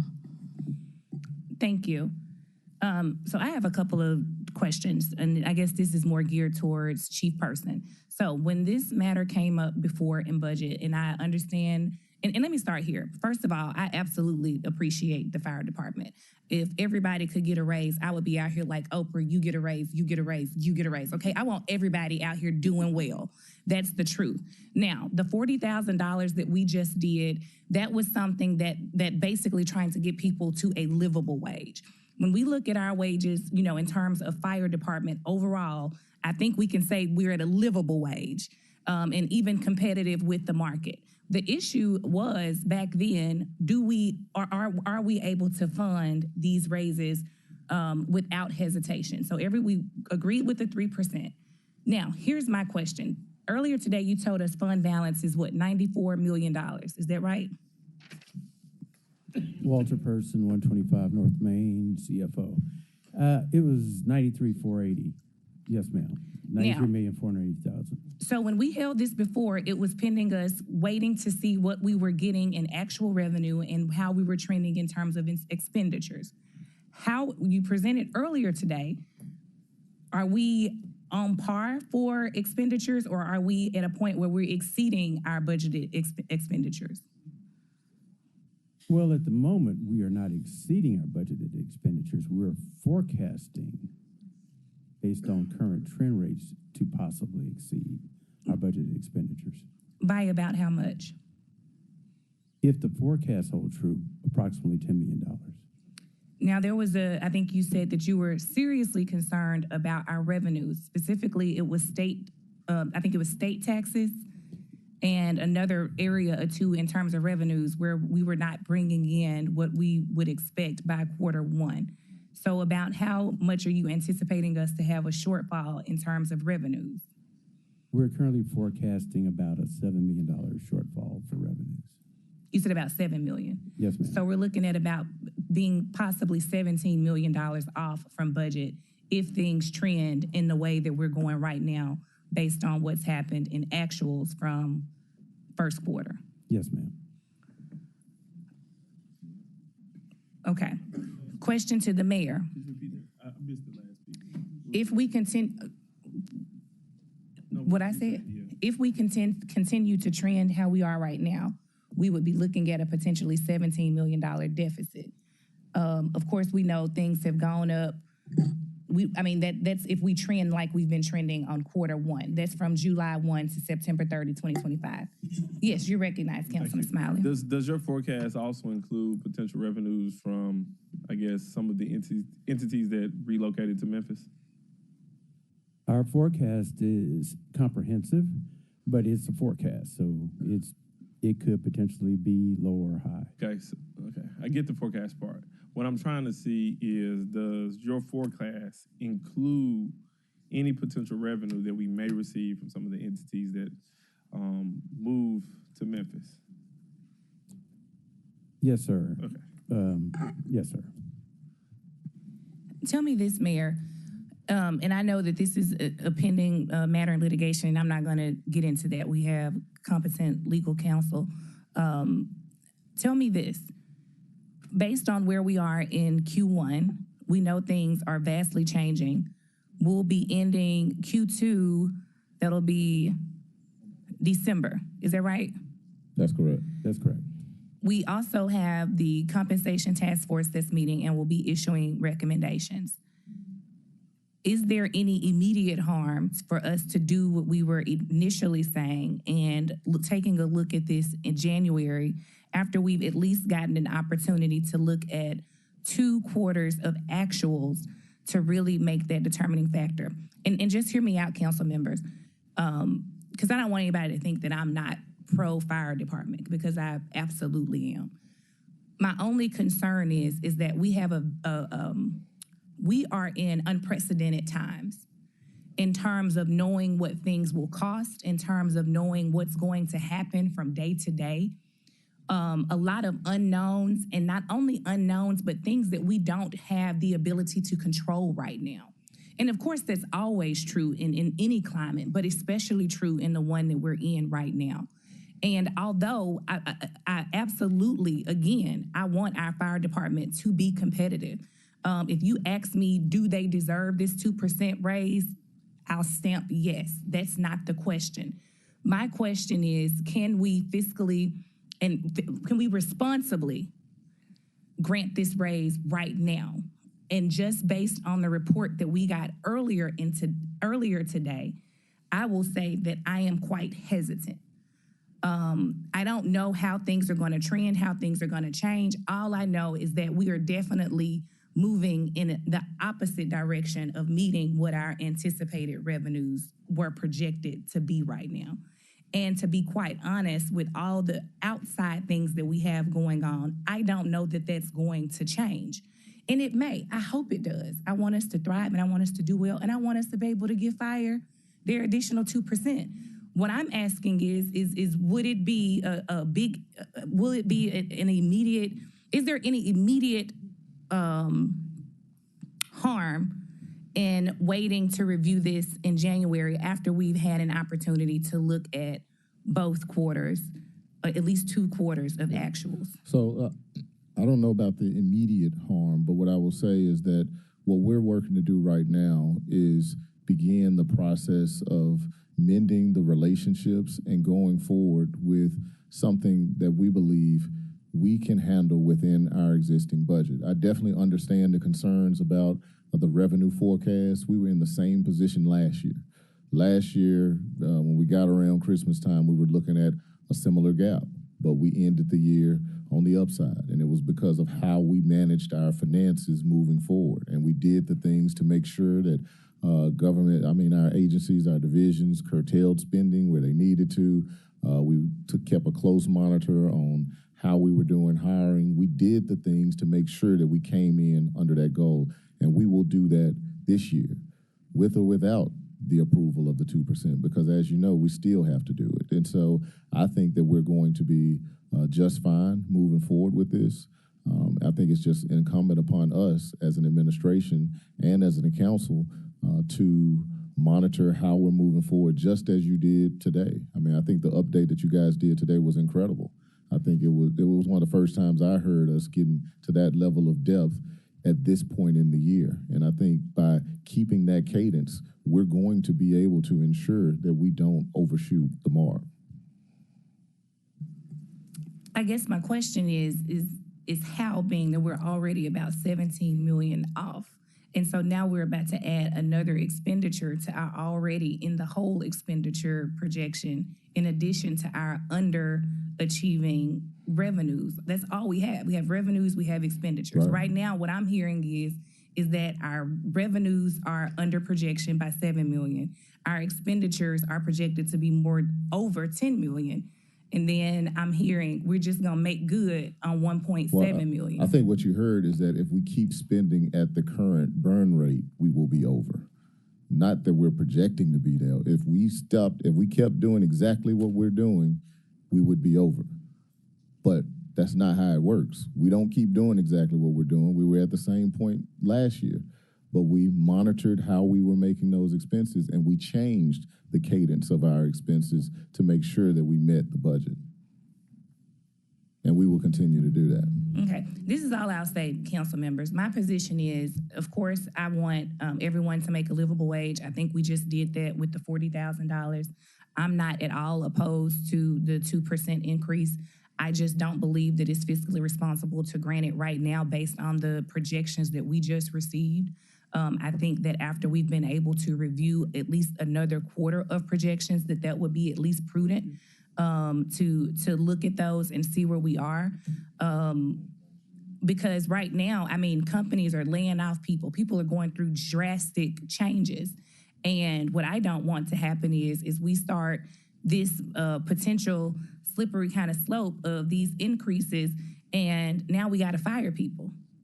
And so, you know, I mean, that's literally that's what happens. Or services are going to have to diminish because we don't have a magic wand to just pop new money into our coffers. And so that's my concern. That's my position. I'll yield to whoever else is in the queue. Dr. Warren. Thank you, Madam Chair. I also have some of your concerns, but I think after listening to our mayor, I think that we know that they have the ability to figure out where to pinch a penny if they need to. And I think the fact that your committee has brought this information to us today, and we're going to be getting it quarterly, we're going to be able to contribute to that. We're hearing that this may be a way that he's going to be able to begin to mend fences, and we can start getting the collegial response that we have with our bargaining units that represent our employees and our administration. If this is a way we can like lay down a sword and start working together, and what you obviously know is going to be tough times. Like I think we're looking at the result of the Trump tariffs and, you know, wackadoodle economics up at the federal government level. And we're going to have to keep our city going through that. We've been through tough times before. We're grit and grind. We're going to have to do it. Let's give our groups a chance to heal. This is going to do it. I think it's worth the $1.7 million roll. I'm convinced that Mr. Person and our mayor can bring us a budget that'll be balanced at the end of the year. So I'm going to vote for this. And I think we're voting not just for this money, but we're voting for what we hope is going to be a change in process. And I hope that we see us move forward in that direction. Thank you, Madam Chair. Councilman Spinoza and then Councilman Ford Sr. Thank you, Madam Chair. Yeah, I'll be voting yes for this. I think this body did a great job today. This conversation's been great, but we're talking about 0.002%, I think, of our budget is what we're talking about. And we've got 3 more quarters to figure it out. So I have confidence in this body and in the mayor and in Chief Person and all of us to be able to come through on it. So just want to make that comment. Thank you. Councilman Ford, you're recognized. I have confidence in a lot of things. That don't mean it happened. And I want to make a statement right now. Mayor's administration and council, I have issues for upstairs. I have a few issues for downstairs, okay? I have issues, mainly upstairs, okay? We don't need to do anything unless we're sure. I'm gonna make a motion to hold this. Our first meeting in December. Let us talk to you, Director, you, Mayor. I'll take the lead on it. Then we'll revisit this. Attorney, I want to talk to you also. Yeah, because I want to make the right moves, okay? Because I know we got money coming in, we may not have money coming in. Okay, I was depending on October. It didn't happen in October, okay? I don't want to bring the new year in, okay? And I think 2 weeks won't, there was no harm, but I need to talk with all these different entities. I'll take the lead to talk to them, and I'll come back and report to all of you all, okay? If that's all right.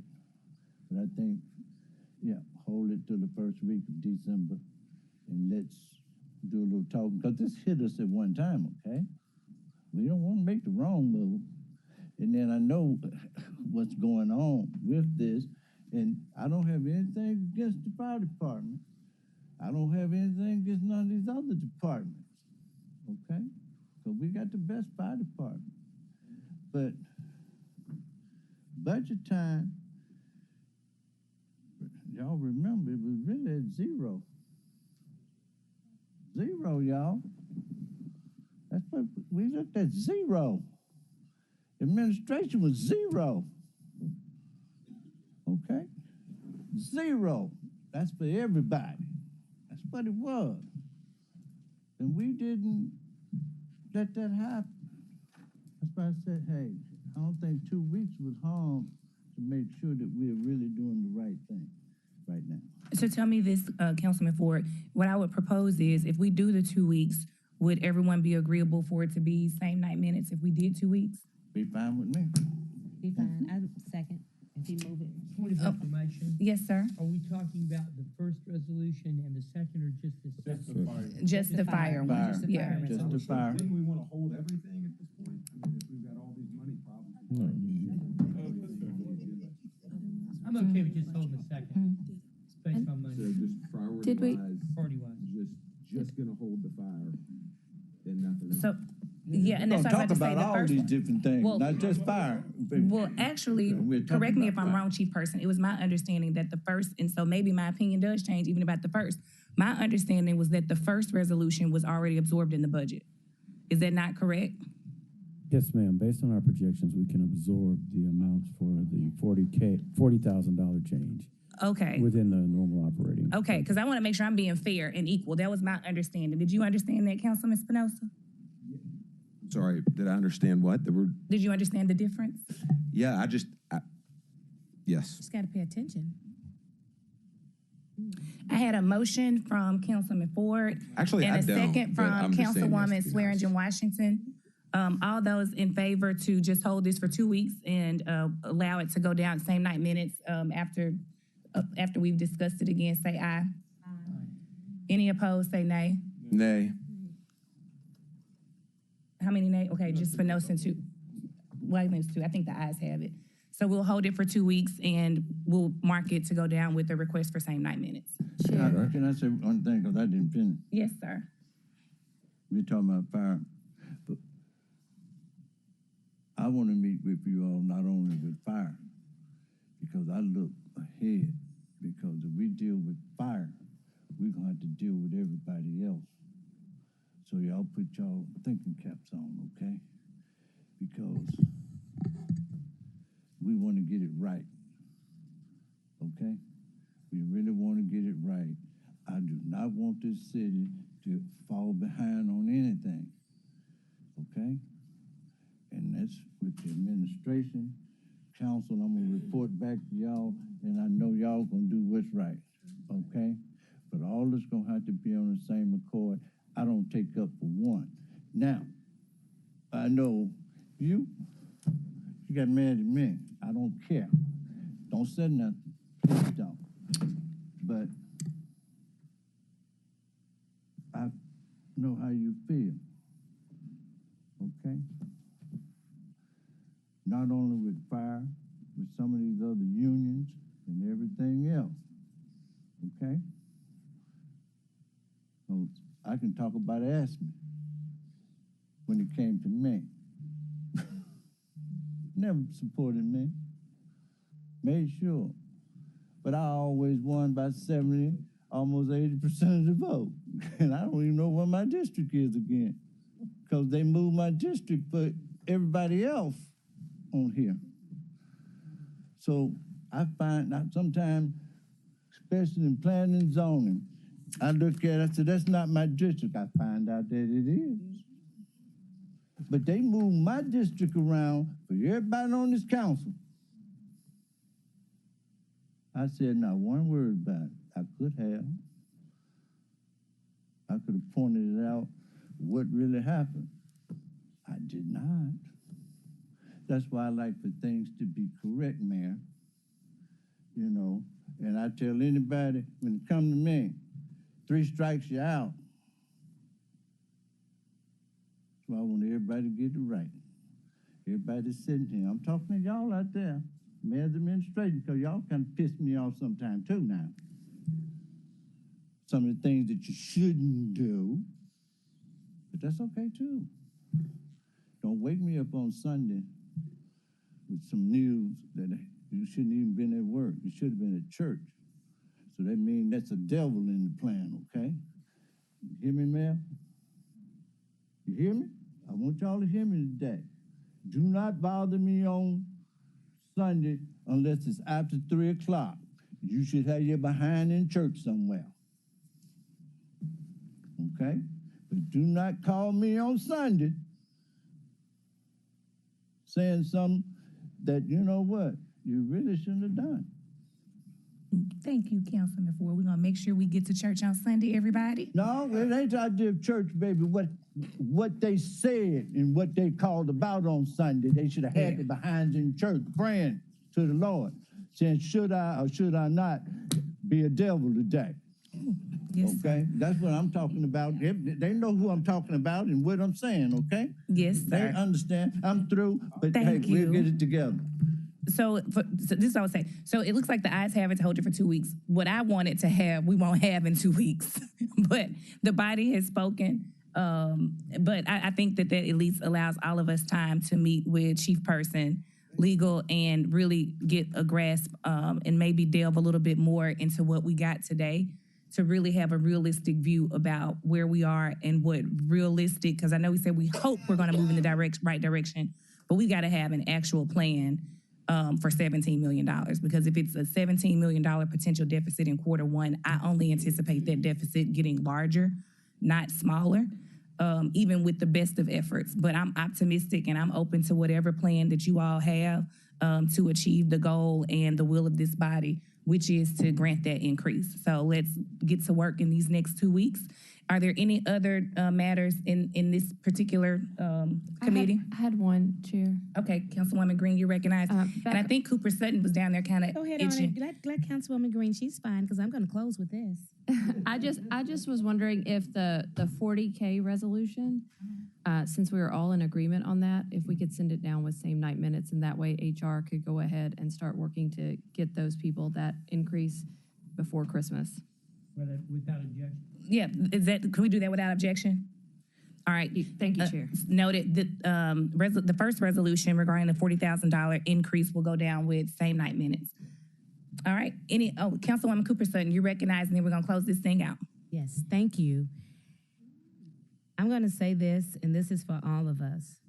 Love is the greatest tool that we have for one another. I know we all don't live in the same houses. I know we don't go to the same places. But love is the greatest tool, and it subdues darkness and your selfishness. And so this city is resilient, and we're going to have to learn and change our behavior, how to love each other. We can disagree, but once again, I'm going to say this: righteousness.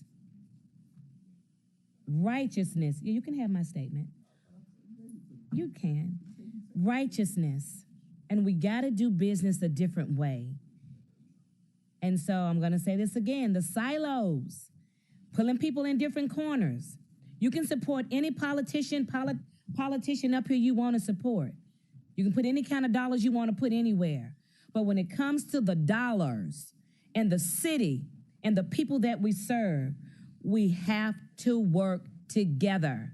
The mayor administration on the 7th floor can't do anything without the 5th floor. The 5th floor doesn't want to do anything without the 7th floor. We want to do it together. So your secret meetings and all this here and you're pulling, stop it. Mayor, hold on. We're praying for you. It ain't easy. You've been challenged in a lot of ways. You've been called a lot of things, and so was Jesus. But just hold on, okay? I've even gotten mad at you and called you some stuff behind the door. I'm just going to tell you about me. I remember that. You remember? Yeah. This is my seat partner. But at the end of the day, I love you, and I want to see you successful. And I want to see our city successful. I yield. Thank you. Thank you. Thank you so much. It is now 3:56. Let's swiftly get downstairs. Oh, we still have executive? Y'all gave me 4 minutes for executive. Okay. All right. This meeting is adjourned. Y'all don't respect the chair.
Councilman Smiley. Councilman Spinoza. Councilman Walker. Present. Councilman Warren. Councilman White. Chairwoman-elect Swearingen Washington. Present. And Chairman Canale. Chair observes a quorum. Colleagues, we have 2 items on our agenda. The discussion of the fiscal consent, all council districts. Chief Adams, you going to speak on that? Antonio Adams, Chief Operating Officer, City of Memphis. The administration respectfully requests that the fiscal consent agenda go down and be voted upon as written. Thank you, Chief. And the second item, colleagues, is the ordinance to establish Memphis City Council meeting dates for 2026. All council districts sponsored by Chair-elect Swearingen Washington and Vice Chair-elect Carlisle. There's a request to add on to the consent agenda for first reading. Vice Chairwoman, you're recognized. Thank you, Chair. We've gone through these dates to make sure that they didn't conflict with fall break, Easter, all holidays. No, it didn't. We've worked very diligently, and if you see any concerns, please let us know. Madam Chair, I have a few concerns, but this is just first reading, right? Yes, sir. Thank you. Yes, sir. Why don't you hang on to those concerns for now? I think we need to hold it for 6 weeks. I'm just kidding, Councilman. All right, I just got to go downstairs for first reading tonight. I need a motion in a second. Moved by Warren, seconded by White. That will go down. All those in favor, signify by saying aye. Aye. I'm an aye. Any opposed? All right, that'll go downstairs for first reading tonight. That brings us to our add-ons, items 44 through 46. 44, resolution to accept and appropriate additional surface transportation block grant funds in the amount of $1,724,723 from the Tennessee Department of Transportation for the Winchester Drive interchange at Perkins Road, project number PW01025, districts 3 and 4, super districts 8 and 9. Sponsored by the administration. There is a request for same night minutes. Item 45, ordinance to establish Memphis City Council meeting dates for 2026. All council districts sponsored by Swearingen, Washington, and Carlisle. Request to add on to consent for first reading. 46, resolution to amend fiscal year 2026 operating budget. All council districts sponsored by the Memphis City Council. Request for same night minutes. Same night minute items are 10, 11, 12, 13, 14, 15, 16, 44, 46. Item 39 is held until December 2nd, 2025. Anybody have anything before executive?